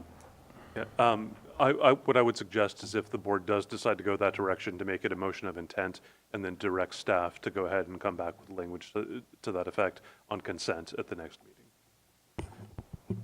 Supervisor Williams? Well, I'm concerned that not providing the business community with consistency, they invest and then the rug is pulled out from under them. Other businesses are bound to wonder, will the same happen? The county, and I've been sitting on the board while the county has been saying the proper place is not in the hills. It's not an environmentally sensitive land. It's on ag-zoned land, large parcels previously disturbed. When I look at these sites in question, it looks like previously disturbed, large ag-zoned land. So if not there, where is the appropriate? And I hear Supervisor Jurdy that the county zoning is a little bit wonky. You have RR1 up against large ag land. That's unfortunate. But that is the zoning that we have. How would the applicant know that developing on ag land would later be considered a nuisance? I guess at a minimum, I think if we decide to retroactively prohibit this activity, to me it looks like a taking. I think we need to provide financial compensation for their loss. I also have another question too. I'm sorry, I should have raised my hand, but Supervisor McGordy.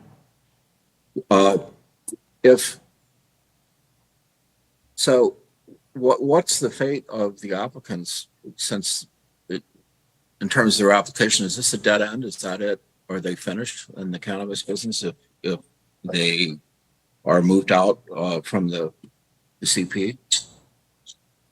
I'm not exactly sure who's going to answer that question. Staff from Planning and Building? Julia Krog, Planning and Building Services Director. I'm not sure that I can exactly answer what the applicants may hypothetically do if this CP district were approved. I think that would really be a question for the cultivators of whether or not they intend to continue seek a phase 3 application or whatever that may be. Okay. Well, but they would have that option. In other words, they're not at a dead end. If I may, Julia Krog, Planning and Building Services Director, the applicants would certainly have the ability to apply for a phase 3 application not within this proposed or approved CP district if that is in fact what happens today. Supervisor Hashak? Yeah, I saw Mr. Self, who made some comments earlier today about why can't the parties get together and just talk about it and figure out what the issues are and try to deal with them. I really appreciated those comments, but looking at the situation we have right now, if we were to allow those parcels that are cultivating right now to continue and grandfather them out of any kind of CP, then would that be acceptable to the people who are proposing the opt-out zone? Supervisor Hashak, for clarification, I don't want to open back up the public comment. I think what you're asking is if the board were to make a recommendation, we approve the CP zone, but allow for the 3 parcels that are already working towards getting licensing to continue operating, which would mean that no new businesses would be able to operate on ag zone in this area. Would that be agreeable? And I guess I'm looking for jazz fingers for anybody that thinks that that would work. And if not, your silence tells the rest. Thank you. Okay. Supervisor McGordy. Sorry. So I did have a discussion with some of the applicants, and they feel pretty strongly that it wouldn't be okay. So while it seems like a reasonable compromise, I don't think that it would work. But of course, we decide. So if other board members think that's a good idea, then they should voice it now. County Council, is there anything that prohibits the board from making a motion to approve the CP zone and allow the 3 parcels that are working through the regulated cannabis industry through licensing through Mendocino County and the state of California to continue operating? Generally speaking, no. If the board does want to go that route, however, I may ask that you do it as a motion of intent. One thing that we're discussing right now is whether that might have to go back to Planning Commission by virtue of there possibly being changes that weren't discussed. So we would have to review the scope of the prior conversation at Planning Commission, see if this has to go back, and then possibly have that come back to the board after that.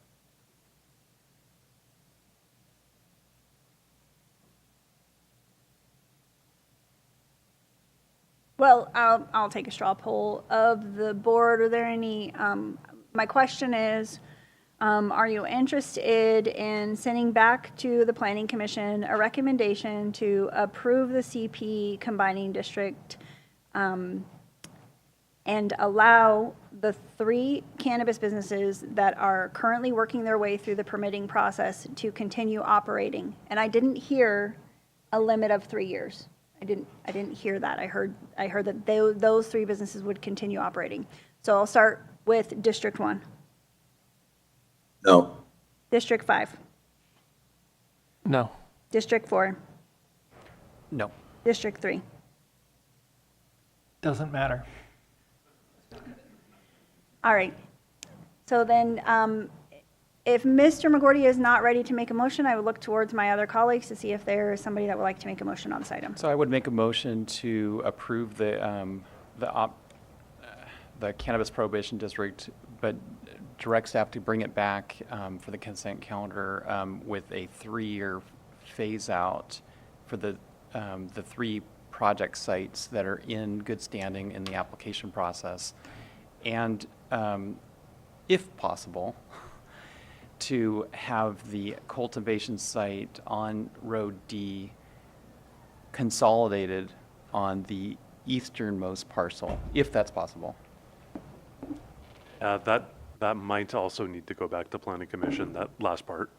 Okay, then I'll drop the last part. Yeah, I would second that. Roll call, please.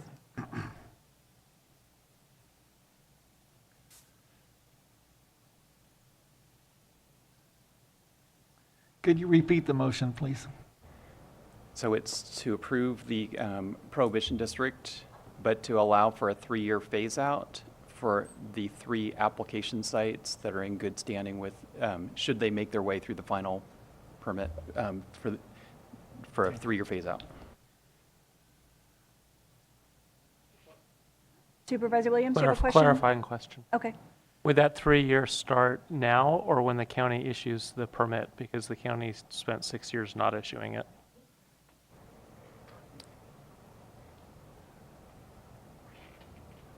I think we may need some information from staff as to. I believe by default under the ordinance, it would be from now.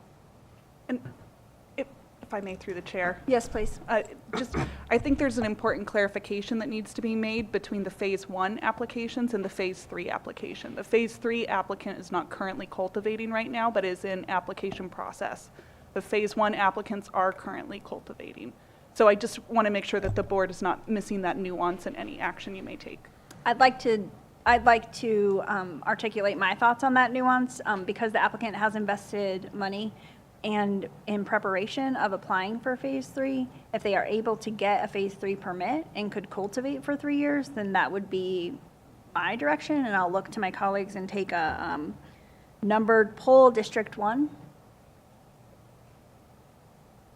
Do you intend for Phase 1 and Phase 3 applicants to be able to cultivate for 3 years? Phase 1 for sure. I'm still kind of not sure about Phase 3. How long is it going to take them to get a permit? Possibly 7 to 10 years. We don't know. County Council? Sorry, since this relates to a motion on the floor, it might be better just to have Okay. Baker and the second clarify their intention, and then it'll be clear. Thank you for that help with the agenda item. Supervisor Jardy, can you clarify the motion for Phase 1 and Phase 3? Can I will, but can I get a little clarification? How close is the Phase 3 applicant? Do we know? If the Cannabis Department could please come forward, we would appreciate your help. Good afternoon, everyone. Senior Planner for the Cannabis Department, Matt Goins. Really close. Before I came here, I looked at all the information I could, and it's actually the next on the list to be reviewed. So tomorrow, we would be moving through that review. It'd probably take a few days, and then we have to do a referral and stuff, but could be 30 days, could be less, could be a little more. Okay. I know it's Based on very that, vague, I would include the Phase 3 applicant as 3 years from the issuance of the permit. Supervisor McGorty, do you agree with that amendment? Yeah, I agree. Thank you. Any other questions? I don't see any other questions. Thank you very much You for bet. your support. Okay. Roll call, please.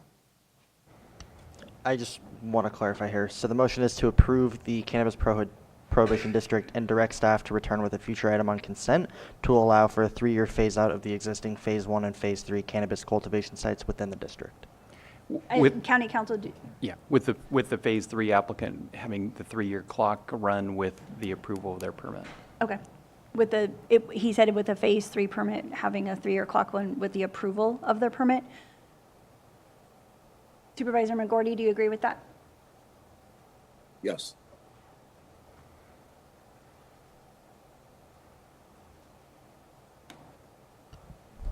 Supervisor Hashak, did you have something you needed to comment on before we move forward with the vote?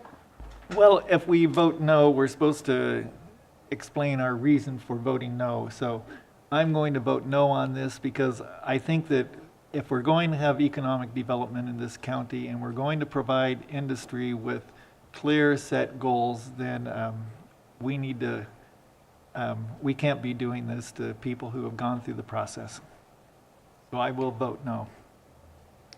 Supervisor Williams? Yeah, I'm also a no. I see neighboring counties have use permits, like our 2218 that went through a referendum, that have odor control conditions. That's really what we need here, is to allow people to cultivate, but remove the nuisance element. I don't have a way to do that with either of the options at our disposal today. The 3-year, I don't think they can recoup their expenses, and the risk of litigation pushes me away from that option. Okay, and as I stated, I don't believe that cannabis prohibition zones are an appropriate way to regulate small businesses, and especially because previous boards of supervisors have tried to regulate cannabis cultivation out of the hills and into ag land, and I think this sets a precedent that any operator in ag land, which is appropriate now, would be potentially held at the whim of neighbors that may or may not like them for valid or invalid reasons. So I'm a no. Let's go ahead and have the roll call. All right. Supervisor McGorty. Yes. Supervisor Mulhern. No. Supervisor Hashak. No. Supervisor Jurdy. Yes. And Supervisor Williams. No. Motion fails with Supervisors Williams, Mulhern, and Hashak dissenting. I'm looking for an alternate motion. Well, I kind of feel like we can't just leave this sitting. I mean, there's people who feel like they're being injured, by the cannabis industry in Redwood Valley. And we really need to find out who is causing the problem. And I think there's still a good case for us to really step up going after illegal grows, getting a little bit better sense of get some real data of what's going on here, that the problems are the way that they are. I just hate to walk away from this and Well, Supervisor McGorty, I would say that we're not walking away. We haven't been walking away. I've been on this board for 3 years, and we haven't walked away from code enforcement. We have regular updates about the work that code enforcement is doing. We track the cannabis nuisance calls, and certainly this board has done work to try to create ordinances that address those nuisances, and we continue to do that work with the work that's being done by the Golden Gate Bridge Initiative, planning and building, code enforcement in the cannabis department. I think that we're headed in that direction to try to protect neighbors that are next to illegal cultivation sites, to have those sites removed, but to also protect legal business owners that are trying to cultivate cannabis legally. That is what I would say about code enforcement. We are working on that, and I'm happy to email you some of the reports that we receive, because our staff is on top of trying to deal with those illegal cannabis cultivation situations. I realize that. I see I realize three that. pins, so. Yeah, I realize that, but there's, the people who put together this proposal for the CP zone obviously have some real concerns and issues, or they wouldn't have done it. And I don't know. I feel like we need to do more of a focused effort to improve the quality of life that they're not enjoying because cannabis is in their neighborhood and impacting them. Thank you. And even then, I would just add, if you look at the ordinance, it basically says that you can't create a nuisance. So if smell is a nuisance, we got a problem, right? So that's just one of the issues. Okay. District 5 Supervisor? I move we direct staff to return with a plan to prioritize code enforcement in the map proposed as part of the hearing today. Noticing all owners that enforcement will begin against illegal cannabis cultivation. and have code enforcement go parcel by parcel, cleaning up the neighborhood. And that's the end of the motion. Discussion, is there a second? I'll second. All right, discussion. I think that if we start on this now, we may be able to get that, that area cleaned up where there's only the 3 legal sites by harvest season, which means supervisors can tour the site and see for themselves how much of a nuisance there is. Are you getting a whiff of it, or do you feel like it's really impeding the enjoyment of other property owners? That personally, that's what I need. I can't ascertain enough from what I've heard today. I find it plausible, it could be a nuisance, but there's just not enough evidence. Why not focus on cleaning up the neighborhood? If nothing else, you know, we remove maybe 30 grows. There's 3 left. That's a win for the people who live there. We come back and we say those remaining 3 are a problem, we'll revisit it. Thank you for that. I'm going to go again in order. District 4? Question to the maker of the motion. Would the maker of the motion propose to add a suspension of the applications of any new cultivation sites on the ag lands that are in the proposed area? Not yet. I'm going to start with the motion as is. So under the motion, there are other ag parcels in that neighborhood, and so other people could come in with cultivation proposals while we're cleaning up the unpermitted cultivation sites in the residential neighbor parcels. Please, District 5 Supervisor. So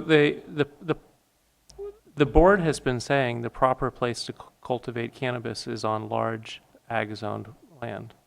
And so, yes, somebody could file a Phase 3 application to grow on an ag parcel anywhere in the county.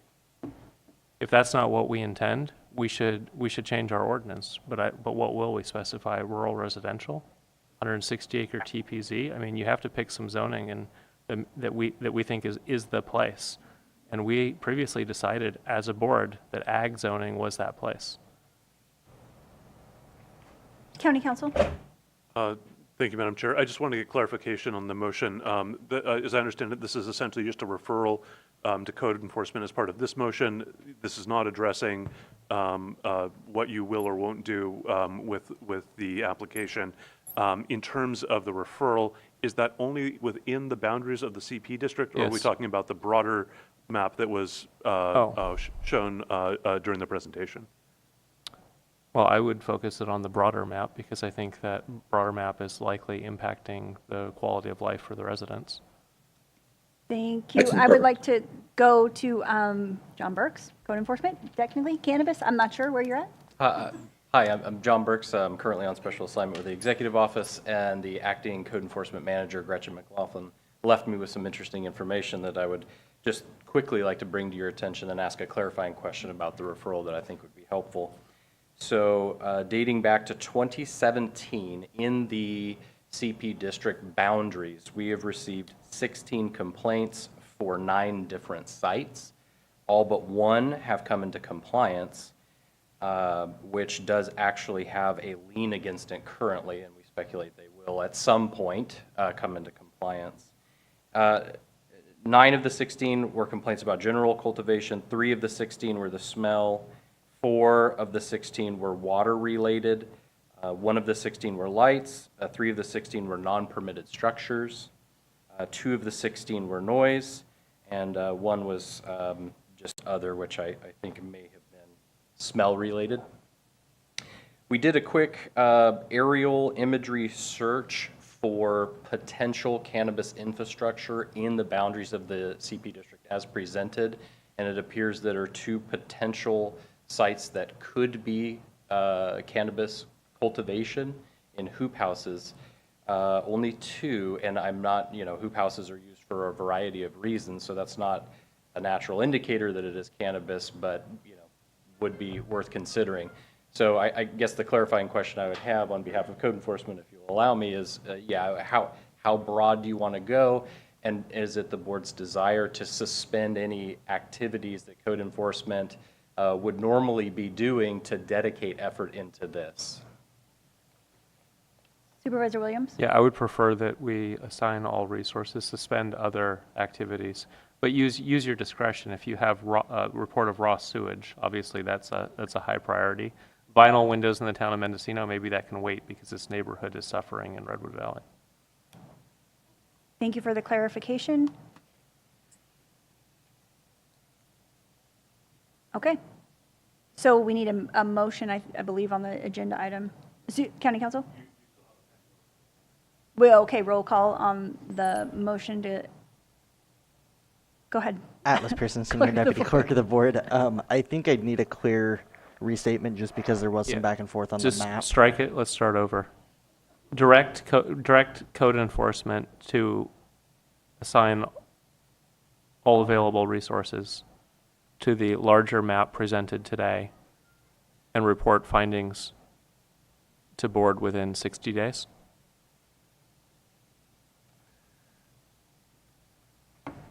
Supervisor Hashak? Yeah, does the maker of the motion want to include anything about the CP zone? No, because I don't personally feel like I have enough information. Before I take away a property right, I want to know that there's just cause. I'm not seeing that cause. If code enforcement in this exercise comes back and says there's a large-scale nuisance the board should address, that'll persuade me. So we're going to give direction to code enforcement, but no direction about the We're CP going zone. I believe we're going to get to the CP zone in a separate motion. This is just specifically to address the residents' concerns that Okay. have come forward today, so we can make sure that we abate any illegal cannabis businesses that are currently operating, so that we can focus the 3 businesses that are going through the permitting process to get licensed and regulated. I'll look towards the Planning and Building Department if they had a clarifying question or statement on this motion. Yes, Russ Ford, Senior Planner. I just wanted to clarify which map are we talking about? There were several presented. There was one presented by the applicant. There was one presented by the appellants. The one by the applicant's attorney, I think he took credit for it earlier, and it was a colorful map with The aerial map with yeah, and the other. I think he told us that he didn't know those were all cannabis sites, but there were hoop houses between thank you. 21 and 23.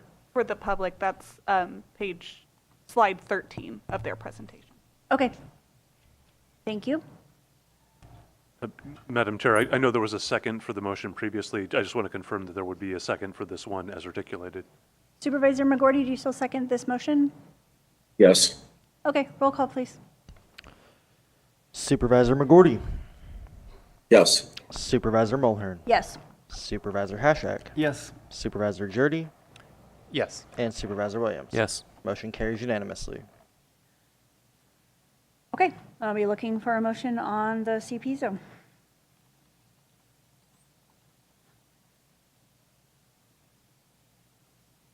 Supervisor Hashak. Well, in light of this action that we've just directed code enforcement to do, it seems like, is it possible to defer this action for 6 months? About the opt-out zone? County Yes, Council? the board has that discretion. Okay. Supervisor Hashak, I think with all due respect, that would, limit the business owners' opportunities to plan for their seasons ahead and to figure out what their families are going to do with their properties.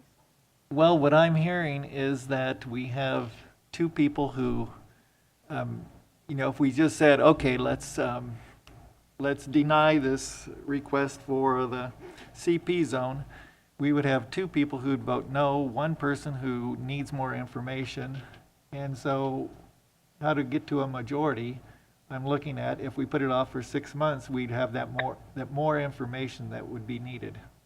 Is that true? It was my understanding that you had 3 people that were going to vote no for a cannabis prohibition zone and 2 that were voting in favor of it. One of those that was voting in favor of it still had additional questions, one of which we may have addressed with the code enforcement direction. I would look towards Supervisor McGorty if your concerns are addressed with the code enforcement motion, or if you still have questions about whether or not you'd like to move forward with the cannabis prohibition zone. So it's nice to have an option on the table. If you don't want to do that, if the board wants to drop this, then I would at least give them their application feedback. But I still have questions as to the impact of the grows on the Ag 40, and we don't really know the answer. For Supervisor Williams, did you have a clarifying statement or question for Supervisor McGorty? It's a clarifying statement, move denial. Is there a second? I'll second. I'm sorry, I didn't quite catch that. Would you please repeat your motion? Sure. So the motion is to move denial of the cannabis prohibition zone. And County Council, would you like to help clarify? I think I'm hearing denial of the application, which would be denial of the rezone and ending of the rezone process. Was there a second? There was a second by Hashak. Thank you. I don't see any additional questions or comments from the board, so roll call, please. Supervisor McGorty, No. Supervisor Mulhern, Yes. Supervisor Hashak, Yes. Supervisor Jurdy, No. and Supervisor Williams. Yes. Motion carries with Supervisors Jurdy and McGorty dissenting. I would like to thank all of the applicants from both sides truly, and the work that the Planning Commission has done. This has not been an easy process. I don't think it would be an easy process for any other cannabis prohibition or inclusionary zones. They have been split votes, and I think that the process is flawed and that County Council should look at changing it. With that, I'd like to go, the item is closed, and County Council, did you have a comment? Just that we have the items from this morning. I was getting to that, I'm sorry. yeah. I just need a little bit of help from Supervisor Williams and the clerk. I believe we're, have back items 3G, 3N, and 3P. Is that correct? And Madam Chair, there's an additional item that has come to light. Apparently, one of the attachments for item 3AG was not included from this morning. Okay. We do have copies available at the back of the room, and it has been uploaded. I would just suggest a new opportunity for public comment on that, and maybe even suspending the procedural rules and retaking the vote. Okay, I'm going to wait for just a moment while, as folks leave the room. And I want to just thank everybody again for coming today. And as to the items that were scheduled later for consent, there are contracts in the back for the public to review, if you'd like to review them. And I'm assuming, Clerk of the Board, that they've been uploaded to e-comment? Yeah, the revised attachments have been uploaded for items 3P, 3U, and 3N. Thank you. And 3AG. Thank you. So I'd like to just take a moment for the board to review those items in iLegislate and make sure that your questions or comments have been answered. And maybe County Council, you can walk us through what's been updated. And I believe that Dr. Miller should be in the Zoom meeting. And if we could bring her over as a panelist. Oh, she's not in the Zoom meeting. And actually, so I would just... Go ahead, County Council. Just very briefly, Madam Chair, so the language was updated as requested to give a new termination date on the three proposed contracts. I do have Ms. Scott, who did the modification, coming in to be able to answer any questions that you may have. But just very briefly, the idea here was to provide the window that the board was looking for. It would be 90 days from the date of the from July 1st, but still giving that would still give us about 60 approximately to work out the revised language that Supervisor Williams had been requesting earlier in the meeting. For item 3AG, I believe that the contract itself was supposed to be an attachment to the resolution and was erroneously omitted. We do have that available for the board and for the public. I might defer to the Department of Transportation if there's anything they wanted to say about it, but it was on the consent calendar. I don't know that it was considered to be controversial. Let's go back to our numerical efficiency and start with District. Thank you. Thank you. District 5, Supervisor Williams, questions, comments? Yeah, I have a question. but it's dangerous that I'm reading at the same time. This is the agreement number 22063.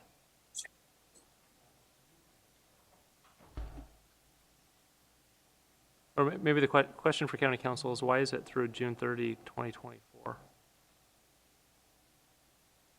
It's not 3 months. If you could give us just a moment. If you could clarify, Supervisor William, which agreement are you on? Which item? I'm on,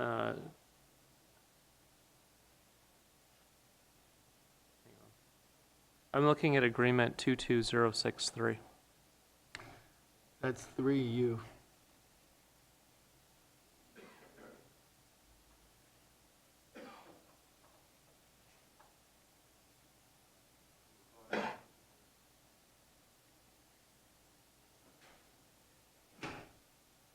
Lily or Alice, could you promote Charlotte? Okay.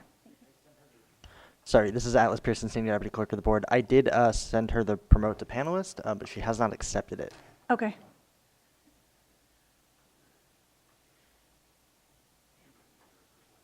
Oh, in the room. Thank you. We'll go ahead and wait as you come up.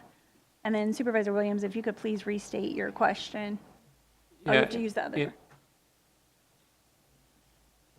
In the second amendment to County of Mendocino Board of Supervisors Agreement, BOS 22063, what is the June 30th, 2024 date? I believe it was June 30th, 2023. Which page are you looking at? It shows 2024. It's the first page. Are you, if we could just, for clarification, Supervisor Williams, I had a chance to pull it up. The new termination date is reflected as September 30th, 2023, I believe. I think I can clarify. When the strike through the 24, it appears as though it's a 4 and it's still in the contract, but it is September 30th, 2023. No more questions. Can I move approval on all three? Yes, you may. I'll second the motion. Okay. I would ask at this point if there, I'm sorry, for clarification, would you also like to just throw 3AG in there while you're making a motion? The motion includes 3AG. Thank you. County Council, did you need? Does a second degree? Yeah. Thank you. I was just going to suggest public comment. I'm going to get there. Sorry. Thank you. Okay. So I am now going to go to public comment and then bring it back to the board. Are there any members of the public that wish to comment on consent calendar, the agreements as updated, and items 3AG, 3N, 3P, and 3U? Seeing no one come forward, I'll look to the Zoom. If you're listening to this meeting on Zoom and you have comments on these items, please raise your Zoom hand or press *6. And seeing no hands, I will bring it back to the board. We do have a motion and a second. Roll call, please. Can I get a clarification on who the second was? Beardy. Okay, thank you. Supervisor Mulhern. Yes. Supervisor McGordy. Yes. Supervisor Jurdy. Yes. Supervisor Williams. Yes. And Supervisor Hashak. Yes. Motion carries unanimously. Thank you, everybody. We have had, I believe, the best day of our lives, and I would just, at this point, like to move for adjournment. Thank you very much for your time and attention today. We appreciate you all.